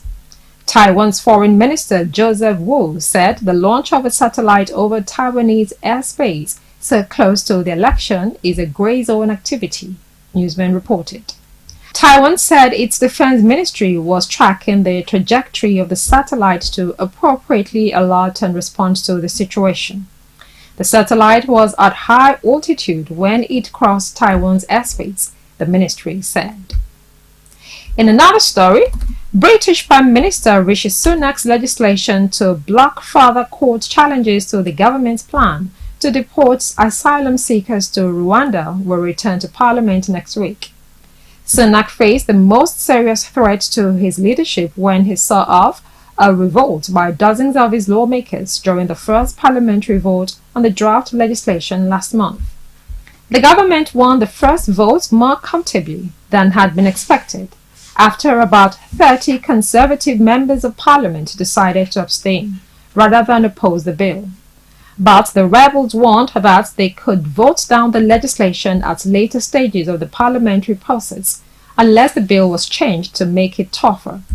It will now be debated on January 6 and 17, the leader of the House of Commons, Penny Mordaunt, said, when lawmakers have their first opportunity to put forward amendments. Now, the slaughter and sale of dogs for their meat is to become illegal in South Korea after MPs backed a new law. The legislation set to come into force by 2027 aims to end the centuries-old practice of humans eating dog meat.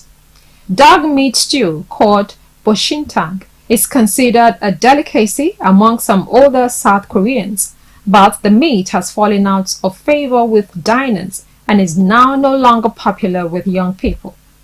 Under the new law, the consumption of dog meat itself will not be illegal. The new law focuses on the dog meat trade. Those convicted of butchering dogs face up to 3 years in prison, while people found guilty of raising dogs for meat or selling dog meat could serve a maximum of 2 years. Farmers and restaurant owners have 3 years to find alternative sources of employment and income before the legislation comes into force. According to government statistics, South Korea had around 1,600 dog meat restaurants and 1,150 dog farms in 2023, all of which will now have to submit a plan to phase out their businesses to their local authorities. The government has promised to fully support dog meat farmers, butchers, and restaurant owners whose businesses will be forced to close, though the details of what compensation will be offered have yet to be worked through. And that's it on Biscon Television Foreign News, compiled and produced by Tomiloba Abolari. I'm Stella Opara. Thank you for watching.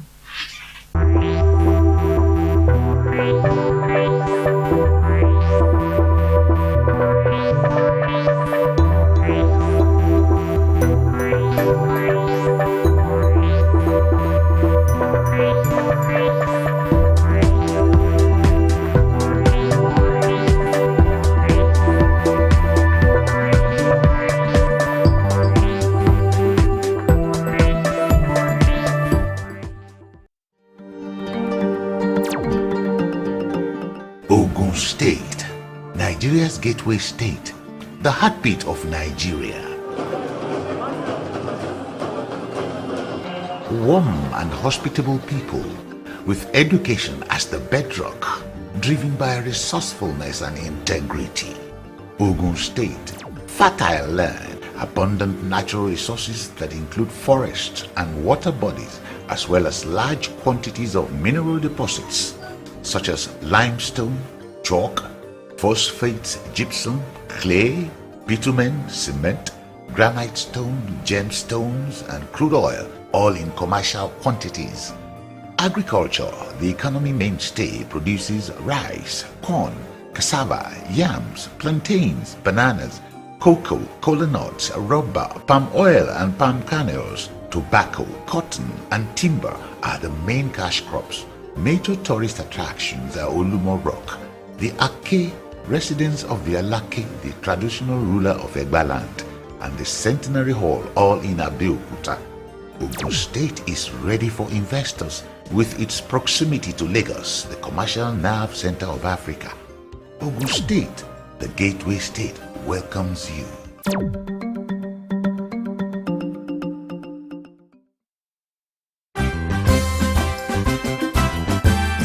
Nigeria, a land blessed with human and natural resources.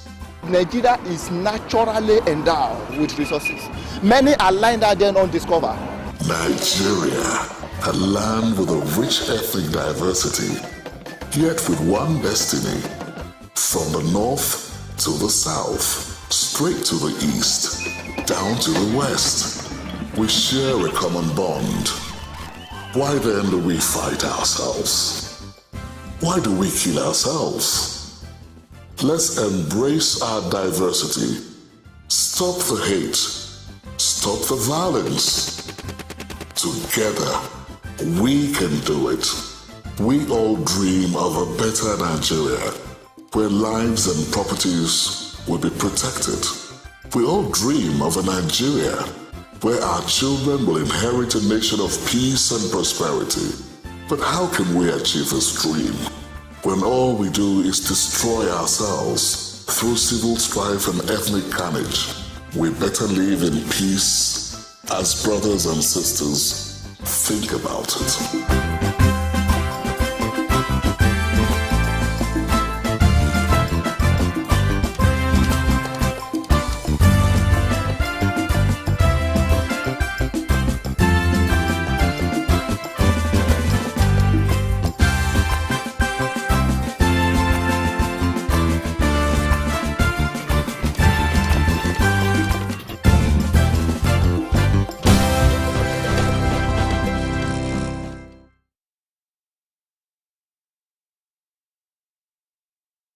The governorship and state assembly elections were held in 1,021 constituencies in 28 states, while 993 candidates contested for seats in the legislative elections.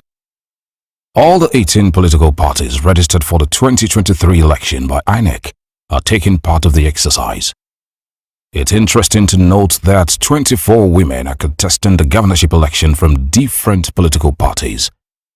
And for the first time in the political trajectory of Nigeria, we have 8 political parties in Nigeria's 10th Senate and House of Reps, which makes a great case for inclusiveness, which will enhance more focus on how to bring about development of the country on a no-partisan basis. Feelers from Biscon Tv reporters across the country at the early hours of the commencement of the elections confirmed that the turnout of voters was relatively lower than during the presidential and National Assembly election. Yes, there's both the voter apathy, no doubt. However, I believe that there are many more people who want to come out to express their franchise, but the overwhelming presence of security men and the lockdown of the city. If I were not the governor, I'm not sure I would have been able to get to my polling unit. I mean, the lockdown is extreme. Well, I heard the turnout is not as high as expected, but now we are appealing to people, to come out. They were thinking that the security challenge. There's a very low turnout. And the turnout is obvious for obvious reasons. People see that if their vote will not make any meaning, why make the effort to come out and vote? So there's a very low turnout. I just hope that more people come out. The voter turnout still appears a little low. I hope more people come out, particularly the women that perhaps at home cooking lunch before coming out. I'm very, very happy. The turnout is so much, it has increased. Thank God, because the voters, our people have come out in mass to ensure they exercise their universal suffrage, and everything appears very peaceful and orderly. We thank God for that. About 10 a.m. I believe that a lot of people are still going to come out today. Yeah, that time everybody came in, but they've seen the process. I guess that a lot of people are still going to come out, but they're just coming out in triples. So people you are accredited, you cast your vote, you're accredited, you cast your vote. So we still have a clear 4 to 5 hours for people to cast their vote. From what I can see and from what I've heard, because I was watching TV before I came out. So from what I've heard and what I've seen, INEC has upped its game. There's been a lot of improvement in terms of preparedness by the commission. I believe materials came early, the staff came early. Accreditation has gone well fairly. Vivas has worked fairly, practically everywhere, from my understanding. With what I have seen and the report I got in the last 1 hour, things are moving as expected. I want to, at this juncture, express a sincere appreciation to the umpires, that is INEC, for what they have done so far. The machine is effective. So I believe if every other unit around the LGA and in the states, it goes this way, there will be a age-free election. My people they are really happy and they can't wait to deliver their brother. I think that should explain the excitement and the spirit you're feeling around here. Obviously, they are discouraged, but for whatever it is, the number is still okay. You can't force people to go and vote. It's been very peaceful. We are hoping that it will remain peaceful. The only area we are yet to get the actual position for now is in the oceanic area, that's across the sea. But so far, so good. The beavers here in my ward is working well. We are hoping that and things are peaceful. Up to this moment, voting has not commenced. And that is what is going on in almost all the other wards. In this local government, Degema local government, Asato local government, and Akukutor local government. These three local governments are the three Calabar local government and stronghold of the main contender in this election, Toye Patrick Deleko. Materials, sensitive materials have not arrived. We cannot be manipulated in this election.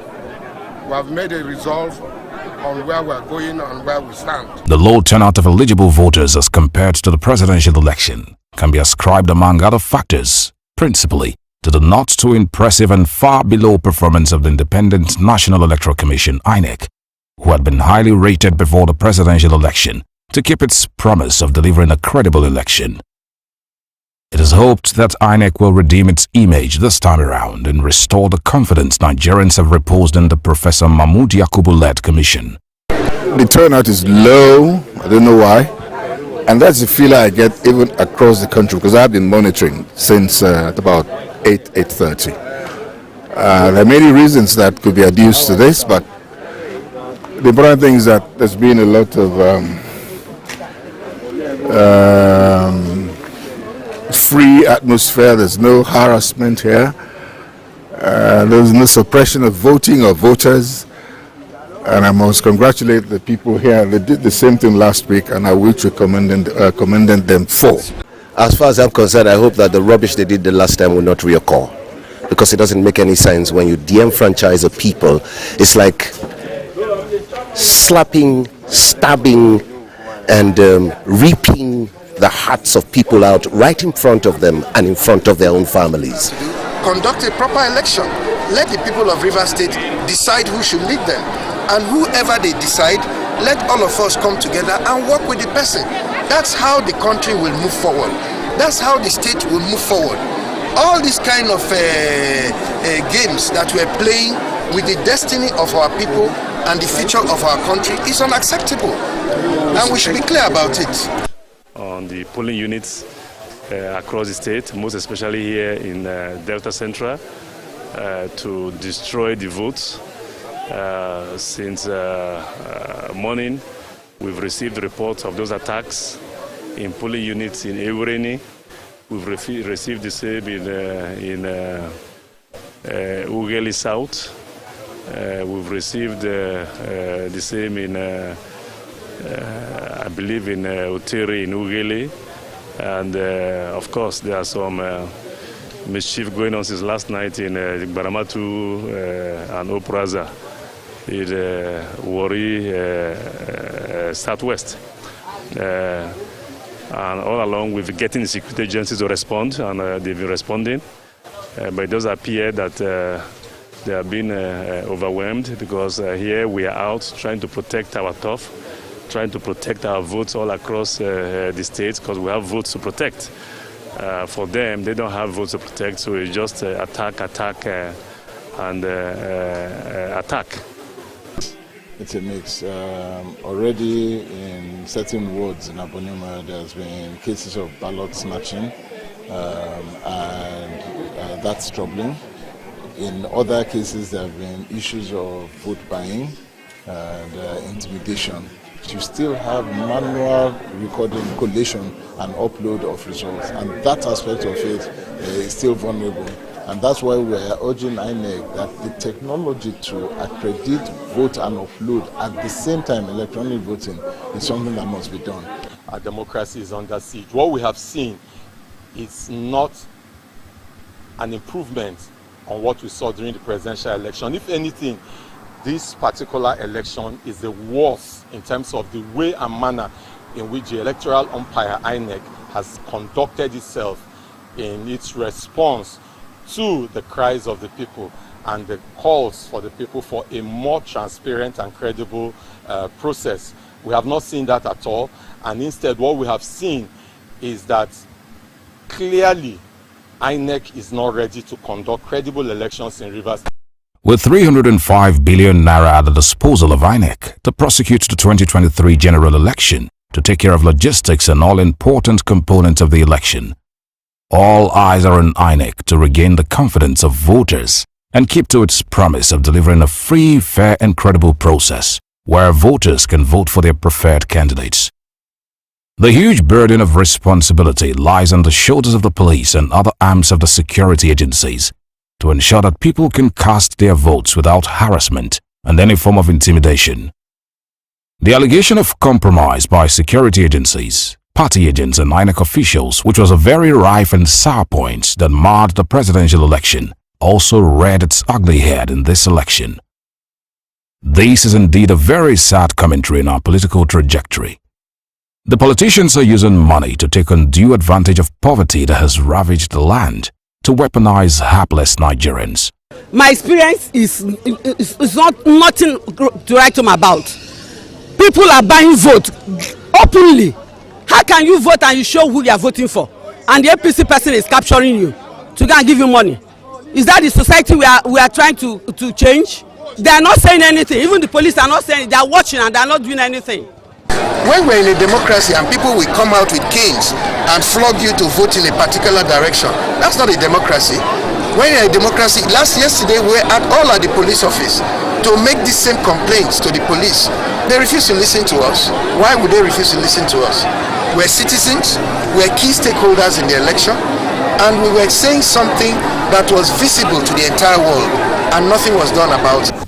If you see the arrests all over the state, boiling to one thing, the police colluding with Nyesom Wike to deliver PDP. Is that an election?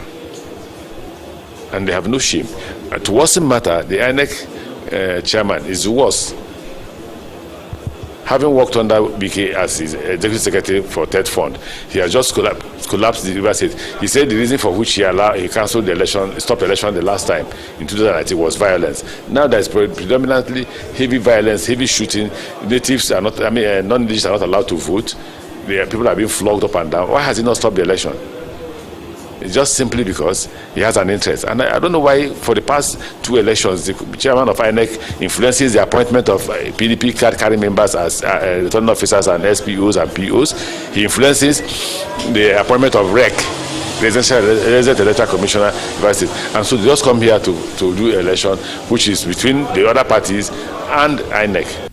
The governorship and state assembly election is a referendum on the performance of the state governors and members of the state assembly, who are usually regarded as the engine of governance and democracy. Very unfortunate that Lagos State has been under the rule of people that only bring about thuggery and violence every 4 years, when they have had the opportunity to do well for people and actually create a voter group that would be happy to vote for them, but they always choose violence and thuggery.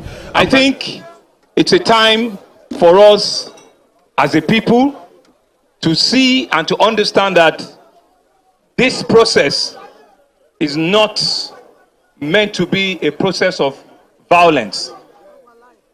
Election that leads to a democratic process is the best form of a validation of what true democracy should be about.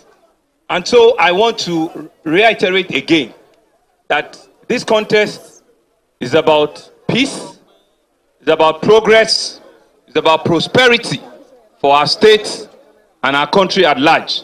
Although it's generally agreed that all politics are local, results of the presidential election in the different states will also have an impactful bearing to a large extent on the way voting go out at the end. States where parties in power lost in the presidential and National Assembly election are Lagos, Oyo, Benue, Kano, Kaduna, Yobe, Sokoto, Enugu, Abia, Ebonyi and Osun states.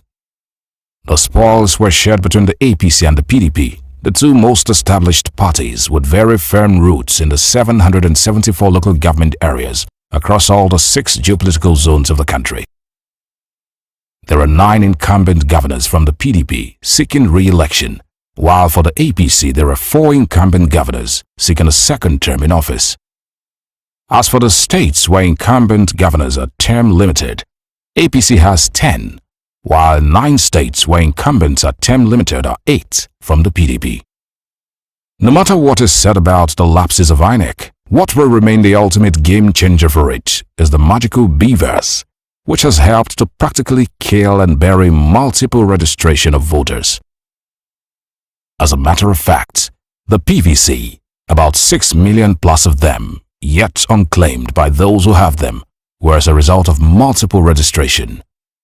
To a large extent, the introduction of BVAS has brought a lot of sanity to the voting process in terms of quick turnaround in registration and voting. One expects that INEC will perfect the voting process with the uploading and transmission of election results real-time. From the calculation of political pundits in their various analyses in the run-up to the governorship election, upsets were projected in some states, particularly in the southeast, as a result of the Peter Obi effect, where new Labour Party candidates might be enthroned as new governors. Now, when I talk about other parties like Labour, Labour is out there because of Obi, which is like an alternative to the youth. And that's Labour National. Labour at the state level, there are PDP people, APC that are the strong that are not happy with their party. All of them moved to Labour state. So it's all the same thing. The past election was about Obi all over the place. But Obi is not on the ticket. It's not on the ballot. Yeah. So what difference is that going to bring now? Because is Gbadebo strong enough to be able to he's ride on this momentum? He's riding on the wave of Obi's movement.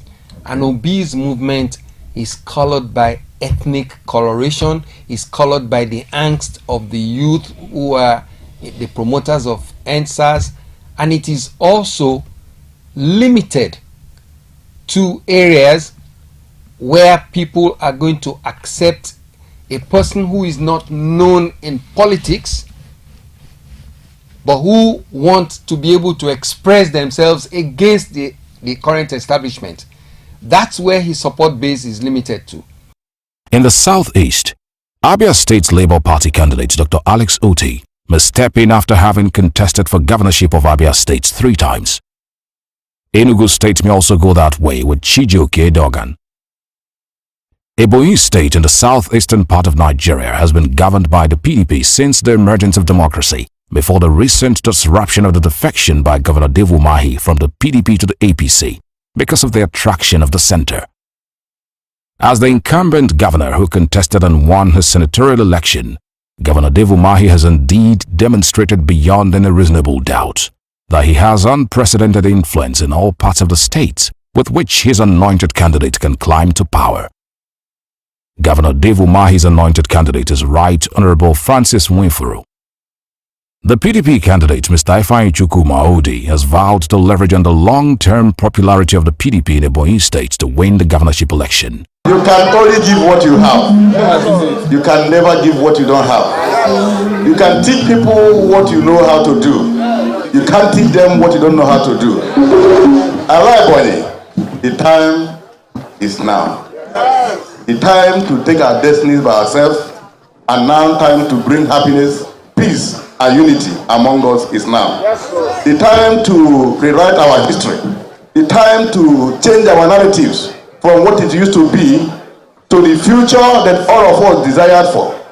Ebony states, God has endowed us with so much amount of solid mineral resources, with good arable land. Ebony states, it's a state where about 85% of Ebonians are farmers. And farmers all over the world are not known to be poor people. We have no reason to be where we are today.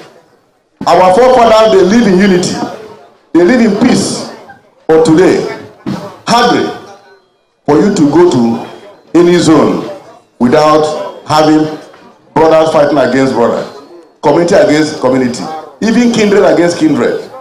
It is not good for our people. By special grace of God, by the time you vote for PDP all through and vote for Annie Choose as your governor, let me tell you, every communal crisis in Ebonyi State will come to an end that day. With Hurricane Labour Party wave still felt in most parts of the southeast and the PDP's influence still very much in the air in most parts of Ebonyi State, we may have to wait till the very last minute to call the winner of Ebonyi State. As for the Houses of Assembly elections, the eye of the world will be on Anambra, Edo and Osun, where Governors Chukwuma Soludo, Godwin Obaseki and Senator Ademola Adeleke of Osun State will harness all their support among the people to see that they win most seats of the House of Assembly in their states so they can govern their states smoothly, because the legislature is the soul of governance. Ogun State, Nigeria's gateway state, the heartbeat of Nigeria. Warm and hospitable people, with education as the bedrock, driven by resourcefulness and integrity. Ogun State, fertile land, abundant natural resources that include forests and water bodies, as well as large quantities of mineral deposits such as limestone, chalk, phosphates, gypsum, clay, bitumen, cement, granite stone, gemstones, and crude oil, all in commercial quantities. Agriculture, the economy mainstay, produces rice, corn, cassava, yams, plantains, bananas, cocoa, kola nuts, rubber, palm oil and palm kernels. Tobacco, cotton, and timber are the main cash crops. Major tourist attractions are Olumo Rock, the Ake, residence of the Alake, the traditional ruler of Egba land, and the Centenary Hall, all in Abeokuta. Ogun State is ready for investors with its proximity to Lagos, the commercial nerve center of Africa. Ogun State, the gateway state, welcomes you.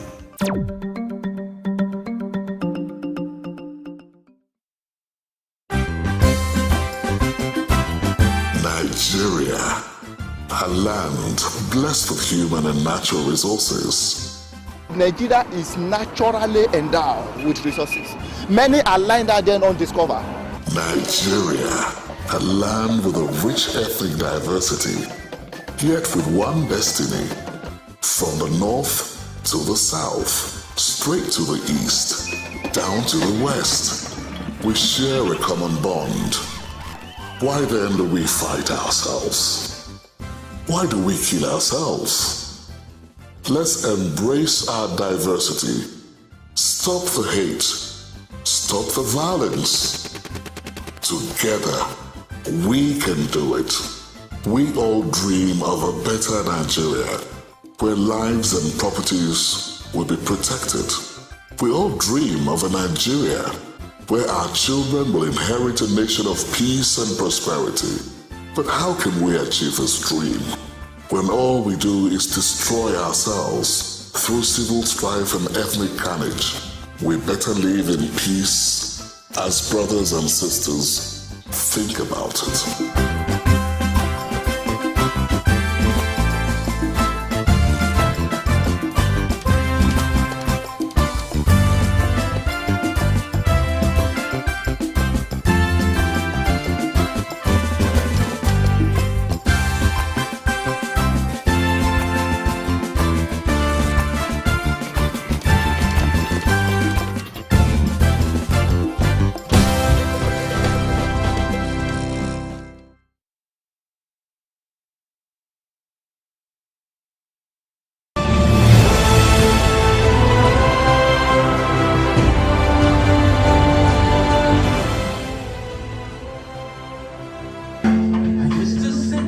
wonder what kind of woman turned me on.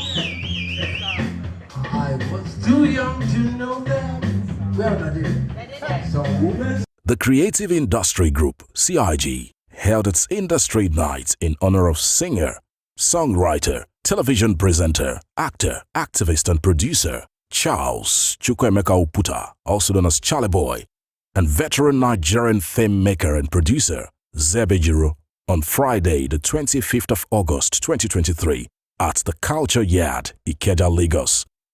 The event was anchored by Kofida Guru alongside Ambassador Nita of the Biscon TV fame. Present at the event were the President, Creative Industry Group, Ambassador Felix Duke, the honorees Charles Chukwuemeka Oputa, also known as Charlie Boy, and Zebejiro, popular gospel reggae sensation Buchi, Chief Collins Ifeanyi Ajere Nebele, father of popular singer, songwriter and producer Don Jazzy, among many others. The event featured performances by various young and upcoming artists. The high point of the event was the presentation of Lifetime Achievement Awards to the honorees Charles Chukwuemeka Oputa, aka Charlie Boy, and Zebejiro. Speaking before the award presentations, the President, Creative Industry Group, CIG, Ambassador Felix Duke, stated that the night was created to celebrate industry legends, Charlie Boy and Zebejiro, who he said truly deserve to be celebrated for their remarkable contributions to the industry over the years. He's a wonderful man. He's a great man. He deserves to be today because he has contributed so much to the growth of the creative industry. Sir, for your love, thank you for your support. The citation of Charles Chukwuemeka Oputa, also known as Charlie Boy, was read by Manny Eke, Chairman, CIG Music Sector. Distinguished ladies and gentlemen, it is an honor on behalf of the Creative Industries Group to present this award of lifetime achievement to the one and only Charlie Boy. This is in recognition of his consistency, accomplishment, sustainability, and significant impact in shaping the Nigerian creative industry.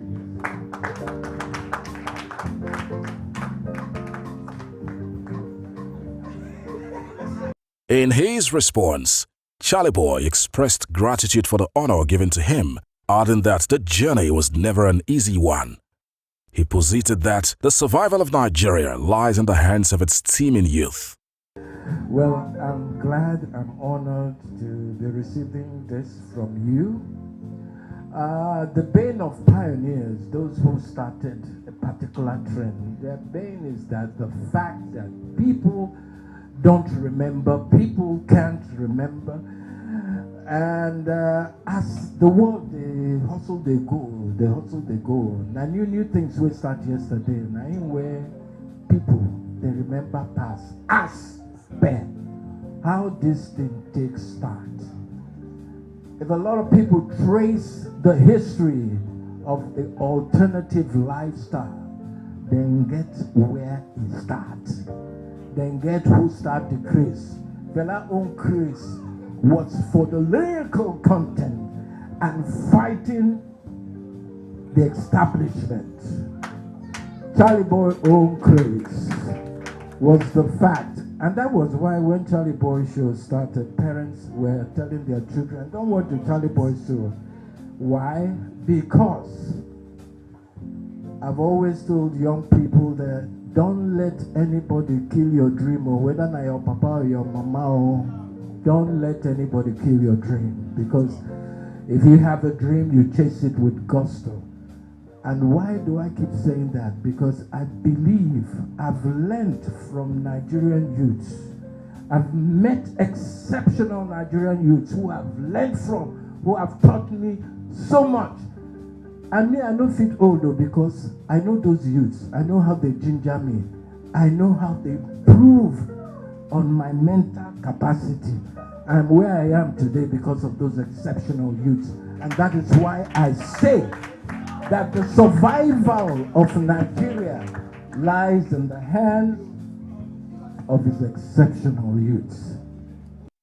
Chief Collins Ifeanyi Enebili also described Zebijiro as a bosom friend who was at the forefront of the battle to bring Nollywood to what it is today.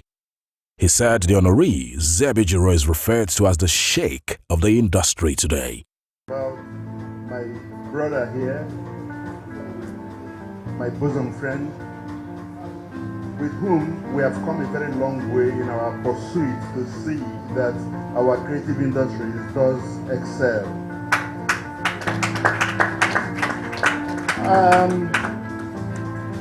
I will be economical with the truth if I fail to tell you that Zeb was at the forefront of pushing the boundaries to ensure that our filmmaking capacity in this country evolved from where it used to be, where it was more or less like a glorified concert or drama, to what we have now that has blazed the trail to make Nollywood what it is today.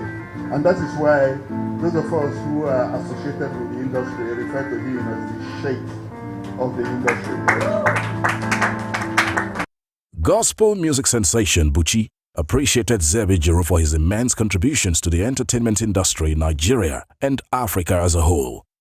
In the words of the last speaker, that if not for him and the works that he has done, you reeled out the titles, Domitila, Sakubi, Ripples.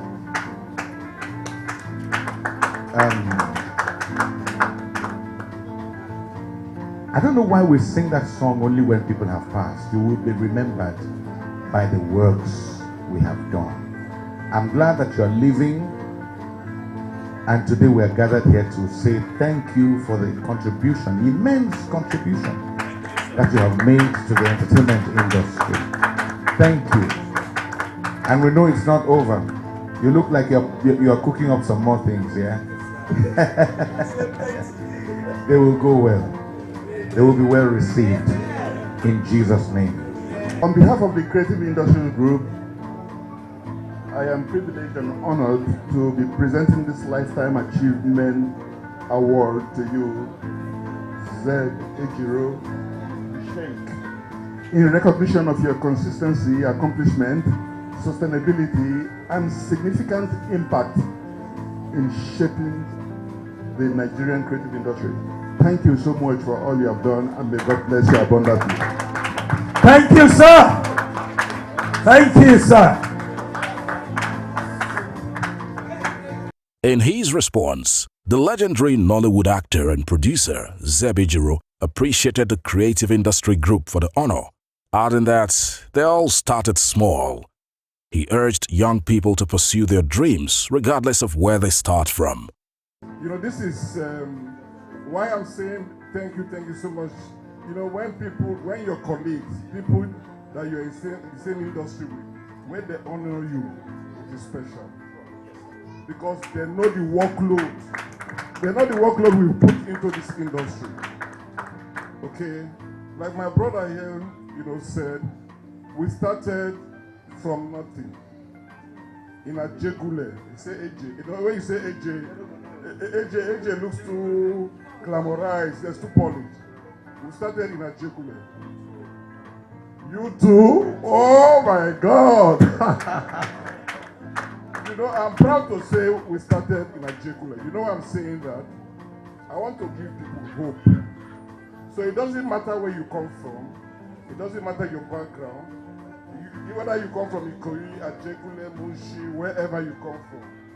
Once you have a dream, pursue your dream. Okay, so if we AJs or Ajegule guys are running things in Nigeria now, you too can do it. From Biscon Communications, it's congratulations to the Creative Industry Group, CIG, on the successful hosting of another edition of its Industry Night.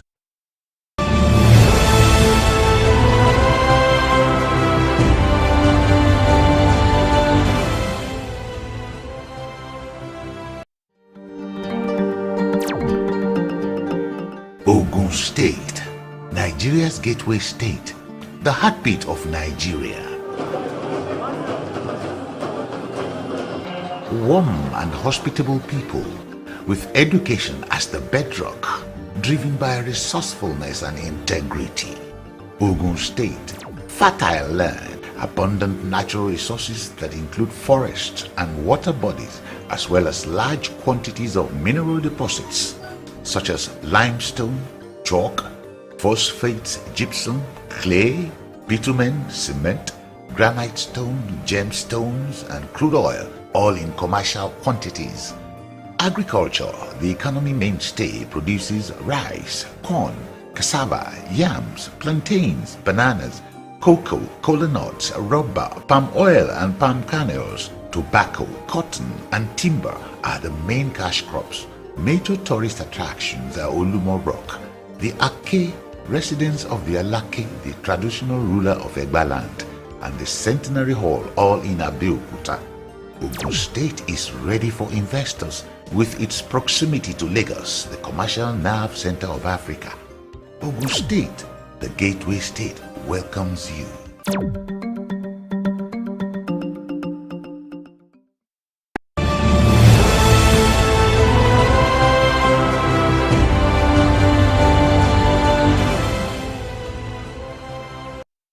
The Esako Club on Saturday, the 29th of October 2022, held the 40th anniversary of Esako Club 1981. The event was held at the White House Event Place, Oregun, Ikeja, Lagos, with sons and daughters of Esako land in Edo State and their friends in attendance. Some high-profile guests at the event were the president of Esako Club, Chief Bala Yusufu, the Deputy Governor of Edo State, Honorable Philip Shuaibu, who represented Governor Godwin Obaseki of Edo State, who was the special guest of honor, the Chairman and CEO Biscon Communications, Prince Dr. Bisi Olatilo, Editor, Ovation Magazine, Mr. Michael F. Young, who represented Bashan Rudele Momodu, Royal Fathers, and other important personalities. The Esako Club 81 is currently under the leadership of its 20th president, Dr. Bala Yusufu, who has provided a productive forum for the articulation of ideas aimed at promoting the common interest of Esako people of Edo State. As part of activities to celebrate Esako Club at 40, an award ceremony was organized to recognize distinguished personalities who have excelled in their chosen careers over the years. The award categories included honorary membership titles presented to 11 outstanding personalities. They include the Chairman and CEO Biscon Communications, Prince Bisi Olatilo, Chairman, DA Communications PLC, Chief Raymond Aleo Dokwesi, the founder of Channels Television, Mr. John Momo, publisher, Ovation Magazine, Bashan Rudele Momodu, Ace Television presenter, Bimbolo Yide. Also on the list were the Governor of Edo State, Mr. Godwin Obaseki, his deputy, Honorable Philip Shuaibu, former Governor of Edo State, Comrade Adam Soshomole, Dr. Taiwa Afolabi of CFAX Group, and other notable personalities. According to the organizers of the event, the honorary award was presented to Prince Dr. Bisi Olatilo for his outstanding contributions to the broadcast profession, in addition to his proficiency in the 3 major Nigerian languages. The award was presented by Honorable Philip Shuaibu, Deputy Governor of Edo State. Prince Bisi Olatilo, our Egbon. This award is presented to you by me on behalf of Esako Club 81 on its 40th anniversary for your contribution to the media in Nigeria. We tap from that wisdom that God has given to you. Congratulations once again.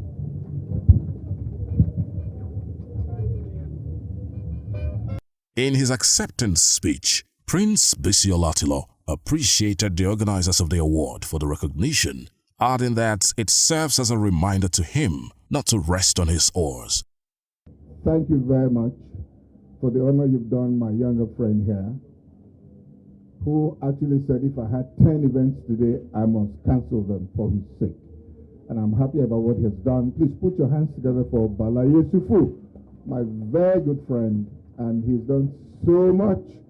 And in the last 3 weeks or so, we've been advertising most of the jingles that you have, and I'm very happy that I did.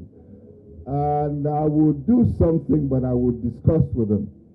I don't want to come and make a pledge here and Balagodi say, wait this thing now. But please take it from me, I'll do something. But thank you very much, sir. Awards were also presented to the publisher Ovation Magazine, Basharu Dele Momodu, who was represented by the editor, Ovation Magazine, Mr. Michael F. Young. On behalf of Isako Club 81, through you to our Egbon again, Dele Momodu, for his contribution to the print media industry in Nigeria. We present this award on our occasion celebrating our 40th anniversary. Please, through you, tell him we appreciate him and congratulations.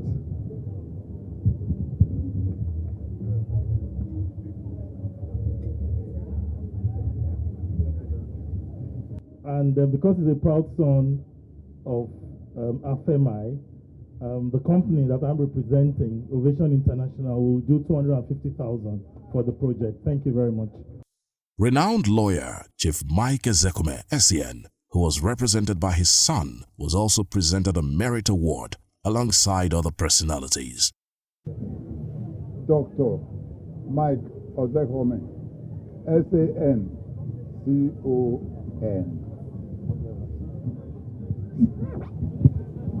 The event was brought to an end after the final award presentations. The management and staff members of Biscon Communications congratulates the chairman and CEO, Prince Bisi Olatilo, on the well-deserved honor.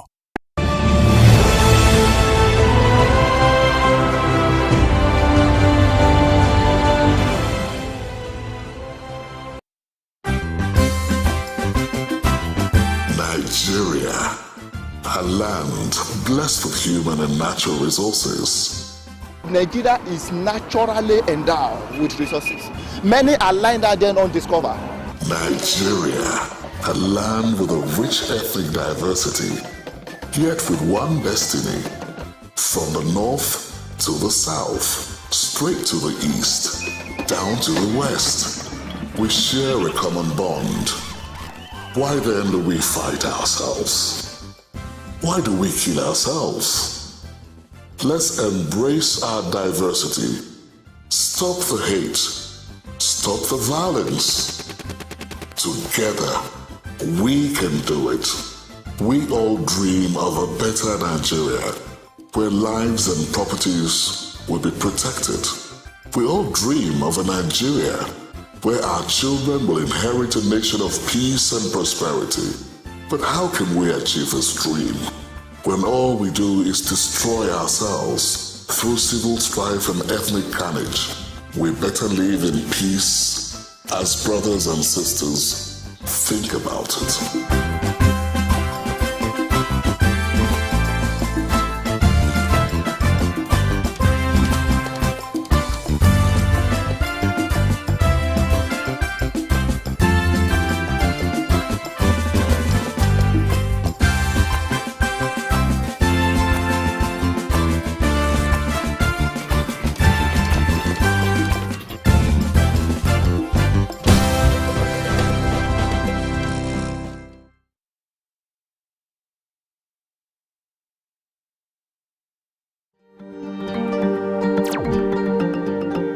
Ogun State, Nigeria's gateway state, the heartbeat of Nigeria.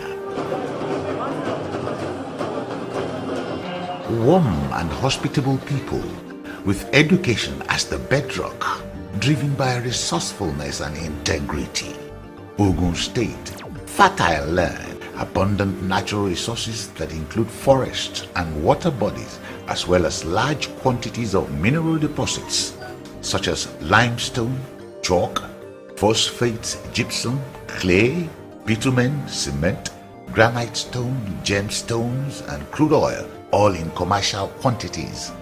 Agriculture, the economy mainstay, produces rice, corn, cassava, yams, plantains, bananas, cocoa, kola nuts, rubber, palm oil and palm kernels. Tobacco, cotton, and timber are the main cash crops. Major tourist attractions are Olumo Rock, the Ake residents of the Alake, the traditional ruler of Egbaland, and the Centenary Hall, all in Abeokuta. Ogun State is ready for investors with its proximity to Lagos, the commercial nerve center of Africa. Ogun State, the gateway state, welcomes you.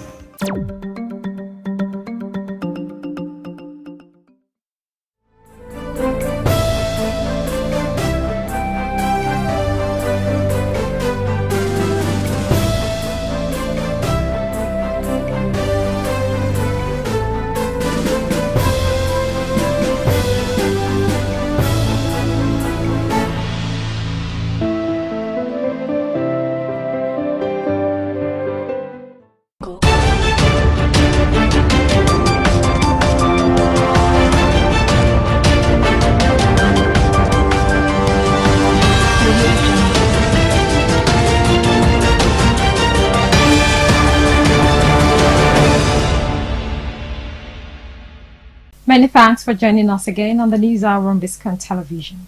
I'm Stella Opara. First, the high points of the news. On the national scene, Supreme Court affirms Sanwo-Olu, Mohammed Yusuf, others' elections. EFCC summons 20 humanitarian ministry directors, others. In business news, EU introduces new import policy. On the foreign scene, Israel rejects genocide charges, tells ICJ it must defend itself. And in the world of sport, Ogumike leads U.S. delegation to AFCON. Now the news in full. The Supreme Court has affirmed the election of Babajide Sanwo-Olu of the All Progressives Congress as Governor of Lagos State. The five-member panel, in a unanimous judgment delivered by Justice Lawal Garba and Adamu Jauro, affirmed the declaration of the APC's candidate as winner of the March 18, 2023 governorship election, after dismissing two separate appeals challenging his victory. Gbadebo Rhodes Viver of the Labour Party, who came second, and Abdulaziz Adediran, popularly known as Jandor of the People's Democratic Party, who came third, had challenged the election of Sanwo-Olu on grounds of alleged irregularities, malpractices, non-compliance, as well as non-qualification. The Apex Court subsequently dismissed the two appeals for lacking in merit. In the same vein, the Supreme Court has also affirmed the election of Dauda Lawal of the People's Democratic Party as Zamfara governor. The Apex Court set aside the decision of the Court of Appeal Abuja, which had declared the governorship election as inconclusive and ordered a rerun in 3 local government areas of the state. The Court of Appeal had in November nullified the election of Lawal's election. He was declared the winner of the March 18 governorship election. In a shocking victory that dislodged the then-incumbent Bello Matawale of the All Progressives Congress, Matawale scored 311,976 votes. Also, the Supreme Court has reversed the sack of Caleb Mutfwang as governor of Plateau State. Mutfwang of the People's Democratic Party scored 525,299 votes to beat the All Progressives Congress candidate Nentawe Yilwatda, who garnered 481,370 votes during the 18 March governorship poll in Plateau State. The governor's election was upheld by the Plateau State Governorship Election Petitions Tribunal in Jos, the state capital. However, the Court of Appeal in Abuja, in its judgment delivered on 19 November 2023, overturned Mr. Mutfwang's victory, prompting him to file an appeal at the Supreme Court to challenge the lower court's decision.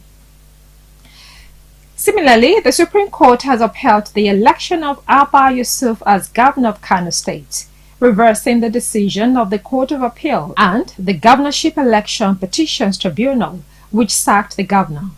Justice John Okoro, who read the lead judgment, said the Court of Appeal was wrong in affirming the decision of the tribunal, which held that Yusuf did not win the majority of lawful votes cast in the governorship election of March 18, 2023. In the judgment, Justice Okoro held that the tribunal was wrong in deducting 165,616 votes accrued to Yusuf in the election on the grounds that the ballot papers were not signed and stamped by officials of INEC. On the second issue, the Supreme Court again faulted the Court of Appeal for holding that Yusuf was not a member of the NNPP as of the time he contested the election, adding that the issue of nomination and sponsorship is a pre-election matter and outside the jurisdiction of the court. The Apex Court subsequently set aside the judgment of the two lower courts for being perverse and restored the electoral victory of Abba Yusuf. In the same vein, the Supreme Court has affirmed the election of Bala Muhammad of the People's Democratic Party as the Bauchi State Governor. The Apex Court affirmed the decision of the Court of Appeal and dismissed the appeal by Sadiq Abubakar of the All Progressives Congress for lacking in merit. The presiding judge, Justice Chidi Nwaoma Owa, read the judgment in the order of the appellant's plea before the appeal court. On plea number 1, the appellant had pleaded that the election be nullified because the forms and booklets used in the election were not properly filed. The court ruled that the appellant failed to prove this allegation with the needed evidence. In the case of Ebonyi State, the Supreme Court has affirmed the governorship election of Francis Nwifuru of the All Progressives Congress.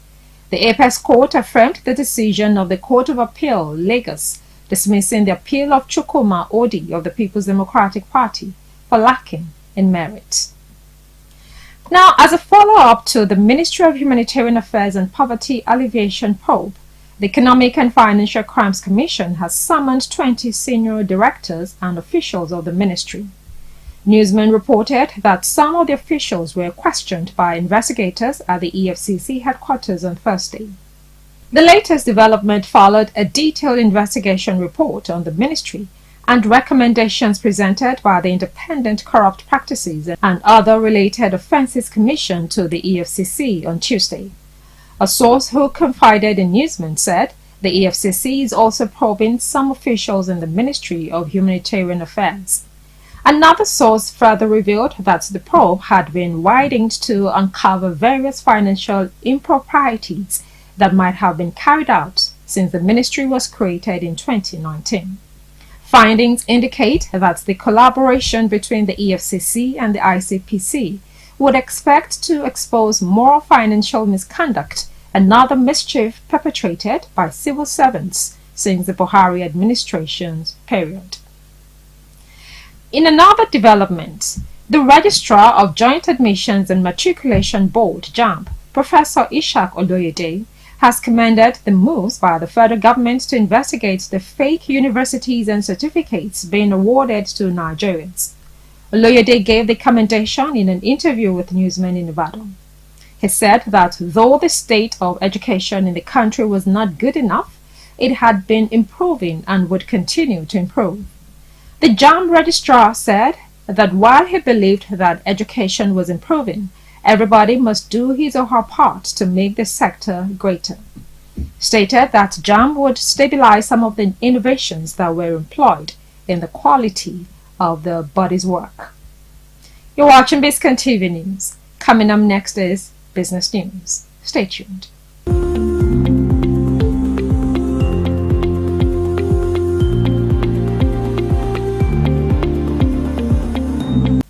Welcome back. Now to business news. The European Union has disclosed plans to implement a robust customs pre-arrival safety and security system targeting cargoes entering the region via sea, rail and road. The EU said in a statement that the new initiative aligns with its Import Control System 2 and would launch on June 3, 2024. According to the Union, the new policy will require traders to provide data on goods sent to or through the region before their arrival. The Union said the new process, which applies to maritime and inland waterways, as well as road and rail in the region, would mandate importers to make a complete entry summary declaration. This is the third phase of the implementation of the new system that will extend safety and security data reporting requirements to all modes of transport. Similar requirements already went into force for air transportation of goods, the EU said. Up next is foreign news. Stay tuned.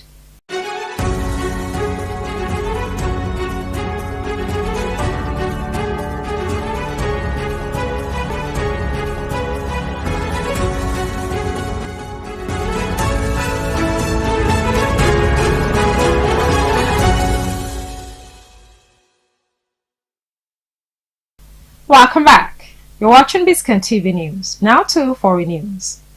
Israel has rejected as false and grossly distorted accusations brought by South Africa at the UN's top court that its military operation in Gaza is a state-led genocide campaign against the Palestinian population. It called on judges to dismiss South Africa's request to halt its offensive, saying to do so would leave it defenseless.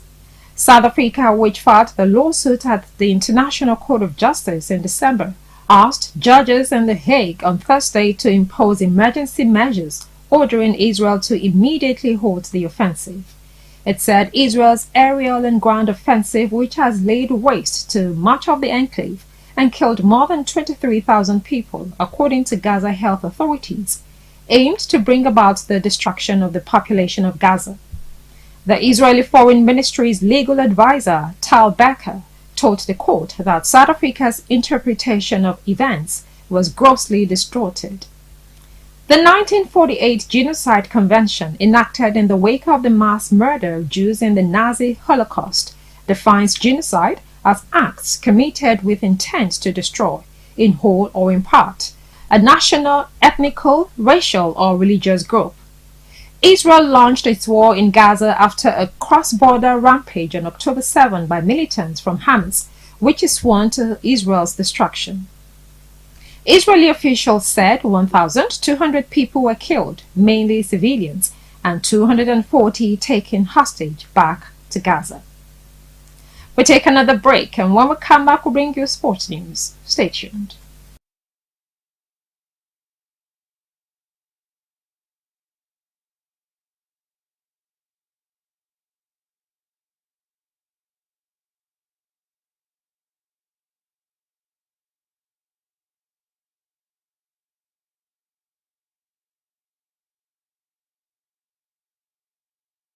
Welcome back to Biscon TV News. Now to the world of sport. Chinenye Ogumike, a member of the President's Advisory Council on African Diaspora Engagement in the United States and two-time Women's National Basketball Association All-Star, has been appointed by President Joe Biden to lead the delegation of sports envoys and U.S. officials traveling to Abidjan, Côte d'Ivoire for the 2024 Africa Cup of Nations, Africa's largest sporting event. The delegation, according to a statement by U.S. Department of State, will harness the strength of the African diaspora, showcase U.S. investments in Côte d'Ivoire, and strengthen cultural and economic ties between African communities, the global African diaspora, and the United States.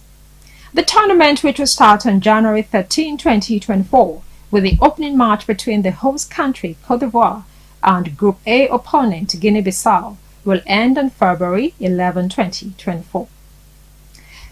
And that's it for now on the News Hour on Biscon Television, compiled and produced by Tomiloba Abalan.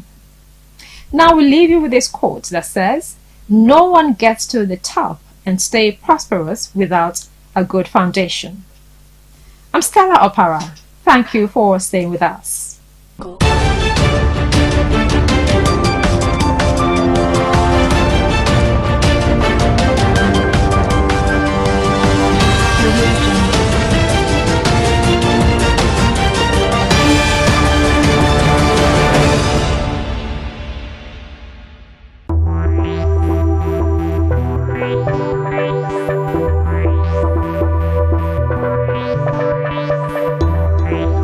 Hello and welcome to Newspaper Review today. I am Olapeju Ajidabu and I'm here in the studio with Adibisi Legunde. And today we're going to review the newspaper together. And I'll begin with the first newspaper for today, Vanguard, today, Friday, January 12, 2024. And I'll begin with the first headline for Vanguard. 2024 budget. How we settled for 800 naira to dollar exchange rate. And that's according to the federal government, and you can read the story on page 2.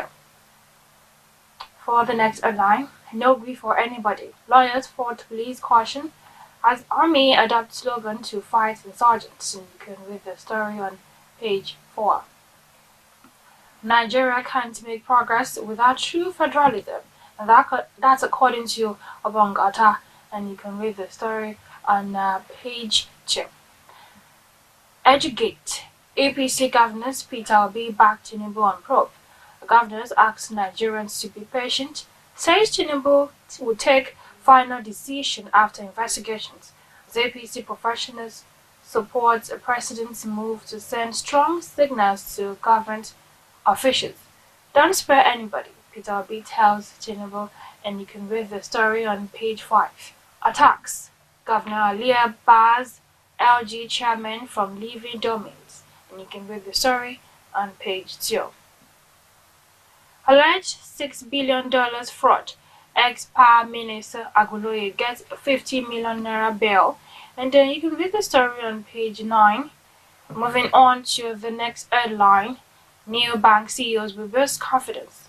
NECA, ASSBIFI analysts, and you can read the story on page 20.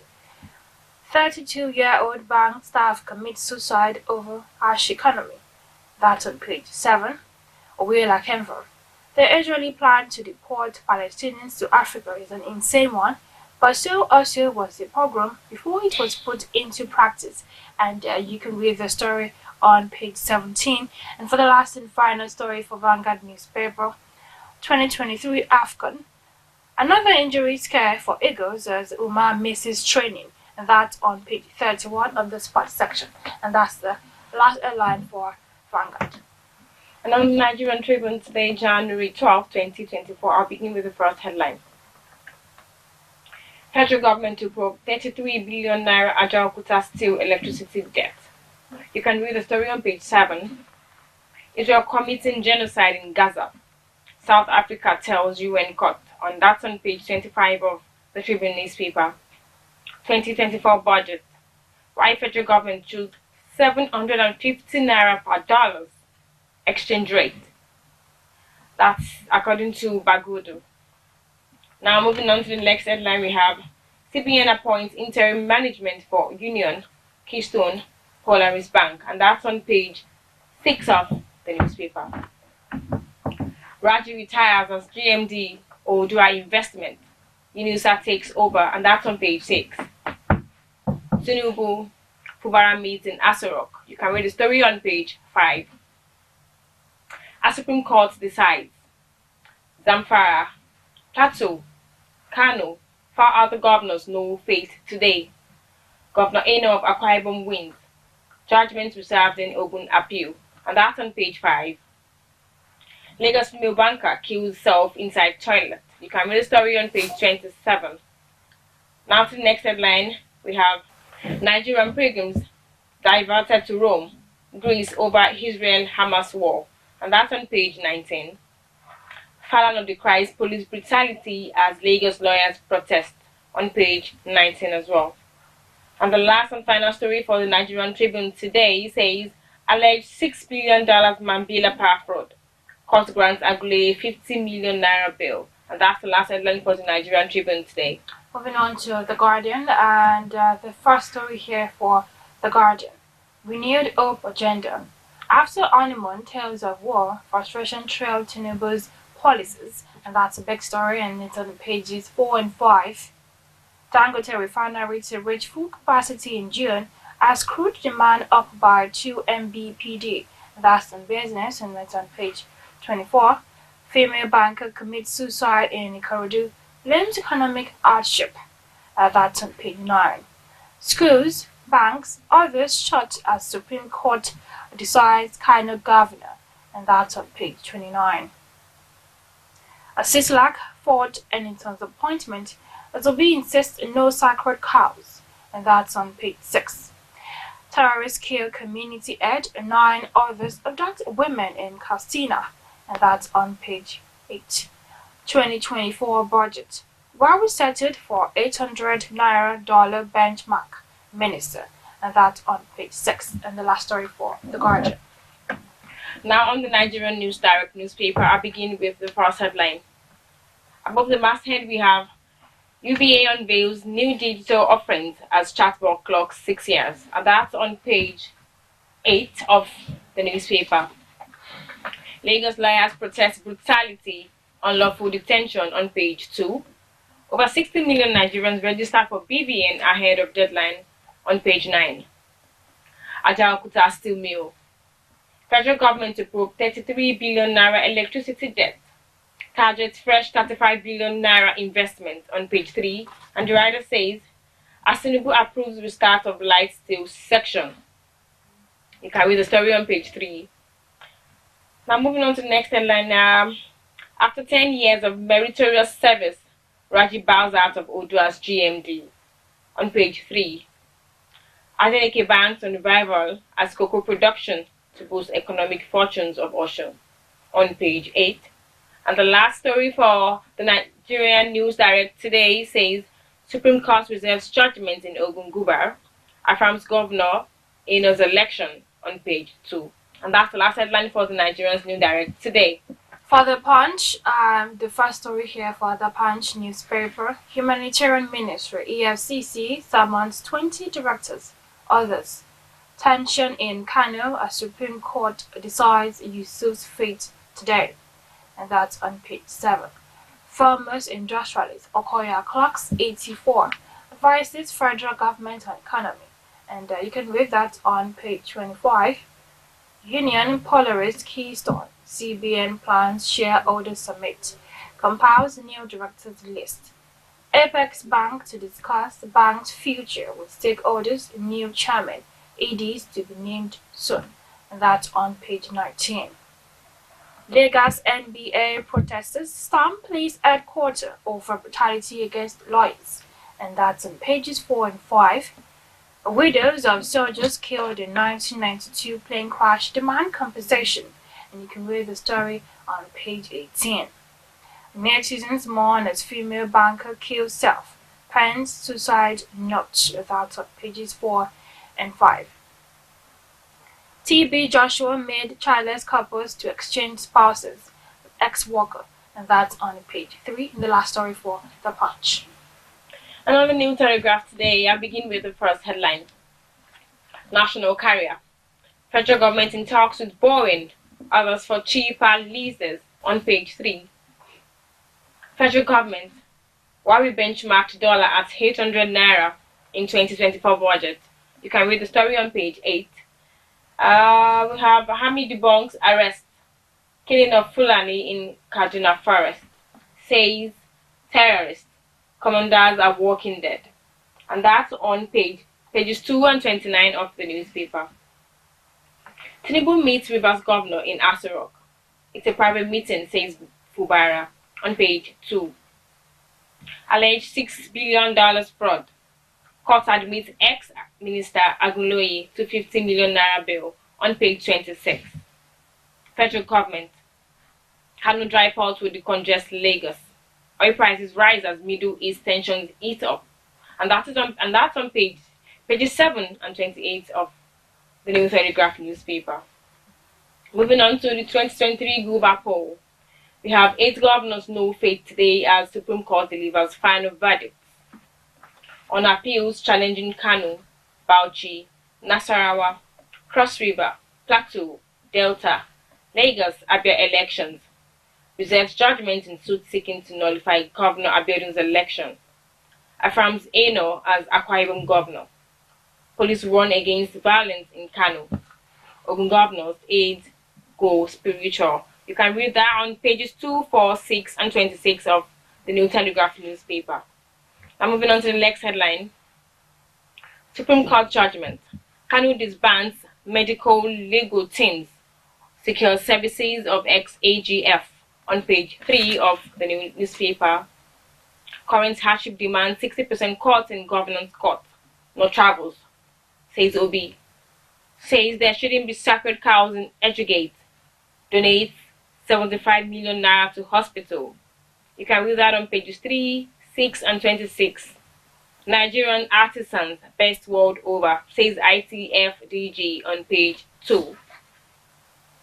Federal government to probe Ajaokuta Steel Company's 33 billion naira electricity debt. To source 35 billion naira locally to restart section of plant. Expect $5 billion investment. And that's on page 3. PGF meeting silent on Akerelu's death. Says Beta Edu shouldn't be crucified on mere allegations. Pledges support for Tinubu's policy. And that's on page 4 of the New Telegraph newspaper.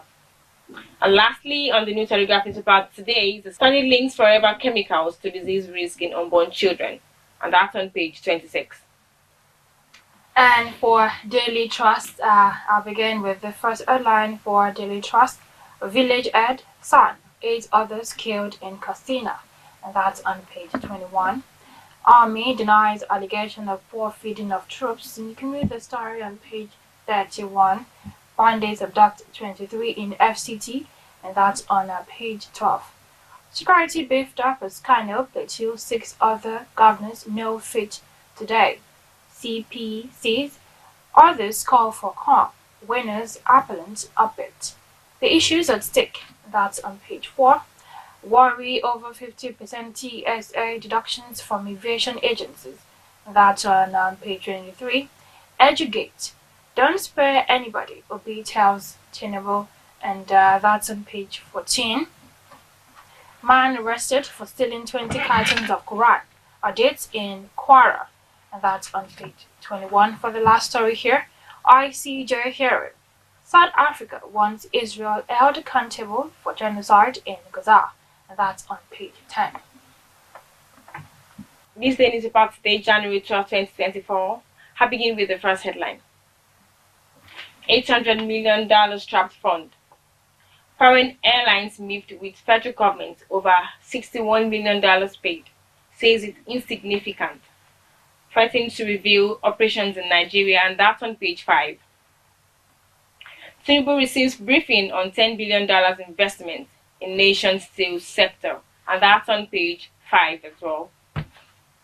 Now moving on to the next headline, we have interrogating union, Keystone, Polaris board the solution, on page 5 as well. Now boldly written here says, Supreme Court delivers verdict on Kano, Plateau, Lagos, 4 others today. Tight security in Kano amid fears of protest. Court reserves judgment in Ogun. Respite as Apex Court upholds Enos victory, and that's on page 5 of the This Day newspaper. Now the last headline for the This Day newspaper today says, Obi, current economic reality demands 60% cut in overall governance cost, and that's on page 34 of the This Day newspaper. And that's the last headline for today on the This Day newspaper. We've come to the end of the newspaper review today on Biscon Television. I'm Adebisi Elegunde. And I am Olakpeju Ajidagwa. Many thanks for watching. Have a nice day.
The 2023 presidential election was most competitive and too close to call till the last minute. Nobody knew where the pendulum of victory will swing as the front runners gave their all to the end. Tinubu, the eventual winner, tied on 12 states with Atiku of the PDP and Peter Obi of Labour Party. Tinubu won, having garnered most votes with simple majority and 25% spread across the country. Tinubu won with total votes of 8,794,726 votes. Atiku scored 6,984,520 votes. Peter Obi scored 6,101,533 votes. And Rabiu Musa Kwankwaso scored 1,496,787. Tinubu won this hard-fought victory on uncommon resilience, dogged determination and extensive political goodwill across Nigeria. He visited 36 states and the FCT to preach the message of renewed hope, which resonated with Nigerians that voted for him. Tinubu has become Nigeria's 16th democratically elected civilian president. This election has changed the traditional power blocks and established structures of Nigeria's political journey. What impact will the result of the presidential election have on the outcome of the governorship election on March 11th, 2023? I don't think it will have anything to do with it because, you see, every election is local.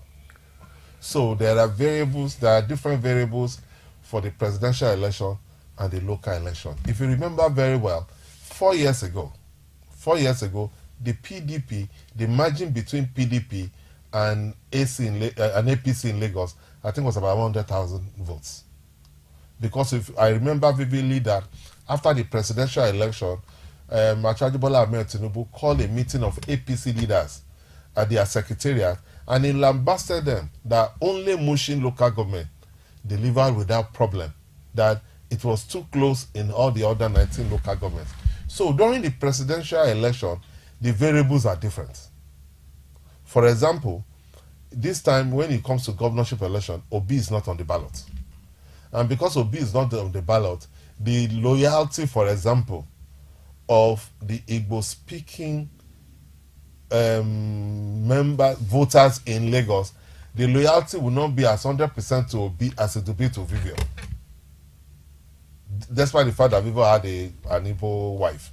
Because the dynamics are different. Then secondly, when it comes to religion, you understand, that will not work because the Christians, the pastors that do not like the Muslim ticket and kept telling their members to say, look, you must reject the Muslim ticket. It's a different variable when you look at Sanwo-Olu. Sanwo-Olu is a Christian. And not only that he's a Christian, he's a strong member of Mountain of Fire. Strong member. He himself and his wife are very strong members of Mountain of Fire. The wife of Ashwaju is a member of the Redeemed Christian Church. So the Christian voters will not have the kind of disagreement that they have with Ashwaju when it comes to Sanwo-Olu. Then another thing that you look at is that the members of the APC will also now be energized. It's like a wake-up call to them. Because actually, when you look... Talking about that, they have played a lot down on the advantage of the figures that they have. I mean, if you look at it, Lagos is the most populated in terms of the elections. Yes. We have the biggest voting population. Yet, when the people declaring the results, they said registered, they give about 5 million registered. But at the end of the day, only about under 1 million. Because, what is the problem? 1 million something. Even if it is 1 million something. Each of them are 500. Is that good enough? No, it's not good enough. But you see, there are a lot of factors for that. Okay, let us know. The first one has to do with the fact that just before the election, the state of the economy was terrible. No, wait, let me say something. Let's not go back to that. This has been the problem with Lagos. Yes, I agree. In all the elections. Because what I'm saying is that what I'm saying is that this time we are going to look at that. There are some people, a lot of people did not have access to money. So a lot of people didn't come This out. time around. A lot of people didn't come out, especially the elites. Because if you look at Ikoyi and all Ikoyi areas where the richer, they didn't come out to vote. They just decided that they don't want to vote. You understand? But do they actually ever come in fact, in this, yes, most times they don't come out. That's the truth. Because most times, in fact, what we were able to get what we got was that a lot of younger voters came out. You know, so that's part of the problem. Another problem again has to do with complacency. You know, when you've been in the state for so long and you've been ruling that state for so long, and you have weak opposition, which is PDP, you take things for granted. Another factor has to do with that the party is not as cohesive as it used to be. There are a lot of divisions within the party. Governor Sanwo-Olu is going to have to work 3 times harder in the next 48 hours to be able to get people to come out and vote on Saturday. No, you remember it's next week, 11th. I know. He's going to work in the next 48 hours. He's not going to be too much involved in the euphoria of the victory of Governor Bola As he is now in Abuja. He needs to get back to base and start working. Something was flying around on the social media in the last 24 hours where a notice had been sent out to all the political appointees of the governor, starting from the SAs, the special advisors, the commissioners, the general managers of parastatals, who are designated political appointees, that if they love to come back to their work, they must deliver from their word to their local government in the election that is coming up on the 11th of March. And it stands to reason. You are political appointees, which means you must have your political followings wherever you have been appointed into the government. A lot of people have been so complacent, particularly those who are politicians in Lagos, because they want to ride on the mandate of Bola Ahmed Tinubu. And politics is not played like that. It's about you getting up to mobilize people to come out and vote. I am almost certain that Bola Tinubu is not too happy with a lot of the politicians who he has put in charge in Lagos here, going by the result of the last election. He held them responsible. Yes. For it, and he gave them some bashing. Yeah, he must be doing that. Okay. And speaking the truth to the people. This is the first time that a candidate of Southwest extraction is going to become the president of Nigeria without being an ex-uniform person. First time. For those who understand the meaning of that, one of the reasons why Bola Tinubu, the right word, yeah, one of the reasons why Bola Tinubu had serious opposition to his candidature is more likely because he was never a part of those uniform group of people who had been ruling this country in the last 60 years. He's the first non-civil service person to become the president of Nigeria. Private sector driven. He is a private sector person who came into politics and has gone through the thick and thin of it to be this successful and become the president of Nigeria. That characteristics of him is what has shown in the successes that trail him since he became governor in Lagos State. Very, very pragmatic in his approach to to the business of governance. Very, very pragmatic in his approach to the economic programs of government. Very, very innovative in his approach in creating wealth from within the system. Those are issues that work for Bola Tinubu and that will work for Nigeria if we understand it. Therefore, I plead with a lot of people who have reasons to be bitter, who have reasons to be angry, who have reasons not to like the person of Bola Tinubu, to give him a chance to show the goodness born out of experience, born out of knowledge, and born out of the desire to deliver and contribute to the development of Nigeria. INEC needs to work a lot harder to improve all the lapses of the last election henceforth. Tinubu should reach out to all those who contested with him for a more inclusive government. From the outset, on the 10th of January 2022, when he formally announced his intention to run as President of the Federal Republic of Nigeria, without mincing words, Senator Bola Ahmed Tinubu assuredly proclaimed to Nigerians and the world at large that to occupy the prime position of Nigeria's president has been his life ambition. The first step to this journey was successfully actualized on the 8th of June 2022, when Senator Bola Ahmed Tinubu won the presidential primaries of the All Progressives Congress APC, becoming the standard bearer of the party in the 2023 presidential election.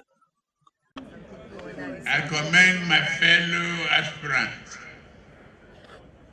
It is a difficult thing to run for president. The stiff and bold competition you offered made our party stronger, made me better. I'm a better man. I am humbled. I'm grateful to all of you. Through personal ambition and conviction that I will do a better job.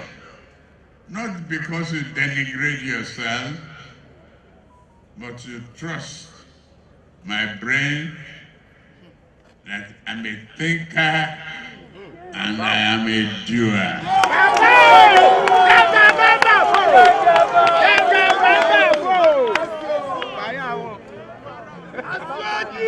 The competition is now over. Those who did not support me, you have nothing to fear. I hold no grudges and grievances. We can do it. We can revive our economy. We can compete well with other nations. We can beat nations like Morocco and others. Yes, we can. As an activist who campaigned vigorously with the National Democratic Coalition movement (NADECO) for the return of democracy, which led to the birth of Nigeria's Fourth Republic, serving as the governor of Lagos State from 1999 to 2007, and senator representing Lagos West Senatorial District in the Third Republic, where he gave off a very commendable account of himself that the world is still talking about till today. Senator Bola Ahmed Tinubu has indeed creditably ticked all the boxes, ready to lead Nigeria into a more stable economy, a more united people, and secured environment. Lagos State today, a trajectory which began with Senator Bola Ahmed Tinubu, is the richest state in Nigeria, with an IGR of more than 51 billion naira monthly. Now a megacity, emerging smart economy and the third biggest economy in Africa. In terms of infrastructural developments, such as railroad network and water transportation, educational development and ICT penetration, Lagos State remains the state that every state wants to be like. This could only have come from the political sagacity and uncommon foresight of a globally acclaimed development expert, This is what Senator Bola Ahmed Tinubu, President-elect, has brought to the table that makes him the man to beat. APC vice presidential candidate for the 2023 election, Senator Kashim Shettima, is a very perfect match that complements the joint ticket with Senator Bola Ahmed Tinubu in all areas. The very cosmopolitan, widely traveled and highly detribalized Nigerian.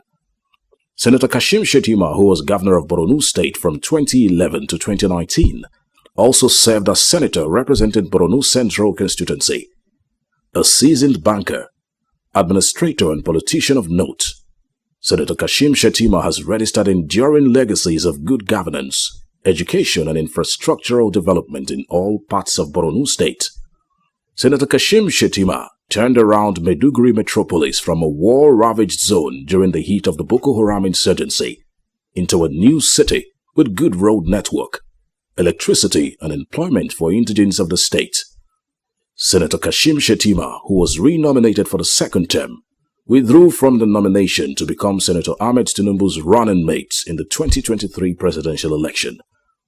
The joint presidential ticket of Senator Bola Ahmed Tinubu and Senator Kashim Shettima will enthrone transformational change in Nigeria. The president-elect, Senator Bola Ahmed Tinubu, moments after his declaration as the winner of the 2023 presidential election, delivered his maiden address in which he extended an olive branch to all those who contested with him and other political parties to join hands with him for the arduous task of wresting and rebuilding Nigeria.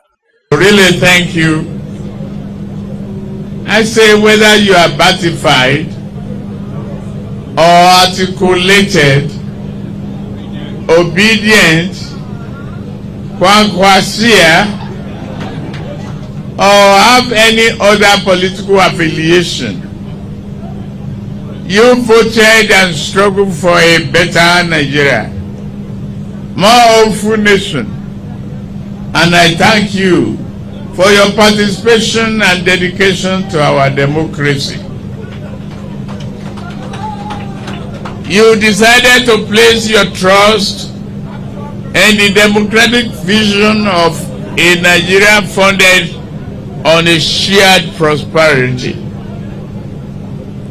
and one nurtured by the ideas of unity, justice, peace, and tolerance.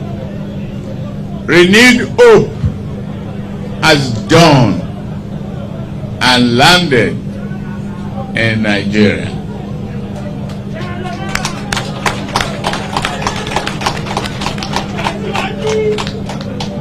I represent that promise, and with your support, I know that promise will be fulfilled. You will, and we will achieve it together. I promise I'll work with you to make Nigeria the destination of returning home to contribute to the development of Nigeria. Senator Bola Ahmed Tinubu said he will be a fair leader to all Nigerians and work assiduously to turn around the economic fortunes of the country, improve education, and engage the youth in productive and creative areas. The youth, I address you first. Let me repeat that I hear you loud and clear. What do I say? Loud and clear. Whatever the cause, we are going to chart the path together. We are going to embark on this journey together, united. No one is too small to be creative.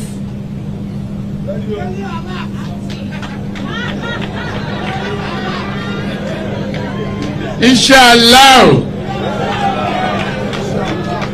we will work together pay attention, undivided attention to your education. We will be creative. Credit will be available. Education loan will be available. 4 years course will be 4 years course. No more strike. Your universities will have their autonomy to be able to upgrade your syllabuses and be creative. No more selling of handouts. They must be authors. They must write and create for the nation. I know where it pains, and believe me, you will see the reward of your election. Meanwhile, President Muhammadu Buhari has congratulated the president-elect and advised others who contested with him to cooperate with him.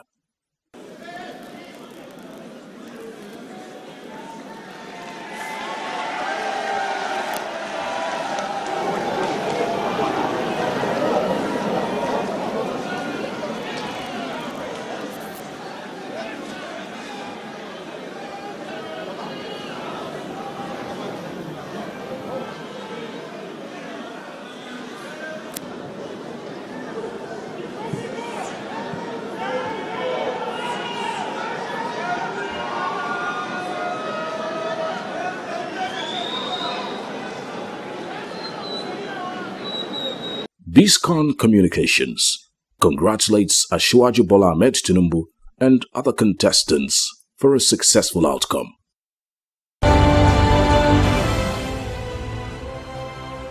The 2023 presidential election was most competitive and too close to call till the last minute. Nobody knew where the pendulum of victory will swing as the front runners gave their all to the end. Tinubu, the eventual winner, tied on 12 states with Atiku of the PDP and Peter Obi of Labour Party.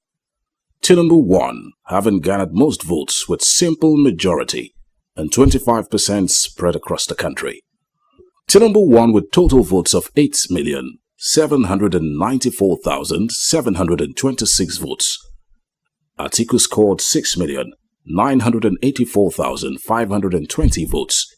Peter Obi scored 6,101,533 votes, and Rabiu Musa Kwankwaso scored 1,496,787.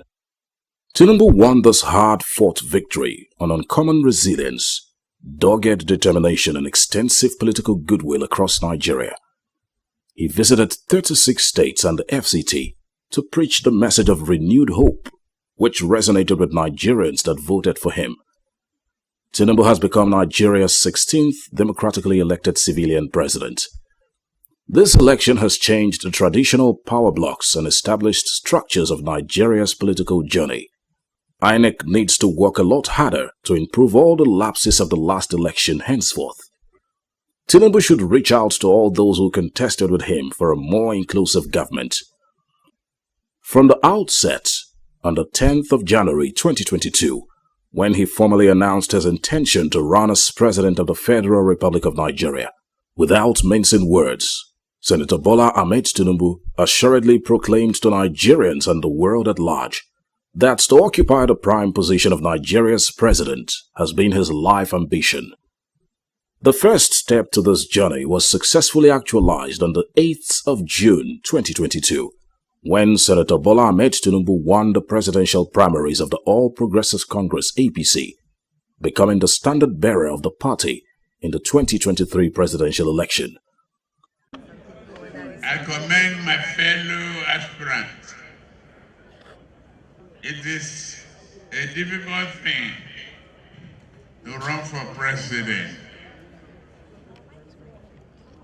The stiff and bold competition you offered made our party stronger, made me better. I'm a better man. I am humbled. I'm grateful to all of you.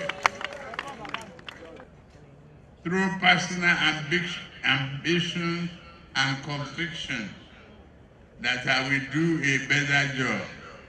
Not because you denigrate yourself, but you trust my brain that I'm a thinker and I am a doer.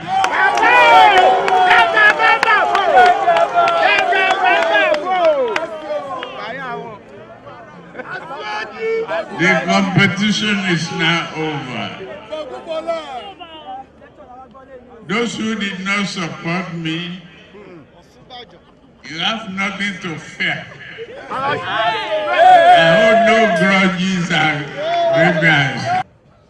We can do it. We can revive our economy. We can compete well with other nations. We can beat nations like Morocco and others. Yes, we can.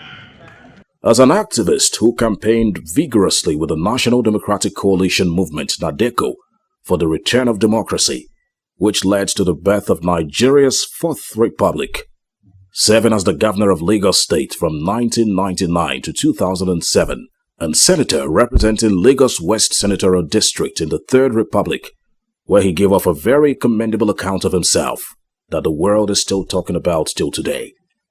Senator Bola Ahmed Tinubu has indeed creditably ticked all the boxes, ready to lead Nigeria into a more stable economy, a more united people and secured environment.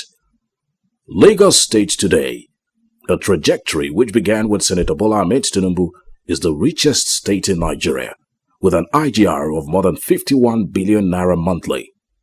Now a megacity, emerging smart economy and the third biggest economy in Africa. In terms of infrastructural developments, such as railroad network and water transportation, educational development and ICT penetration, Lagos State remains the state that every state wants to be like.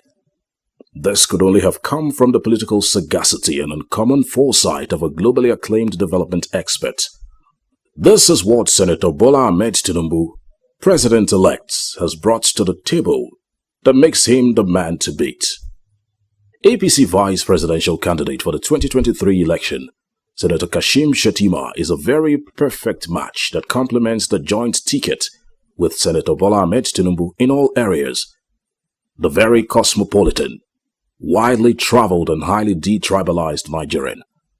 Senator Kashim Shettima, who was governor of Borno State from 2011 to 2019, also served as senator representing Borno Central constituency. A seasoned banker, administrator and politician of note, Senator Kashim Shettima has registered enduring legacies of good governance, education and infrastructural development in all parts of Borno State. Senator Kashim Shettima turned around Maiduguri metropolis from a war-ravaged zone during the heat of the Boko Haram insurgency into a new city with good road network, electricity and employment for indigents of the state. Senator Kashim Shettima, who was re-nominated for the second term, withdrew from the nomination to become Senator Ahmed Tinubu's running mate in the 2023 presidential election. The joint presidential ticket of Senator Bola Ahmed Tinubu and Senator Kashim Shettima will enthrone transformational change in Nigeria. The president-elect, Senator Bola Ahmed Tinubu, moments after his declaration as the winner of the 2023 presidential election, delivered his maiden address in which he extended an olive branch to all those who contested with him and other political parties to join hands with him for the arduous task of wresting and rebuilding Nigeria. Really thank you. I say whether you are batified or articulated, obedient, kwankwasia, or have any other political affiliation, you voted and struggled for a better Nigeria, more hopeful nation, And I thank you for your participation and dedication to our democracy. You decided to place your trust in the democratic vision of a Nigeria founded on a shared prosperity,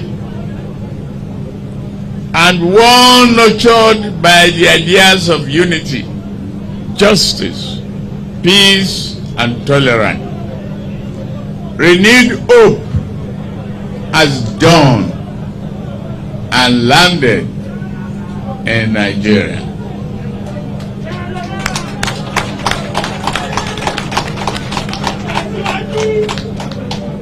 I represent that promise, and with your support, I know that promise will be fulfilled.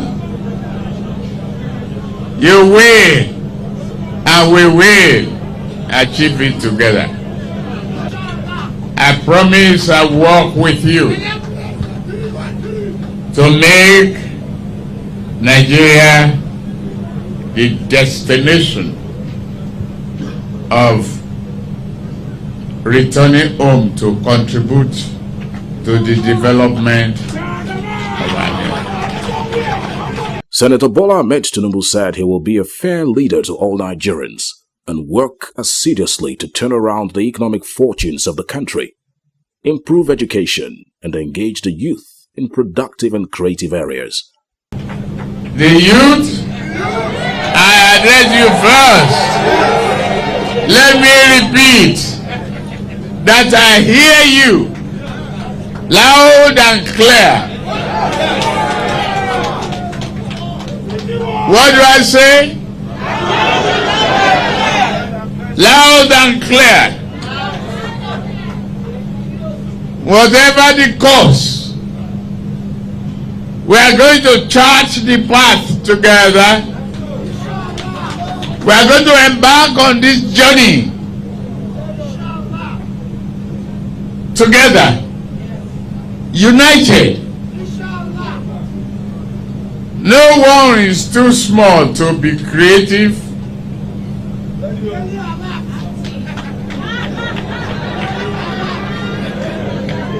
Inshallah, we will work together. We pay attention, undivided attention to your education. We will be creative. Credit will be available. Education loan will be available. 4 years course will be 4 years course.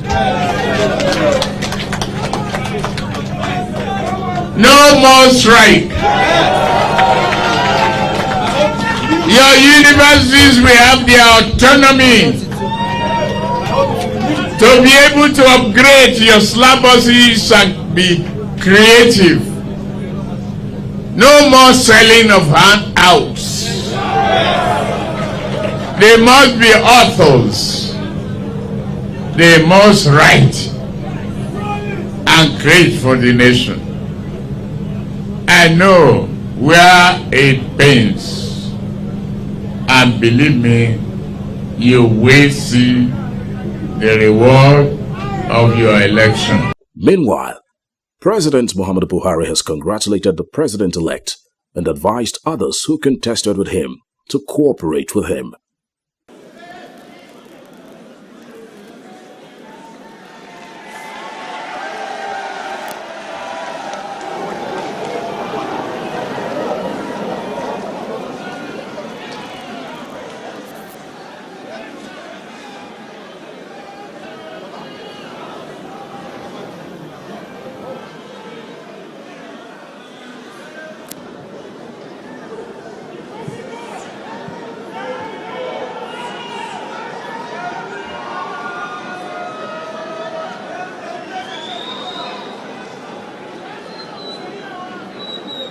Biscon Communications congratulates Asiwaju Bola Ahmed Tinubu and other contestants for a successful outcome.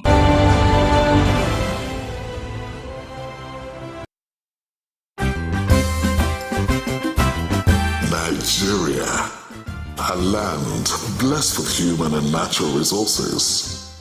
Nigeria is naturally endowed with resources. Many are lying there undiscovered. Nigeria, a land with a rich ethnic diversity, yet with one destiny. From the north to the south, straight to the east, down to the west, we share a common bond. Why then do we fight ourselves? Why do we kill ourselves? Let's embrace our diversity. Stop the hate. Stop the violence. Together, we can do it. We all dream of a better Nigeria, where lives and properties will be protected. We all dream of a Nigeria where our children will inherit a nation of peace and prosperity. But how can we achieve this dream when all we do is destroy ourselves through civil strife and ethnic carnage? We better live in peace as brothers and sisters.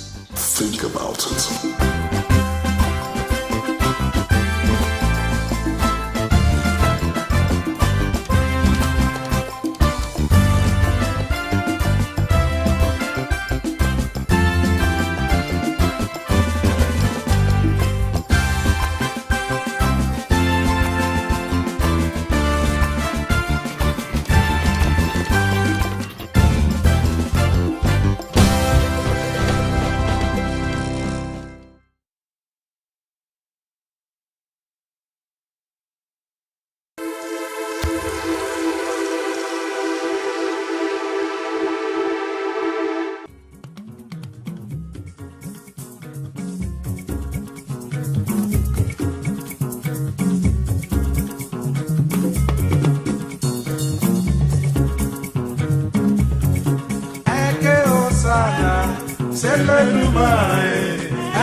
You are the son of this day.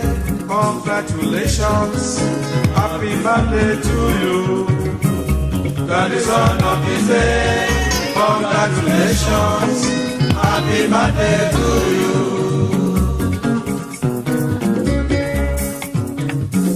You are the son of this day. Congratulations. Happy birthday to you. You are the son of this day. Congratulations. Happy birthday to you.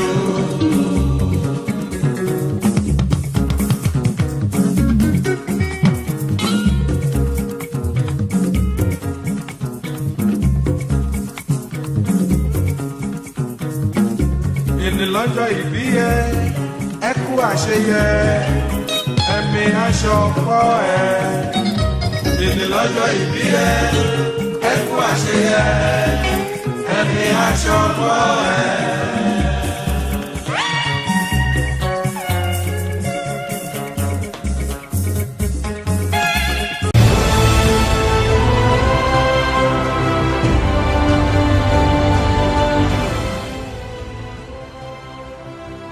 The much-anticipated off-season elections, which have kept political gladiators in Imo, Bayelsa and Kogi states on their toes, campaigning from all parts of their states for some time now, have finally been concluded with a formal announcement of winners in the different states.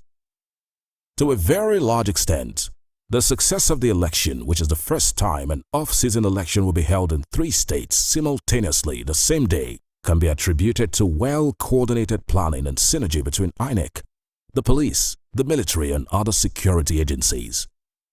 The way our elections have been conducted in the past have cast some doubt on the integrity of the eventual outcome of such elections, which have also made them a subject of litigation, even to the highest court in the land, the Supreme Court. The Independent National Electoral Commission, INEC, indeed redeemed its image in the way it handled the off-season election in Imo, Bayelsa, and Kogi states. The IREV platform plays a very crucial role in the electoral process by providing transparency and real-time access to election results. This way, the voters and all interested parties can monitor the elections with a number of votes cast for each candidate. This time around, INEC recorded significant strides in uploading election results in its portal, with almost all the results submitted uploaded before 8 a.m. on Sunday, the day after the election. The other very crucial component for the success of any election is security. It was well coordinated, and all parts of the three states, Imo, Bayelsa, and Kogi states, felt a very huge impact of the presence of security personnel, which gave a lot of confidence to the voters to equitably access the voting booth closer to them and express their franchise as constitutionally guaranteed. The conduct is very impressive. I want to commend INEC. I want also to commend the security agencies with the kind of deployment they have done and how orderly the environment has become. And contrary to the ugly expectation that the environment will not be there for voting to take place, you can see that the INEC has risen to the occasion and everything seems to be very normal. By the way, how did the off-season or off-cycle election trajectory become a part of the political history of Nigeria? The story of off-season elections in the political trajectory of the country began in 2003, when the election of Dr. Chris Ngige of Anambra State was upturned by the election tribunal that brought in Governor Peter Obi of Anambra State. The same scenario played out in the governorship election in Bayelsa State in 2007, when the election tribunal ruled in favor of Governor Timipri Silva to become the governor of Bayelsa State in 2008. Other governors who got to the driver's seat at the apex of governance in their states through court rulings were Adams Ashomole against Professor Oseheme Osumbo, Dr. Olusegun Mimiko, who through a tribunal judgment became the governor of Ondo State at the expense of the late Governor Olusegun Agagu of Ondo State. The story was the same in Osun State with a tribunal judgment that sacked Prince Olagunsoye Oyinlola and brought in Ogbeni Rauf Aregbesola of Osun State. The most recent of this kind of development occurred in 2019 when the Supreme Court in a landmark judgment sacked Governor Emeka Ihedioha of Imo State after only 7 months in office and installed Governor Hope Uzodinma, who came fourth in the governorship election of Imo State. The Independent National Electoral Commission, INEC, conducted the Anambra State governorship election, which was also an off-season election in November 2022, followed by the Osun State governorship election in the same year. INEC received a very good remarks across and beyond Nigeria for what political pundits called the excellent way it conducted the two elections, particularly the Anambra State governorship election, which was held in a most hostile environment of kidnappings, abductions, and so on. First, let me congratulate the three states that have elections today: Bayelsa State, Imo State, and Kogi State, in which all these states successful elections, peaceful conduct of elections. But basically, because this is an off-season election, and I get worried about the issue of off-season elections. And I will use this unique opportunity to plead with the National Assembly that we need to block these off-season elections. Now, let's look at the result of the governorship election in Imo State and factors that must have aided the landslide victory of the incumbent governor, Senator Hope Uzodinma, CON. Those who contested the prime position of the governor of Imo State, the Eastern Heartland, were Senator Samuel Anyanwu, former National Secretary of the PDP and the PDP flag bearer in the election, and Senator Ato Achono, popularly called the One-Arm General, and 13 other political parties. Senator Samuel Anyanwu of the PDP and Senator Ato Achono of the Labour Party both have very strong political pedigree and clout in both sub-national and national politics, having been there for decades. The victory of Governor Hope Uzodinma goes far beyond the power of incumbency. Two quick moves that made Governor Hope Uzodinma very popular and close to all Imolites are the establishment of his people-oriented programs in the education and health sectors, his love and care for the youth and the workforce. Come with a new story, a story that will be as appetizing as ever anybody would think, and that's the story of good governance. A man can only give what he has. When you have asking a man for what he does not have, it means you are not expecting anything. So I have what you are looking for all these years. I only plead with you to give me the opportunity to deliver what you need. Because I know your desires. And only a visionary leader can transfer a desire into reality. Your desirables can only be realizable with a well-focused and visionary leader. A man who understands the need for development. A man who understands that we need quality public hospitals. A man who understands that we need quality public schools. How do you explain a situation where a civil servant's salary is less than 150,000? And for his children to go to school, they will only go to a private school where the minimum school fees is 500,000. How will he get the money from? Governor Hope Uzodimma's unprecedented road revolution with the construction of roads and bridges in the 3 senatorial districts of the state also places him in prime position in the hearts of Imo State people. This was demonstrated in the massive votes they all delivered that resulted in Governor Hope Uzodimma's winning in all the 27 local government areas of Imo State. You granted to us to construct this Owerri to Olu road. This is a 35-kilometer road to our lives.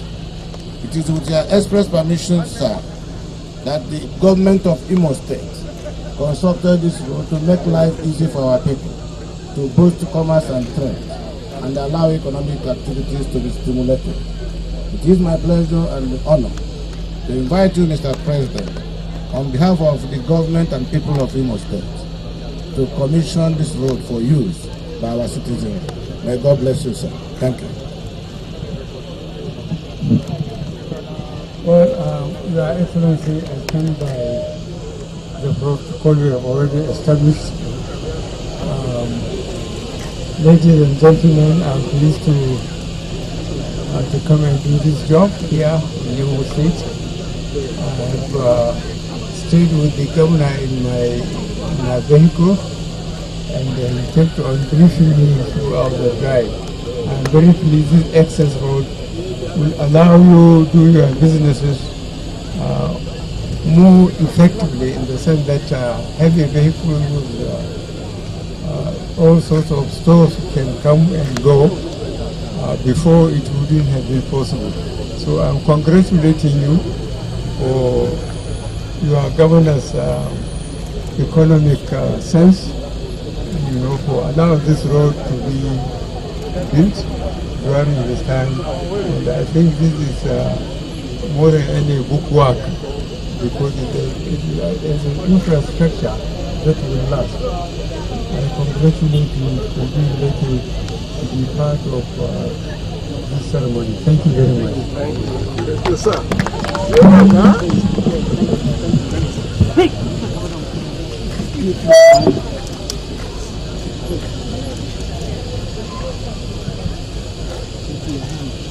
Oh my God. However, the smartest by Governor Hope Uzodimma was switching allegiance from the PDP to the APC, the ruling party, which resonated with President Muhammadu Buhari and later President Bola Tinubu. In fact, Governor Hope Uzodimma played a significant role in galvanizing a huge support and mobilization for President Bola Tinubu in the Southeast during the nationwide presidential campaign for the 2023 elections. Mr. President, Imo is APC, and the APC is strong in Imo State. I want to assure you that you don't preach to the already converted. We are already converts, and we are members of APC. I want to thank Imo people for the confidence they have reposed on me, and I want to assure you that I will never betray this confidence. We must be part and parcel of a united and more robust Nigeria, one entity, and in brotherhood we shall stand. May God bless all of you as you come and as you go.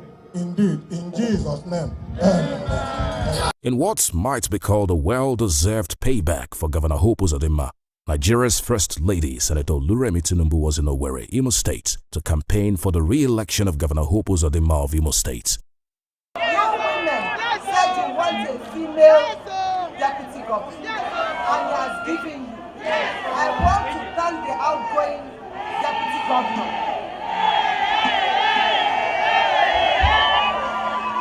You see that you are all happy.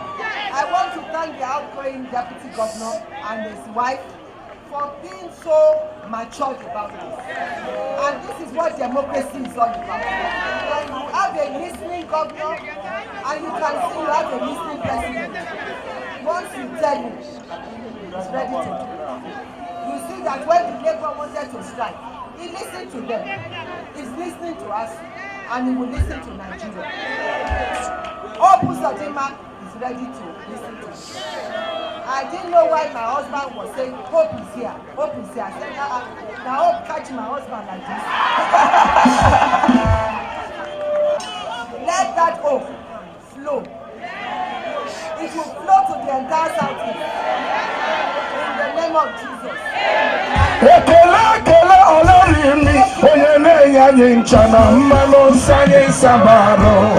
Looked at from every perspective, the re-election of Governor Hope Uzodinma, which he, his wife and others worked for with all they have, will bring about a closer rapport between the federal government and the people of the southeast of Nigeria, and more development for the southeast, which Governor Hope Uzodinma has worked for always.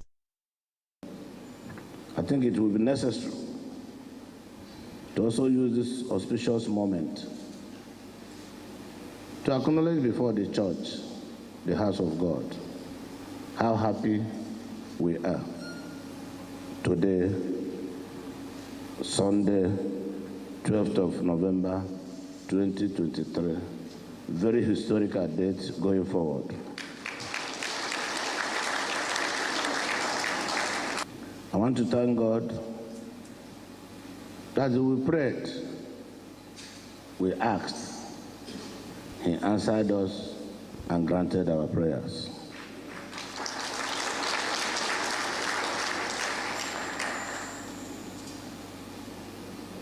After thanking Almighty God for His goodness on us, I want to appreciate the commitment of our party, APC, from the national leadership and members to the state leadership and members for working so hard, showing extraordinary commitment before the campaigns, during the campaigns, and during the election management period proper. We will remain eternally grateful to our party. One thing I observed is that once you are with God, and God has assured you and shown you the road to follow, fear not, for nobody will do anything.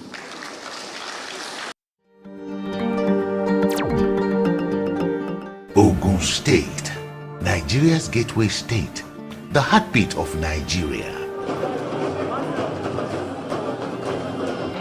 One hospitable people with education as the bedrock, driven by resourcefulness and integrity. Ogun State, fertile land, abundant natural resources that include forests and water bodies, as well as large quantities of mineral deposits such as limestone, chalk, phosphates, gypsum, clay, bitumen, cement, granite stone, gemstones, and crude oil, all in commercial quantities. Agriculture, the economy mainstay, produces rice, corn, cassava, yams, plantains, bananas, cocoa, kola nuts, rubber, palm oil and palm kernels. Tobacco, cotton, and timber are the main cash crops. Major tourist attractions are Olumo Rock, the Ake, residence of the Alake, the traditional ruler of Egba land, and the Centenary Hall, all in Abeokuta. Ogun State is ready for investors with its proximity to Lagos, the commercial nerve center of Africa. Ogun State, the Gateway State welcomes you.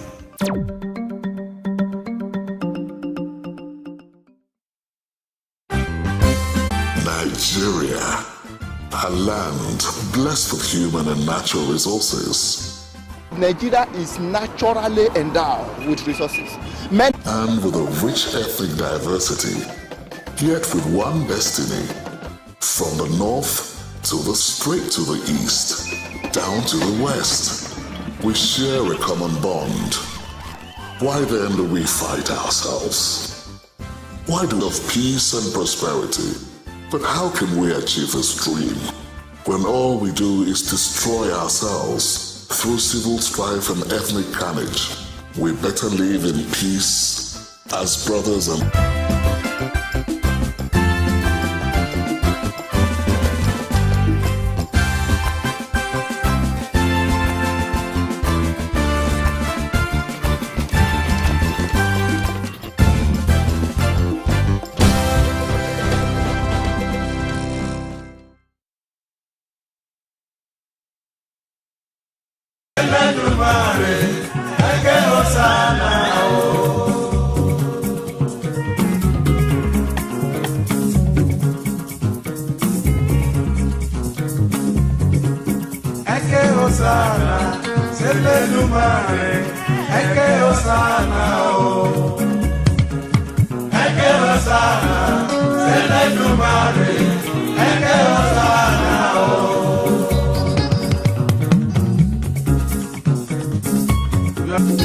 You are the son of this day. Congratulations. Happy birthday to you. You are the son of this day. Congratulations. Happy birthday to you.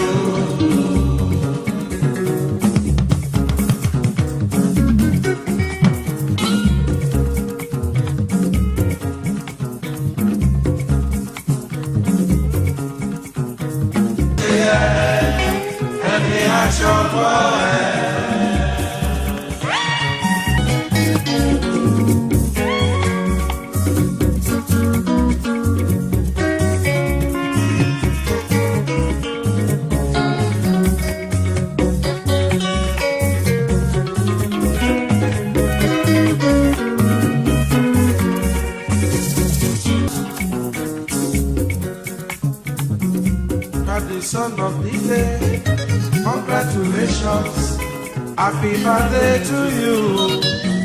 You are the son of the day, congratulations, happy birthday to you. Happy birthday to you, happy birthday to you.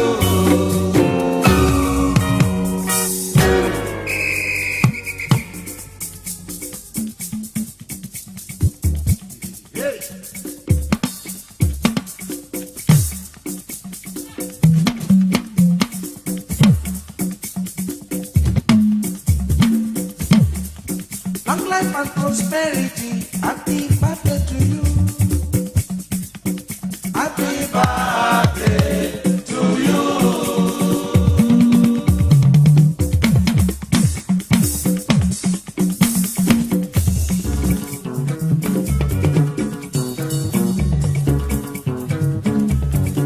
Eke Osana, Selelumare, Eke Osana, oh.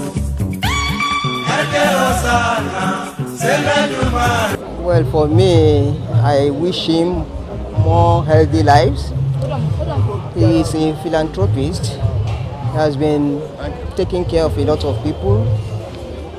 I still want him to continue doing what he's doing so that he can live longer and enjoy his activities. How do you feel the successor gentleman is 80 today? I'm so delighted. I thank God for his life. This is a very good man, a father, a grandfather, and dear to all. He's a very good father to me, and I believe to a lot of people. You know, and I want to congratulate him that he's been able to attain the age of 80 is not easy. For the amount of work he has done in his life, I thank God, and I thank God for his life. So what do you wish him? A very happy birthday and more prosperity, because I know by the grace of God he's still going to spend more years with us by the grace of God. I love you, Daddy. Compliments of the season. Same to you. So what do you wish this quintessential gentleman about? Very, very long life with good health and joy and peace of mind. Okay, man, have a pleasant evening, man. Thank you. I wish him good health and more long life. I pray he lives 120 in good health. Morning, good evening from Biscon Tv. What do you wish celebrant for today? A happy and healthy birthday. Okay, so what do you wish this celebrant about time? Come again? Gentleman about time. What do you wish him? What do I wish him? Of 80-year-old, octogenarian, looking like a 50-year-old. This one is likely to live for another 50 years. The way he is it not obvious? So I wish him continue good life, God's continued blessings, and increased prosperity, and old age in good health.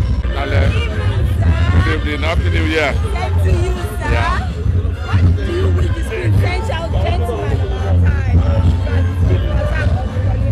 What do you wish him? Well, I like the Dr. Chief Razak Okoya has always been a role model for some of us who are coming behind. I can only wish him more productive years on earth, and to continue doing what he knows how to do best, which is industrializing Nigeria as well as helping the less privileged. He is a fantastic father, fantastic grandfather, and a true Lagosian in all ramifications. I am ever so happy to be associated with the family. My name is Senator Benga Sama. Thank you and God bless you. Thank you very much. Beautiful, I must say. Thank you. My name is Yinka Taiwo, and this is my husband, Kule Taiwo. What's your wish for the celebrant of today? I wish him good health in old age, and I pray that the Lord will continue to be his guide and his protector. Okay, so on behalf of your next father, what do you wish the celebrant? I know that if my father was here, he would have been very happy for a day like this in his life. And I know that, and I can say on behalf of my late father, that he would have wished him very well. He would have wished him long life, and he would have wished him all the best things of life that could bring unto him. How do you wish to celebrate? What do you wish him? More every years and grow higher and higher by his grace. What do you wish the quintessential gentleman about time? I wish him many happy returns of today, longer life, coupled with good health and more prosperity. You have a pleasant evening. And mommy, you look beautiful. Thank you. What do you wish this gentleman about time? He's my uncle. I wish him many more years, and I wish him a very fantastic day. Yes. Thank you very much. What do you wish this gentleman about time? What do you wish him? We wish him a very happy birthday. He's a very distinguished man. This is a great opportunity to celebrate all of his achievements, so we're very fortunate to be here to participate in this occasion. What's your wish for the celebrant today? That God should grant Daddy Okoya the best of that life can give him, and that he should continue to live long in good health and sound mind by God's grace. Thank you very much. Mommy? I wish him long life, every good thing of life. At 80, God has been good to him. He's a good man, a great philanthropist, very humble, and I pray that Almighty God will uphold him and the remaining of his years will be with joy, peace, and everything good. Thank you very much. So what do you wish this quintessential gentleman about time? Well, he's a gentleman I have known for over 10 years and very humble person. He's always wanting to have people around him. So when he was going to be 80, he called me up and said a card was going to be developed, to be deposited in my house, and I should make sure that I'm here. So I'm happy for him, and I'm here to wish him well. Wish him so many, many, many more years ahead, in good health of mind and body, and all his work for the growth of Nigeria should continue, and many best wishes. Hello, good evening. How are you? I'm fine. A compliment of the season. The same to you. So what do you wish this quintessential gentleman about time? Well, he's a very great man. I can only wish him, long life, prosperity, and good health. Because for him to still be doing all this at 80, he already had a good day. But I wish him even a lot more, and many more years, service to the nation, service to humanity. Okay, thank you very much. Thank you very much. Long life, more prosperity, and good health. Very good health. Thank God for him. Of course, good health. That it will be around till 100 years. Wow. So that's my wish.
Eke Hosanna, Selenumare, Eke Hosanna,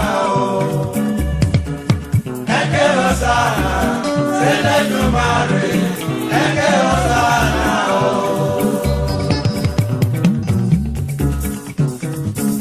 You are the son of this day, congratulations, happy birthday to you. You are the son of this day. Congratulations, happy birthday to you.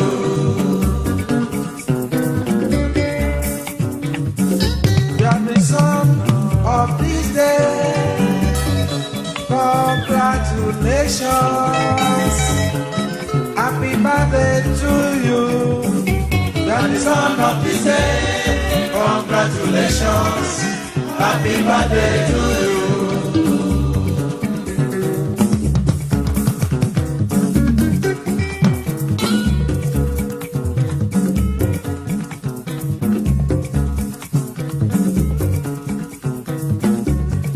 Lọ́jọ́ ìbí ẹ, ẹ kú àṣeyẹ, ẹ̀mí aṣọ pọ̀ ẹ.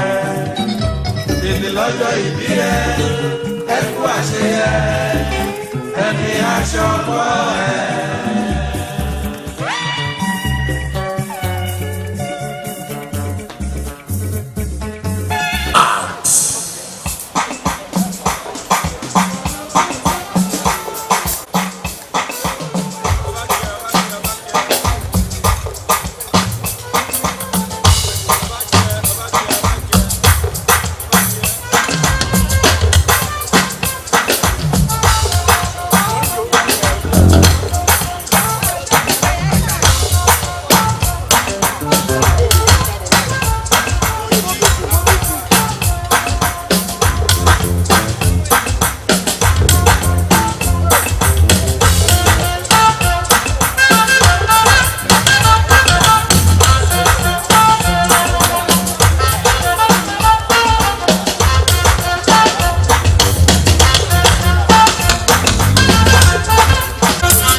Excellencies, ladies and gentlemen, Barbados, we welcome the youngest 80-year-old in the world, former President of the Federal Republic of Nigeria, unputdownable, irrepressible, general, unshakable, Baba Olusegun Aremu Obasanjo,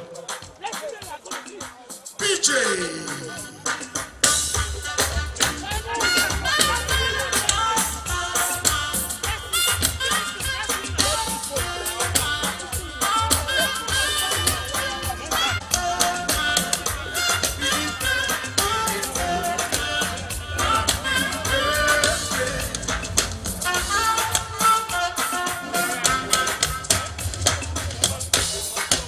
All right, cameramen, photographers, please kindly allow the celebrants and our excellencies to make their way to their sitting area. Gentlemen of the press, please take your shots and marry the sides. Once you take your shots, please let's marry the sides. Thank you very much. BJ.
Justice and Mrs. Omontade, you're most welcome. Thank you very much for coming, my Lord.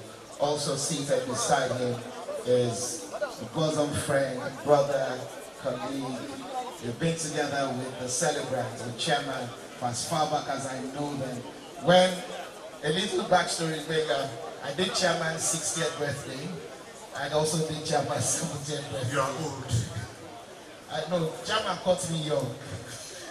I was in my early 20s, I was just fresh out of the university, and I did chairman's 60th birthday. We've done the 70th. A man we call an epitome of dynamism, intellectualism, social and cultural essentialism, Governor Emeritus of the Center of Excellence. Ladies and gentlemen, there's no mentioning Lagos without mentioning this one. The Jagaban of Africa. Ladies and gentlemen, our leader. A man on whose mandate we stand. Anytime. This is my own KBC, the Oshile Okeono Eba, Oba Adedapo, Adewale Teju Osho, Carol with the third, Kadik Pelori, Kibata Pelese, and he's here with Olori Omolara, Olori here today, and Olori Olabisi, Kabesio.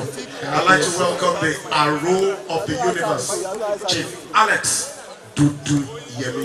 And sitting not so far from Chief Alex Dudu Yemi is the man that stands high, towards high above Parkview like a rock of Gibraltar. Construction in Nigeria, real estate in Nigeria is not complete. And January 1st.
ọlọ́jọ́ bí oní ohun tó ṣe é ti yé à ọba ṣẹjọ́ ẹ̀ máa kó àṣírí oní o.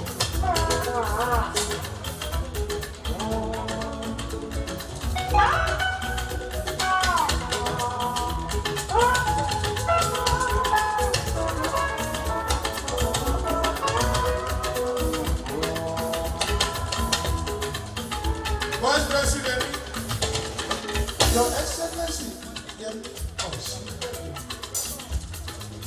Professor Bajo,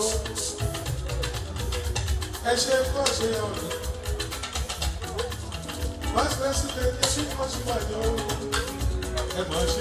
Bajo,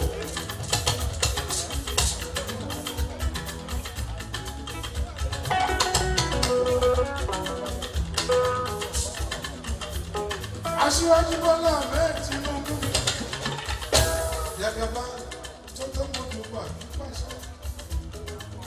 Mo sì fi lẹ̀bá níwájú mi. Aṣíwájú Bọ́lá Ahmed Tinubu Yàgàbá ẹṣẹ́ òwò nítorí ààrẹ Rasaki náà ni. Ààrẹ àkànní. Aṣíwájú Bọ́lá ẹṣẹ́. Ọba ní ìbẹ̀rẹ̀ ní Mari ọba ọ̀. Àdúgbò ìbẹ̀rẹ̀ ní Mari ọba. Ṣìkàdé Sọ́kẹ́kọ̀ọ́ mi. Vice President ẹ̀ṣẹ́ àdúgbò. Lórí ẹdún rẹ́sà kì ní ọgbà ya. Ẹ̀ṣẹ́ lè máa ṣe wọ́n. Pèlá mi yòókù dálé. Your Excellency. Adéṣin lọ́sàn-án akéèyàn lóru ọdún bá ṣùkú náà rí ọmọ ọba lógún. Ọba òtúlẹ̀ kọ́, ọba òtúlẹ̀ kọ́, òtúlẹ̀ kọ́ ọba òtúlẹ̀ kọ́. Aláṣẹ wọn nínú ẹ̀mí òtúlẹ̀ kọ́. Ọba náà ní ọmọ òtúlẹ̀ kọ́ ní orílẹ̀. Sábẹ̀ mi Ògúndélé ọmọ Adédoyin. Sábẹ̀ mi Ògúndélé ọmọ Adédoyin. Ìmọ̀lẹ̀ Adúlọ́sàkì ní ọkọ̀ ya. Ògúndélé àkọ̀wó. Àkọ̀wó ẹ̀sìn Ògúndélé mi dẹ́kun. Àwọn èlìgẹ́sà Adúlọ́sàkì ọkọ̀ ya.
Aliko Dangote, Aliko Dangote, Aliko Dangote, Dangote.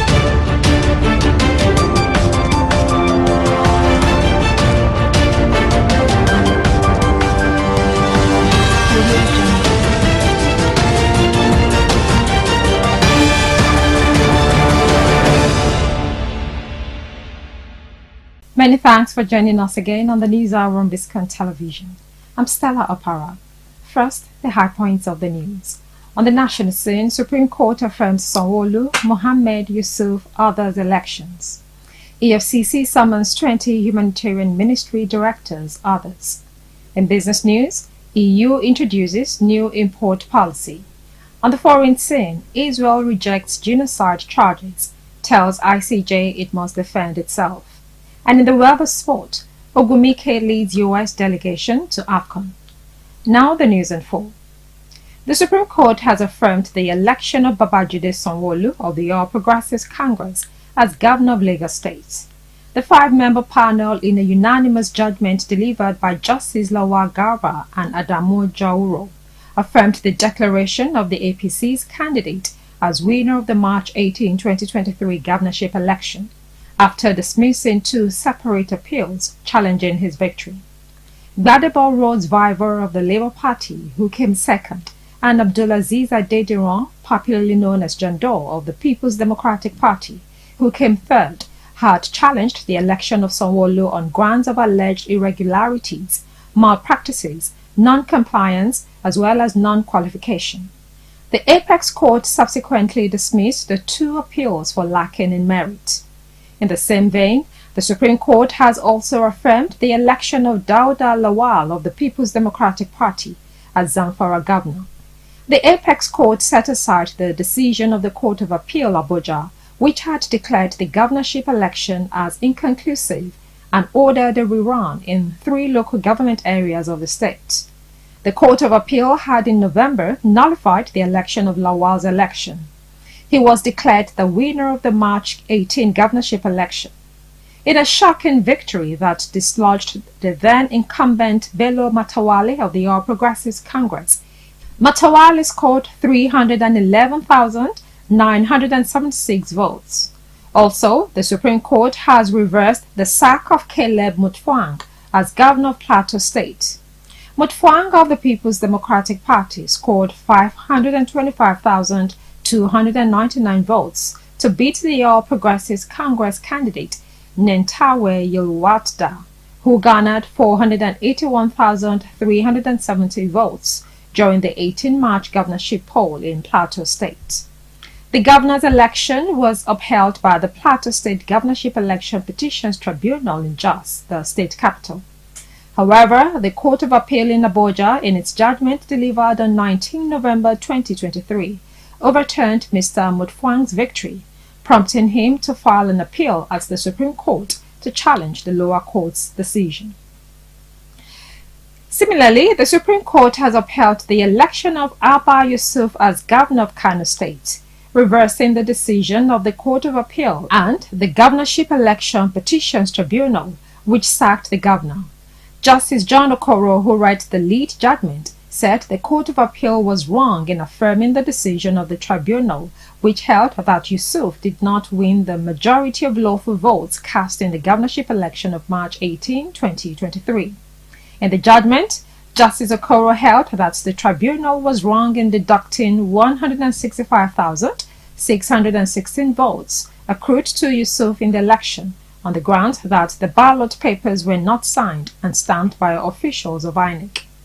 On the second issue, the Supreme Court again faulted the Court of Appeal for holding that Yusuf was not a member of the NNPP as of the time he contested the election, adding that the issue of nomination and sponsorship is a pre-election matter and outside the jurisdiction of the court. The Apex Court subsequently set aside the judgment of the two lower courts for being perverse and restored the electoral victory of Abba Yusuf. In the same vein, the Supreme Court has affirmed the election of Bala Muhammad of the People's Democratic Party as the Bauchi State Governor. The Apex Court affirmed the decision of the Court of Appeal and dismissed the appeal by Sadiq Abubakar of the All Progressives Congress for lacking in merit. The presiding judge, Justice Chidi Nwaoma Owa, read the judgment in the order of the appellant's plea before the appeal court. On plea number 1, the appellant had pleaded that the election be nullified because the forms and booklets used in the election were not properly filed. The court wrote that the appellant failed to prove this allegation with the needed evidence. In the case of Ebonyi State, the Supreme Court has affirmed the governorship election of Francis Nwifuru of the All Progressives Congress. The Apex Court affirmed the decision of the Court of Appeal, Lagos, dismissing the appeal of Chukwuma Odi of the People's Democratic Party for lacking in merit.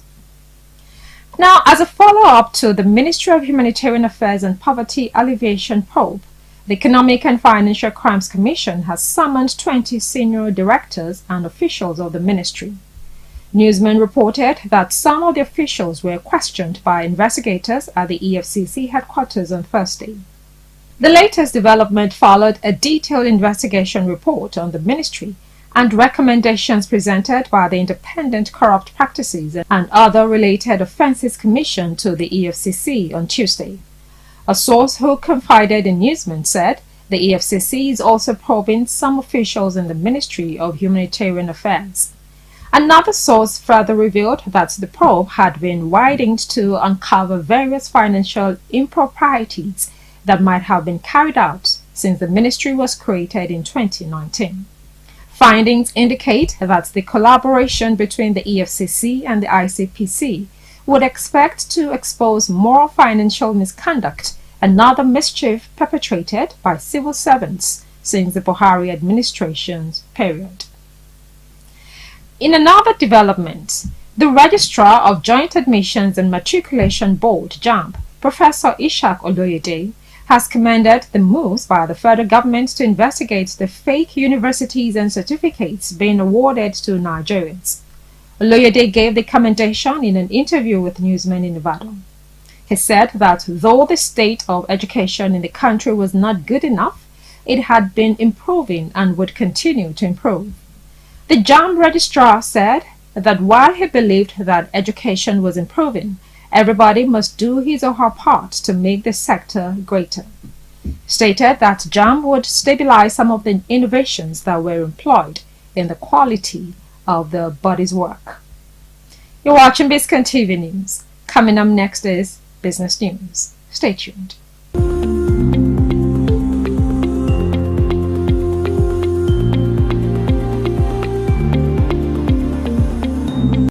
Welcome back. Now to business news. The European Union has disclosed plans to implement a robust customs pre-arrival safety and security system targeting cargoes entering the region via sea, rail and road. The EU said in a statement that the new initiative aligns with its import control system 2 and would launch on June 3, 2024. According to the Union, the new policy will require traders to provide data on goods sent to or through the region before their arrival. The Union said the new process, which applies to maritime and inland waterways, as well as road and rail in the region, would mandate importers to make a complete entry summary declaration. This is the third phase of the implementation of the new system that will extend safety and security data reporting requirements to all modes of transport. Similar requirements already went into force for air transportation of goods, the EU said. Up next is foreign news. Stay tuned.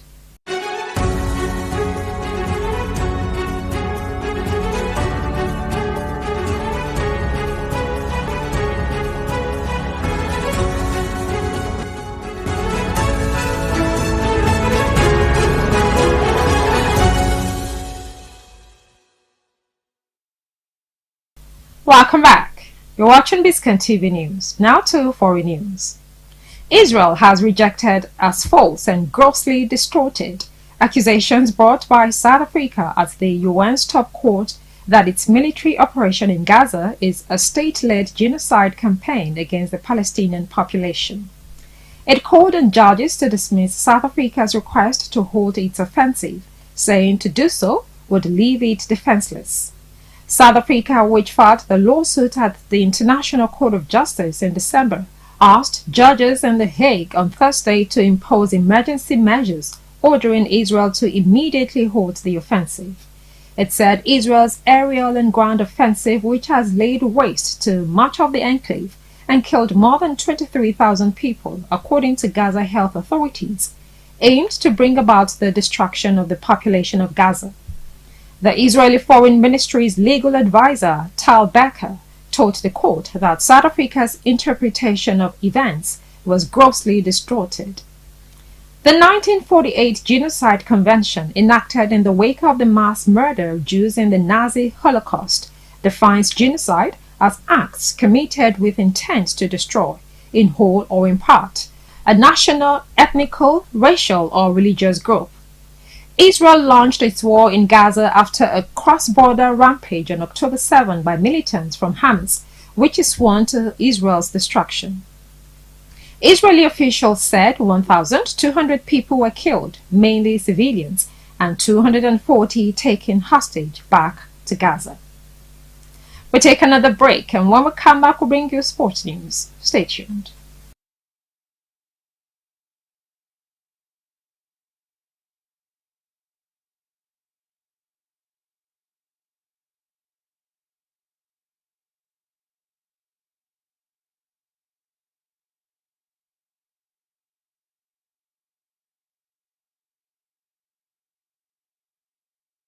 Welcome back to Biscon TV News. Now to the world of sport.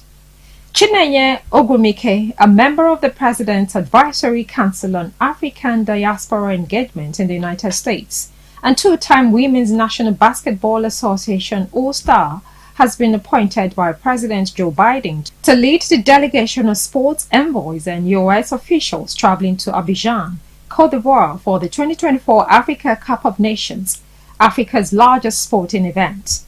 The delegation, according to a statement by U.S. Department of State, will harness the strength of the African diaspora, showcase U.S. investments in Côte d'Ivoire, and strengthen cultural and economic ties between African communities, the global African diaspora, and the United States.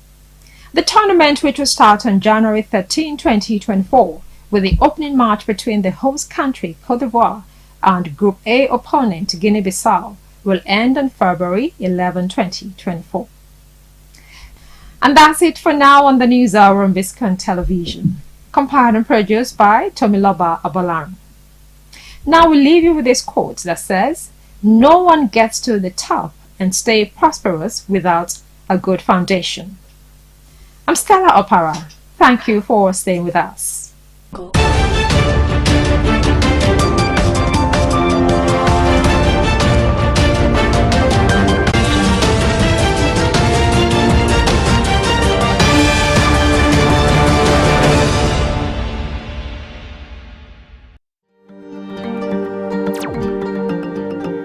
Ogun State, Nigeria's gateway state, the heartbeat of Nigeria.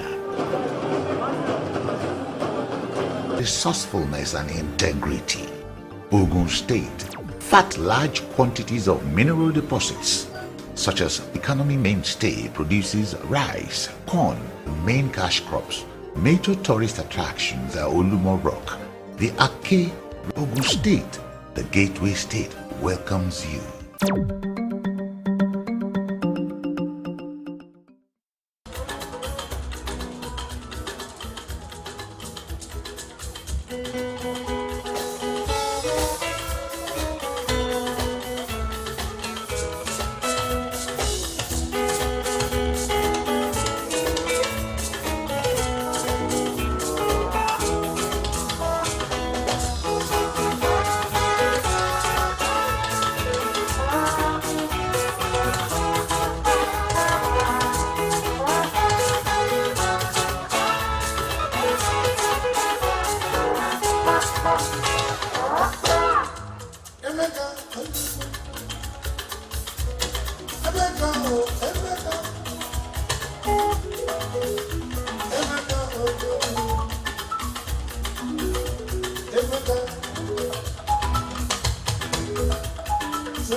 Aliko Dangote,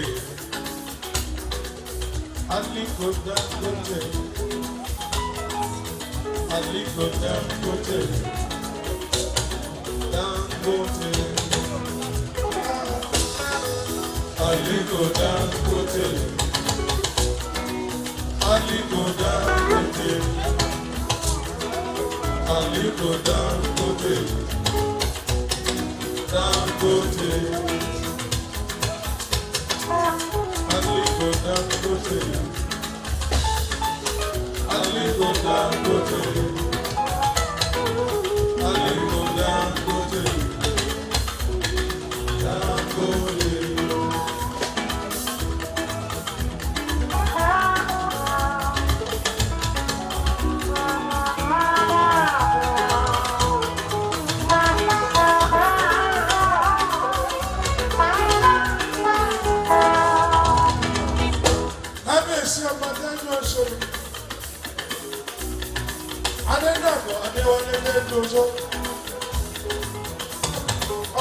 President of Nigeria,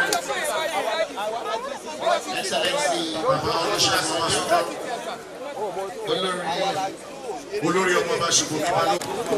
Obasanjo, let's cut the elegance. Your Excellency, Israel.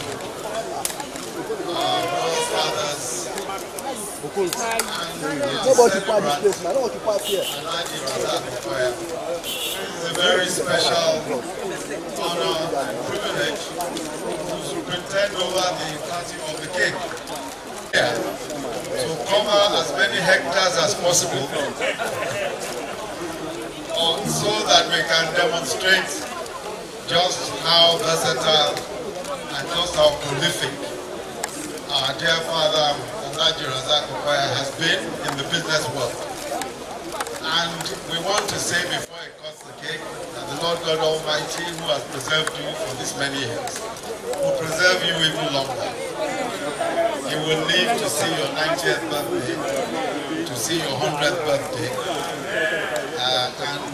Baba had said, Baba Olusegun Obasanjo had said that he will be here to see that Alhaji Razak Okoya becomes 100. But after that, he will then take his leave.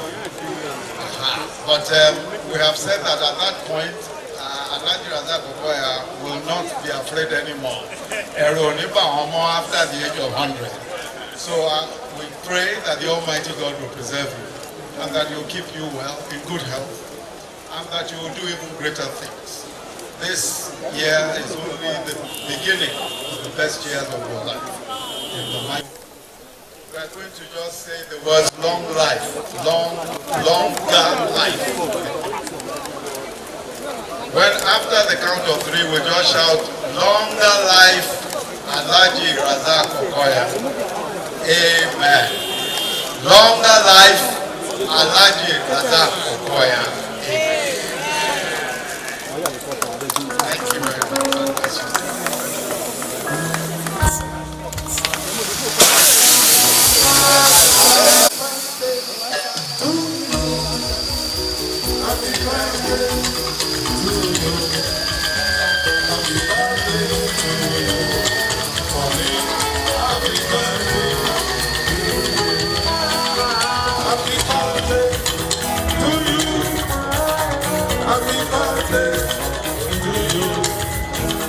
Happy birthday.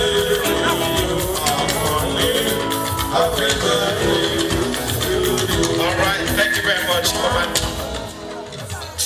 Thank you very much. Come on, everybody.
Someone,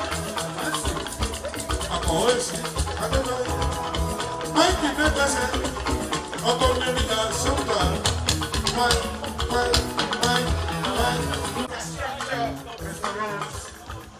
Someone who said,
Toto àbíyèsí ọba tẹ ìkúlẹ̀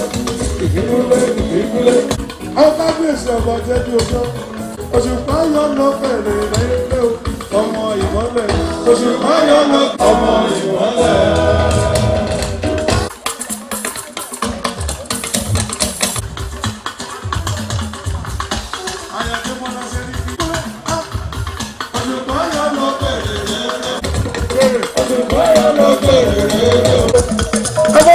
Àwọn tẹ́jú oṣó.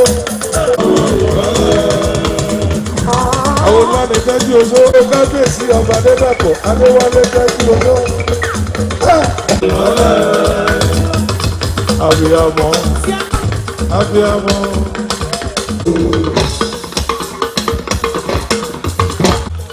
Sino Bella. Sino Bella. Sino.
Oh,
Nítorí ọkọ ìyá gbogbo eléré ló péjú. Látọ̀rí òbí àti sọ̀rí ẹgbẹ́ Mùsùlùmí Arúnà Ṣọlá àti Súnà pátápátápátá nítorí ọkọ ìyá. Ọmọ ọkọ ìyá. Gbogbo eléré pátápátá. Ẹlẹ́tíṣà òbí àti sọ̀rí ẹgbẹ́ àti wàsí.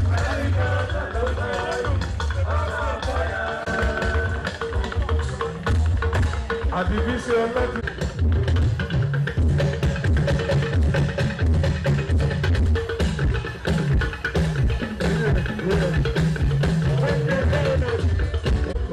Thank you very much.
Happy birthday to you, Baba wa emi ya ṣe púpọ̀ ọdún láyé.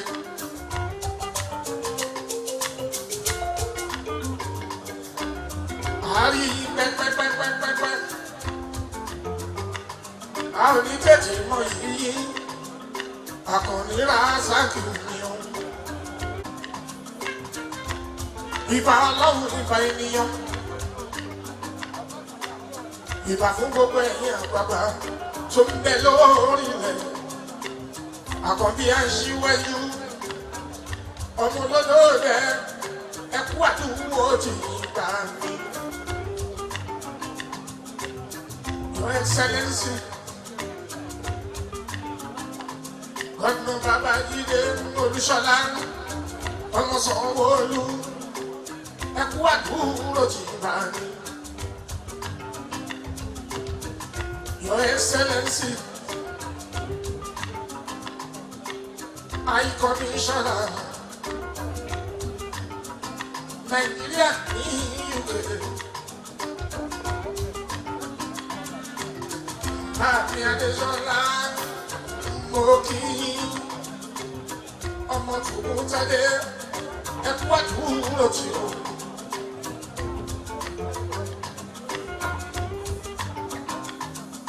Distinguished Senator, Ìbíkúnlé Amósùn, ẹkú àdúró tí o bá.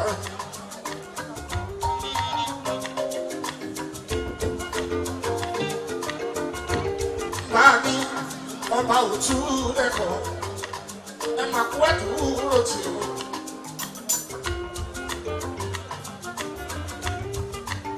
Right Honorable Speaker, Lagos State House of Assembly, ẹ kú ẹ̀dúró tì ó. Deputy Governor ní Lagos State, Ansat Ọbáfẹ́mi Quadri, ẹ kú ẹ̀dúró tì ó. Láwọn fárúkú ẹ kú àdúró tì ó. Ìwà lè wà ọmọ ènìyàn kò bàjá tó tọ́jú ìwà rẹ̀.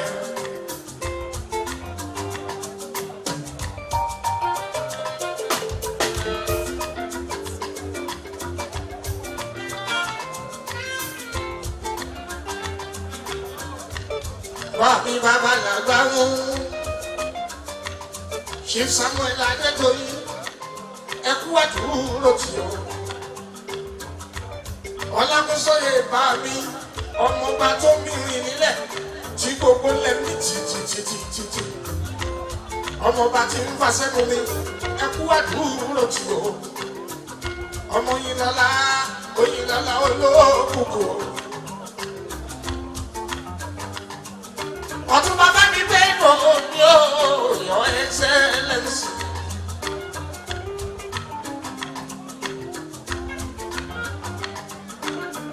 Àrẹ̀mú Olúṣẹ́gun bá mi ọmọ ṣọba ọkọ̀ bẹ́ẹ̀ mọ́lá Adérìnsọ́lá ẹ máa kú àdúró tì ó.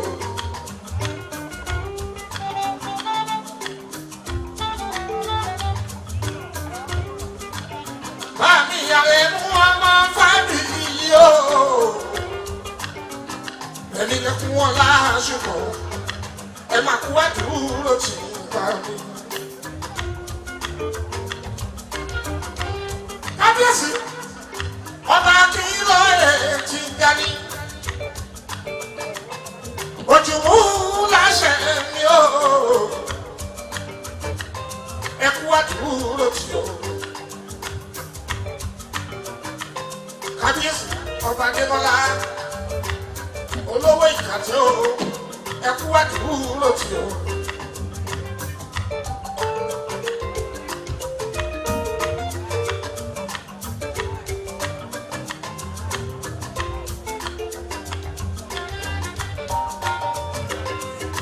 Ìwà wọn ní mọ́mọ́ ṣòkì gbẹ́.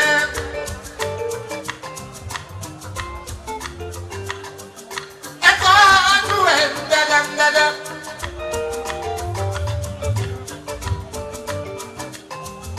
Ìwà lolúwa ní wò kò bàtà fún tọ́jú ẹ̀ dáadáa. Bàbí Adéwù Kọ́lá.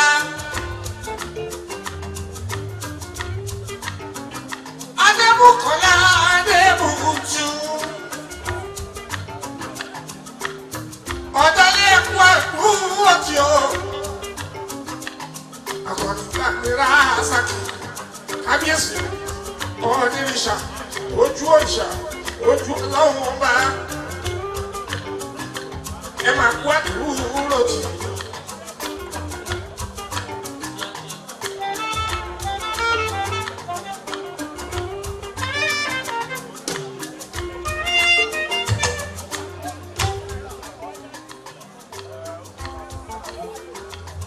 Ìwà ọmọ ní mọ́mọ́ ṣòkì pẹ́.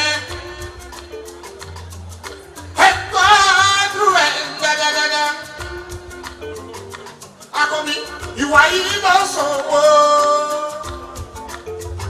lọ́sọ̀ gbogbo ní mẹ́rẹ̀ẹ́rẹ́ ó bàjá kó tọ́jú ẹ̀ akọ́bí.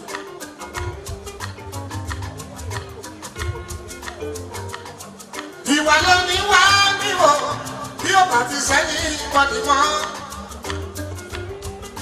Aṣíwájú ọkùnrin ìwà ṣe pàtàkì.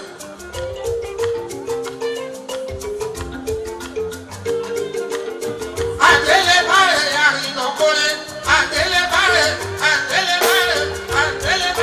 àrìnàkórè, àkóyà ibi ìwà ẹni ní. Ó ní wà lónìí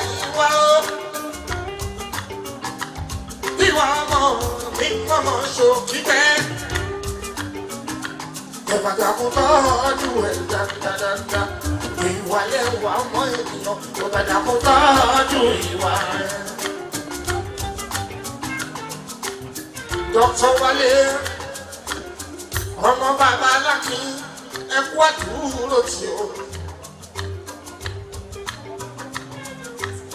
Ọmọ bàbá òkè owó, ẹkú àdúró tí o.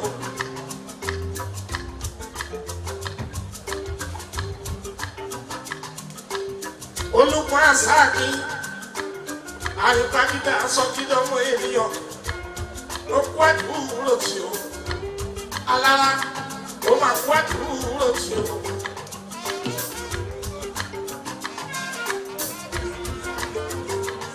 Ìwà ọmọ ní ìṣọmọ tó kí bẹ́ẹ̀.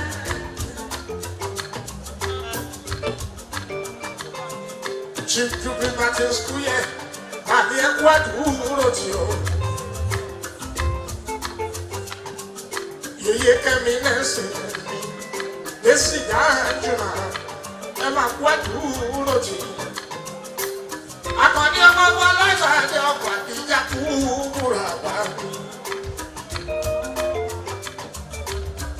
Ẹni kánsà àkànní. Ìwàlẹ̀ wà ọmọ ènìyàn tó bàjá kó tọ́jú ìwà ẹ̀.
Many thanks for joining us again on the News Hour on Biscon Television.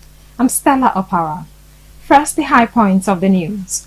On the national scene, President Tinubu approves 683 billion naira as 2024 intervention fund for public tertiary schools. Supreme Court upholds Governor Oti's election. In business news, TCN disconnects a Jokuta over 33 billion naira electricity debt. Federal government begins probe. On the foreign scene, Ethiopian political parties support sea access deal with Somaliland. And in the weather sport, Napoli turmoil sweeps away memories of title glory. Now the news in full. President Bola Tinubu has approved 683.4 billion naira as a 2024 intervention fund for public tertiary schools in the country. The Executive Secretary of Tertiary Education Trust Fund, TET Fund, Sonny Echono, made this disclosure at the fund's strategic planning meeting with heads of beneficiary institutions in Abuja. According to him, from the total, 90.75% is earmarked for direct disbursement, 8.94% for some designated special projects, and 2.27% is budgeted for response to emerging issues. He also disclosed that each university shall get, for the year 2024 intervention cycle, the total sum of 1.9 billion naira. Polytechnic, 1.16 billion naira. while each college of education has 1.39 billion naira. The intervention fund is expected to go a long way in addressing the decades-long calls for better funding of schools in Nigeria. Lecturers in the country's public schools have often resorted to strikes to drum home their demands, which also included better pay and improved facilities for learning institutions. Now, the Supreme Court has upheld the election of Governor Basi Otu of Cross River State. In its lead judgment that was delivered by Justice Helen Ogunwemiju, the Apex Court dismissed and appealed the People's Democratic Party and its candidate, Professor Sandy Honor, filed to challenge the return of Otu of the All Progressives Congress as winner of the governorship poll that was held in the state on March 18, 2023. The Supreme Court, in a unanimous decision by a 5-member panel led by Justice Inyang Okoro, held that the appeal was without merit and amounted to a waste of judicial time. It stressed that the appellants failed to establish their claim that Governor Otu was bereft of the requisite educational qualifications. The Supreme Court held that the appeal contained pre-election issues that had become statute barred. In the same vein, the Supreme Court has affirmed the election of Alex Oti as the governor of Abia State. The court dismissed the appeals by the People's Democratic Party and its governorship candidate, Oke Ahiwe, and Ikechi Emenike of the APC. The Supreme Court on Wednesday reserved judgment in the appeals by the PDP and the APC against the election of Oti. The 5-man panel, led by John Okoro, adjourned the matters for judgment after taking argument from parties involved in the matter. Oti of the Labour Party polled 175,466 votes to defeat his closest rival, Oke Ahiwe of the PDP, who scored 88,529 votes in the March 18 governorship election. Now, away from that, Matawale's 70 billion naira fraud case will be reviewed, says EFCC. The chairman of the Economic and Financial Crimes Commission, Ola Olukoyede, has vowed to revisit the probe of the Minister of State for Defense, Bello Matawale, over alleged 70 billion naira money laundering while he was the Zamfara State Governor. Olukoyede made the development known in Abuja through the EFCC's Acting Director of Public Affairs, Wilson Uwujaren, who spoke with journalists following a protest by the Zamfara Alternative Forum at the EFCC headquarters, Jabi, Abuja. Members of the group stormed the EFCC headquarters on Friday in protest, urging the Commission to revisit the probe. Speaking during the protest, the group's spokesperson, Mahmoud Abubakar, urged the EFCC to resume its investigation. Now, reacting to the development, Uwujaren appreciated the Zamfara Alternative Forum for the peaceful protest and further assured the group that as far as the Commission is concerned, nobody is above the law. We'll take a break now to come back with business news. Stay tuned.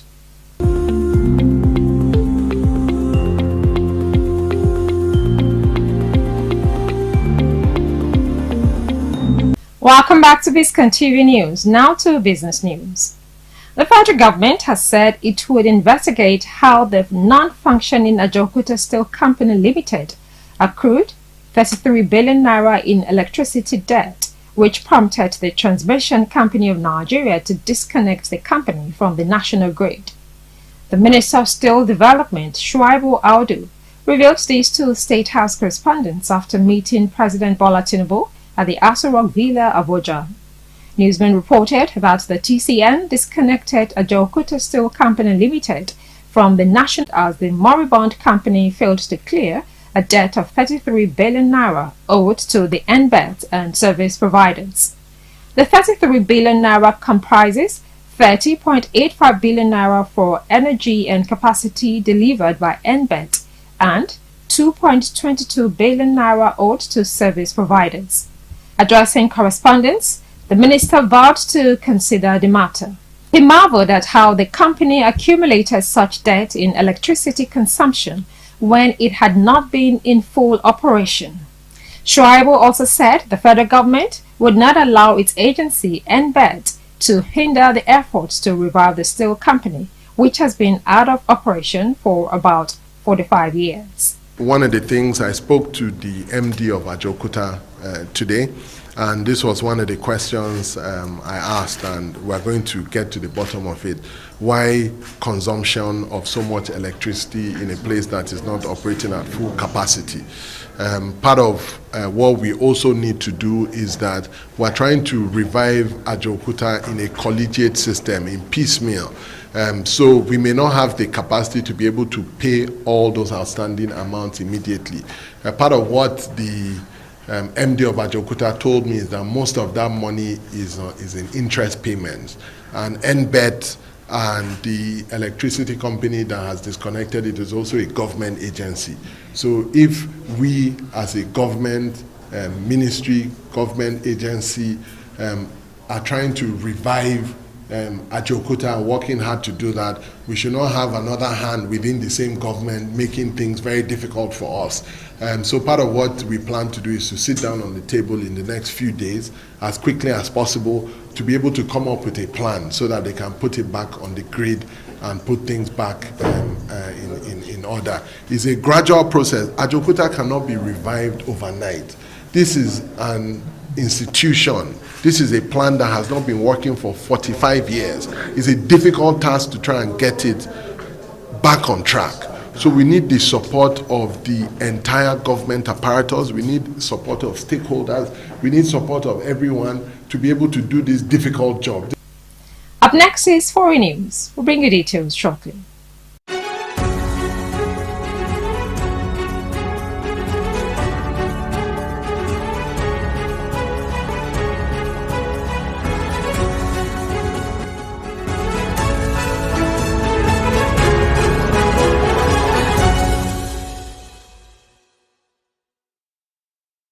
Welcome back to Biscon TV News. Now to foreign news.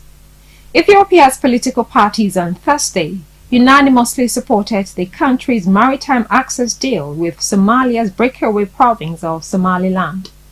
The Ethiopian political parties' joint council, in a statement late Wednesday, said it unanimously supports the Memorandum of Understanding between Ethiopia and Somaliland, following a review during its General Assembly in Addis Ababa.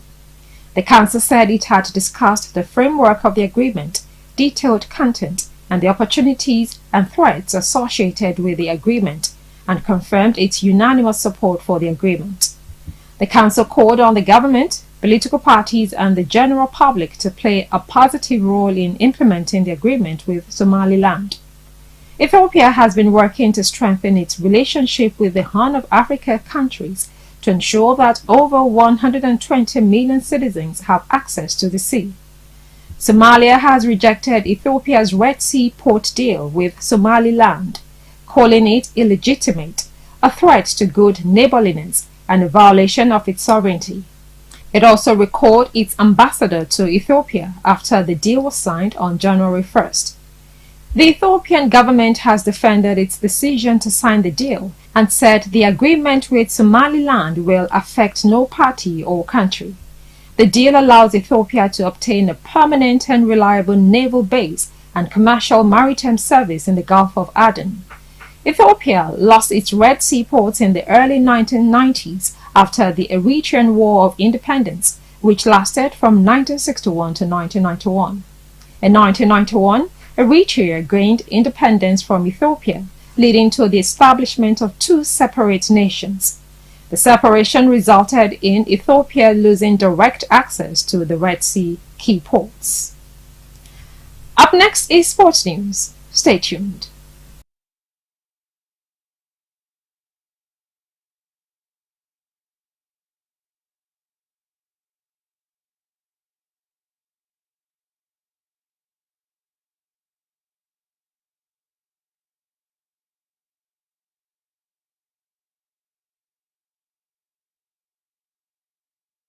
Welcome back. Now to the weather sports.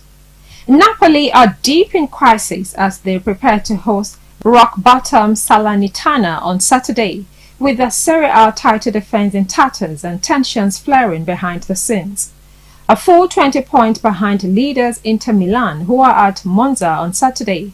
At the season's halfway mark, Napoli are unrecognizable from the team which waltzed to a historic Scudetto last term.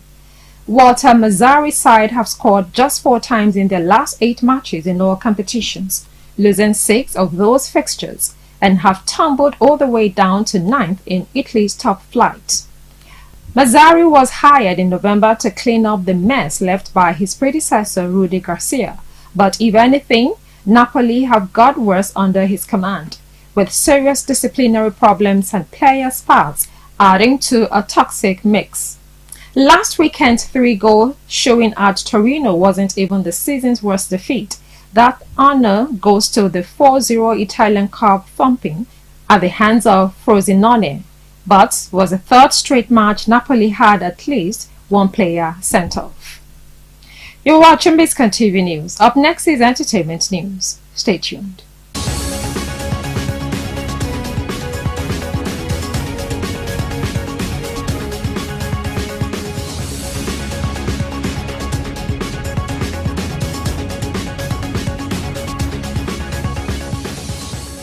Welcome back. Now to entertainment news.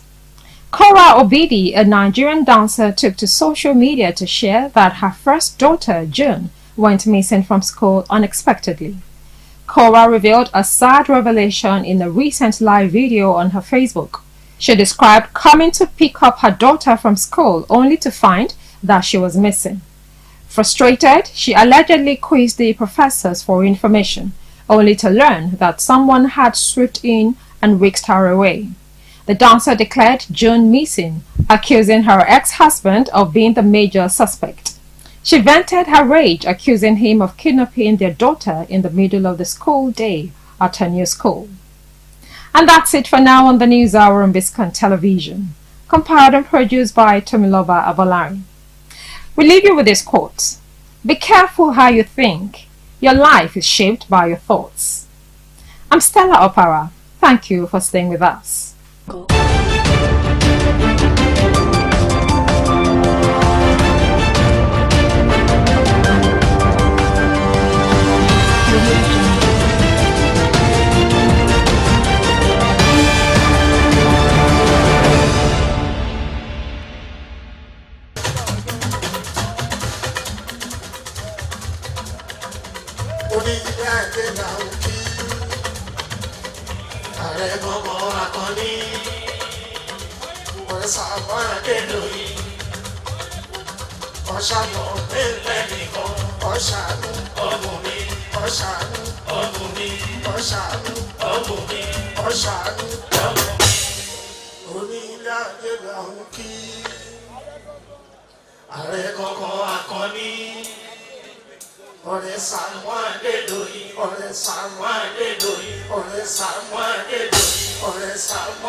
jọ ṣe èèyàn láti kékeré. Ilé ayé ọmọ ara mi bóyá bọ́ bóyá ayé mi wọ́n jẹ́ mi ò ní kíyà. Ọmọ ara mi bóyá bọ́ bóyá lọ. Àkọ́bí onílé ayé ọmọ ara mi bóyá bọ́ bóyá lọ. Ayé mi ìlú Èkó ọmọ ara mi bóyá bọ́ bóyá lọ. Ayé mi wọ́n jẹ́ mi ò ní kíyà. Ọmọ ara mi bóyá bọ́ bóyá lọ. Bámi akọni ṣe báyé mi wọ́n jẹ́ mi ò ní kíyà. Ọmọ ara mi bóyá bọ́ bóyá lọ. Ẹ ti dáyé pẹ́ akọni o. Ẹ ti dáyé pẹ́. Ẹyin dáńsà ẹ ti dáyé pẹ́ akọni o. Ẹ ti dáyé pẹ́. Bàbí máa dáyé jù báyìí lọ. Ẹ ti dáyé pẹ́.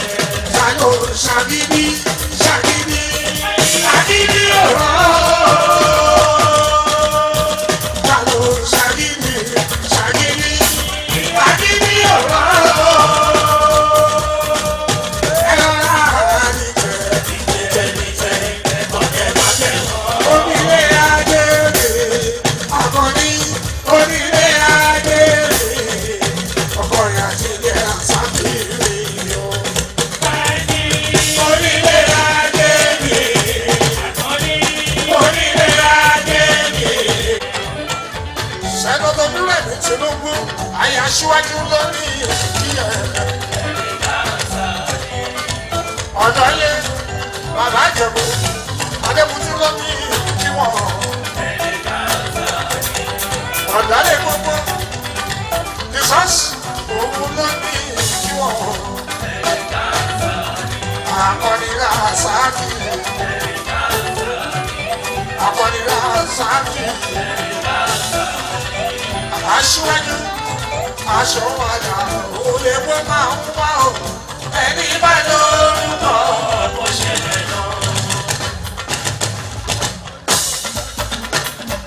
Akọni ìjà mi ti bọ̀ àyídé wá sí mi. Jàkàbá gbàgbọ́ ọmọ olóòdòdè. Nígbà mi báwo bẹ̀ fọwọ́ lẹ́rán. Akọni ìwọ̀n olúwa bá ṣe kò lè bàjẹ́. Akọni wọ́n lè bá o. Wọ́n lè bá. Ó ti lọ mọ́ wọn lọ́wọ́, ó ti ṣẹ́ ẹ̀kọ́ náà. Wọ́n lè bá. Akọni ó lọ mọ́ wọn lọ́wọ́, ìwọ ti ṣẹ́ ẹ̀kọ́ náà. Wọ́n lè bá. Akọni ó lọ mọ́ wọn lọ́wọ́, aṣíwájú ó ti ṣẹ́ ẹ̀kọ́ náà. Wọ́n lè bá. Ẹ wá jẹ́ ká ṣàdùn àwọn aṣíwájú.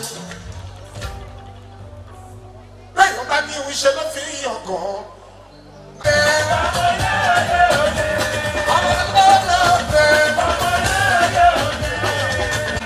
Ìwọ pẹ̀lú Buhari. Ìwọ pẹ̀lú Buhari. Ọwọ́ yín ló wà nílé. Mo wá dáadáa, àkọ́bí ṣé wọn náà ń ṣogbọ́. Olóòlóòdè. Olóòlóòdè. Aláfẹ́ ní fẹ́rẹ̀, ìwọ aláfẹ́ ní fẹ́rẹ̀. Aṣíwájú, aláfẹ́ ní fẹ́rẹ̀ o, ìwọ aláfẹ́ ní fẹ́rẹ̀. Sọ fún wọn, jáwọ̀, jáwọ̀. Aláfẹ́ ní fẹ́rẹ̀ o, ìwọ aláfẹ́ ní fẹ́rẹ̀. Aṣíwájú, ìwọ aláfẹ́ ní fẹ́rẹ̀ o. Aṣíwájú, ìwọ aláfẹ́ ní fẹ́rẹ̀. Òwà tó òṣèlúwó, òṣèlúwó, ẹni máa bá ẹ ṣòṣèlú. Ṣòṣèlú o. Àkọ́bí àdé ni àwọn Buhari ò ṣe o, ṣé bàbá Buhari o. Tó bá jayé, kọ́lá ṣàlẹ̀ tiẹ̀ àtọ̀. Àkọ́bí ẹ̀wọ̀ ṣẹ́ẹ̀lì. Ẹ má bọ̀ ẹ̀ ṣe o.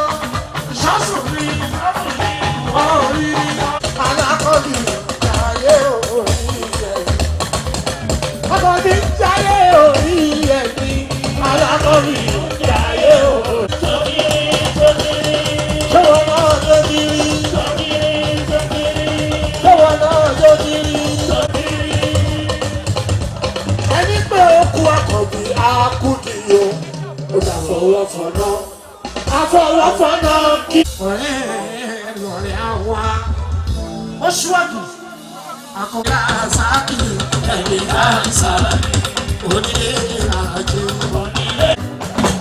ẹ̀mí ló bí kí ẹnu tó mọ̀.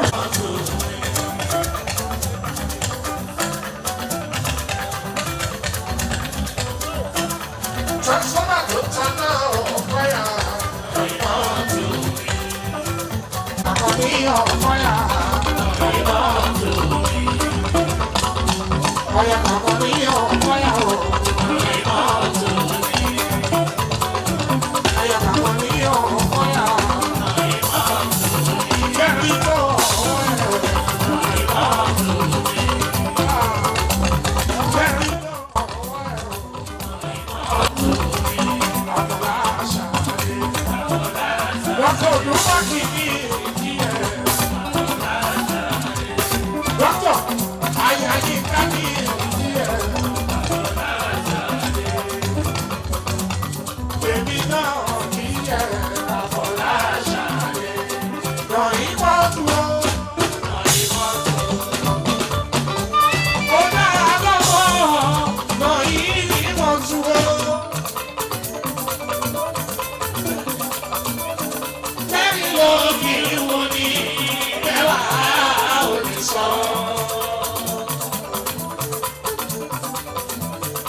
àgbòtì ẹ̀rí bá ń sá àkọ́ni ẹ̀wà mo dúpẹ́ alámi ìsúwì tí ó wà mo dúpẹ́ sọ fún wọn ọ̀rọ̀ ẹ̀kọ́ rárá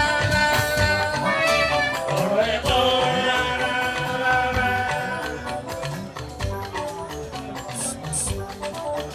Mo dúpẹ́ bá ń pé jọ sọ bá ń pé jọ rọ ayàtọ̀ kò sáde bá ń pé jọ sọ bá ń pé jọ rọ ọ̀rọ̀ ẹ̀kọ́ ló ń pé jọ rọ.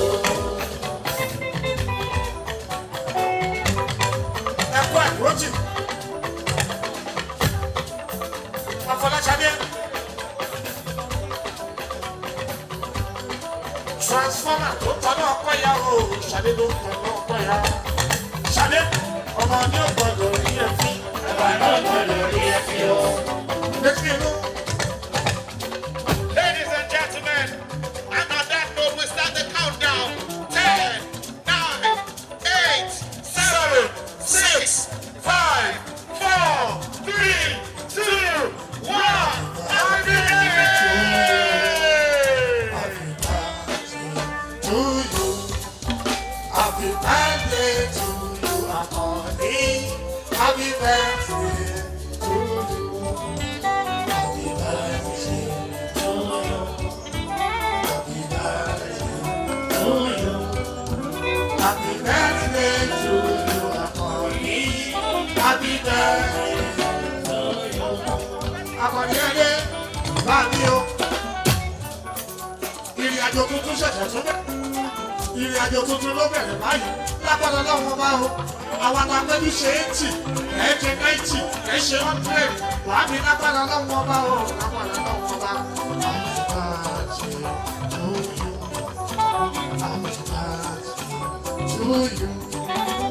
Happy birthday to you, Akoni. Happy birthday to you. Happy birthday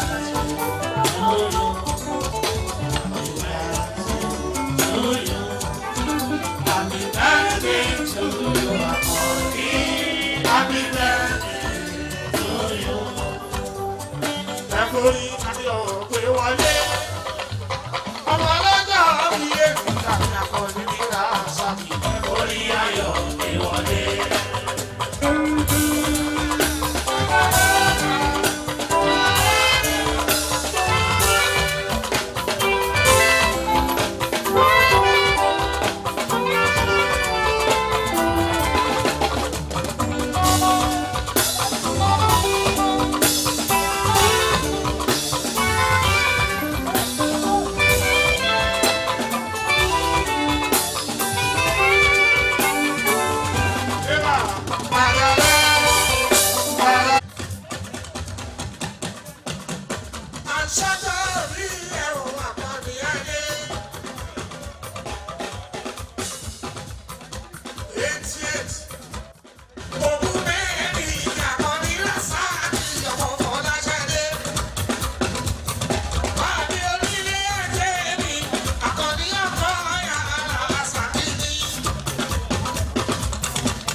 Bukola kò sí òfò.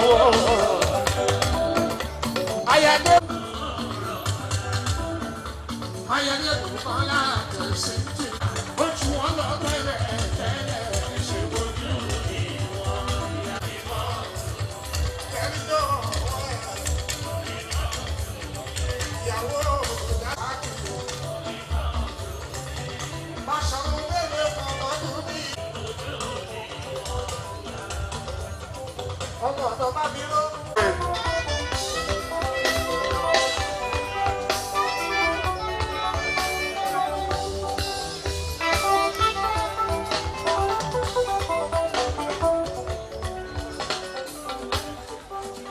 Ìyá wa ẹ̀ tàjà yìí mi ò rí irú ọlọ́run ìrírí mi ò sí ẹ̀ tàjà yìí látijọ́ tí mo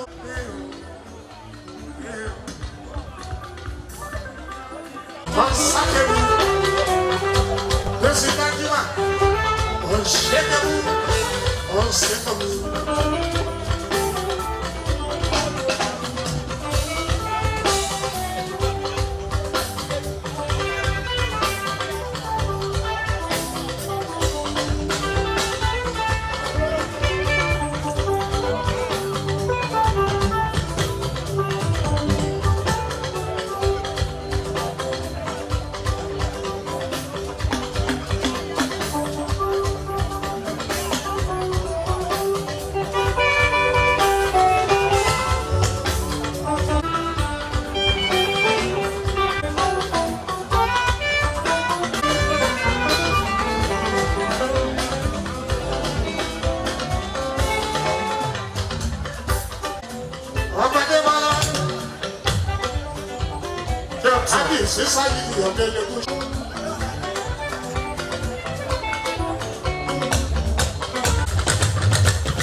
Are you ready to turn up?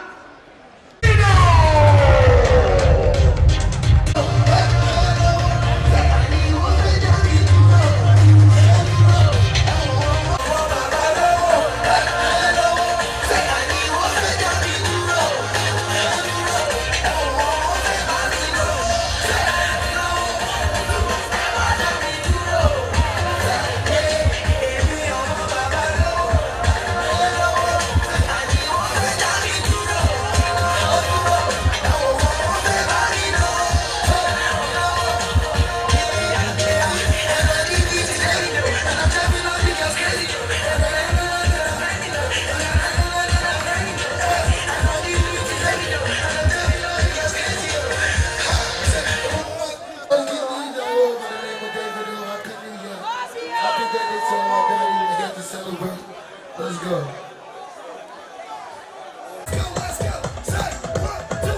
Girl, your behind is a killer. I can see you sensual. The way you wriggle and waver, you must be intentional.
Say you do me, you do. Cause I'm feeling you. When you say nobody only. And I don't tell you story. I gotta be your man. You say what? I gotta be your man. Let me talk to you. Say a few things, yeah. When I'm feeling you. What is what? Say it one time. I love you. Say, I love you, I love you. Say what? Let's go. Vegas, Vegas.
Astonishing galaxy. These guys have done very well. May God bless you all.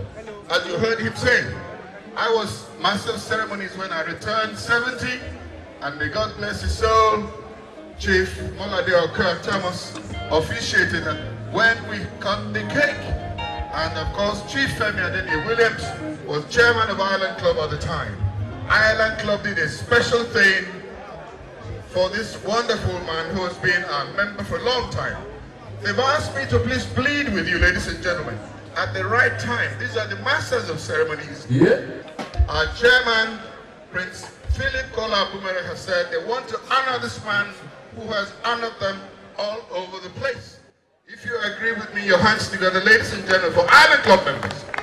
Ireland Club is here in their legion. I don't know if Prince Kola Bumere is ready. Just 5 minutes. I've been able to plead for 5 minutes. Okay, go ahead.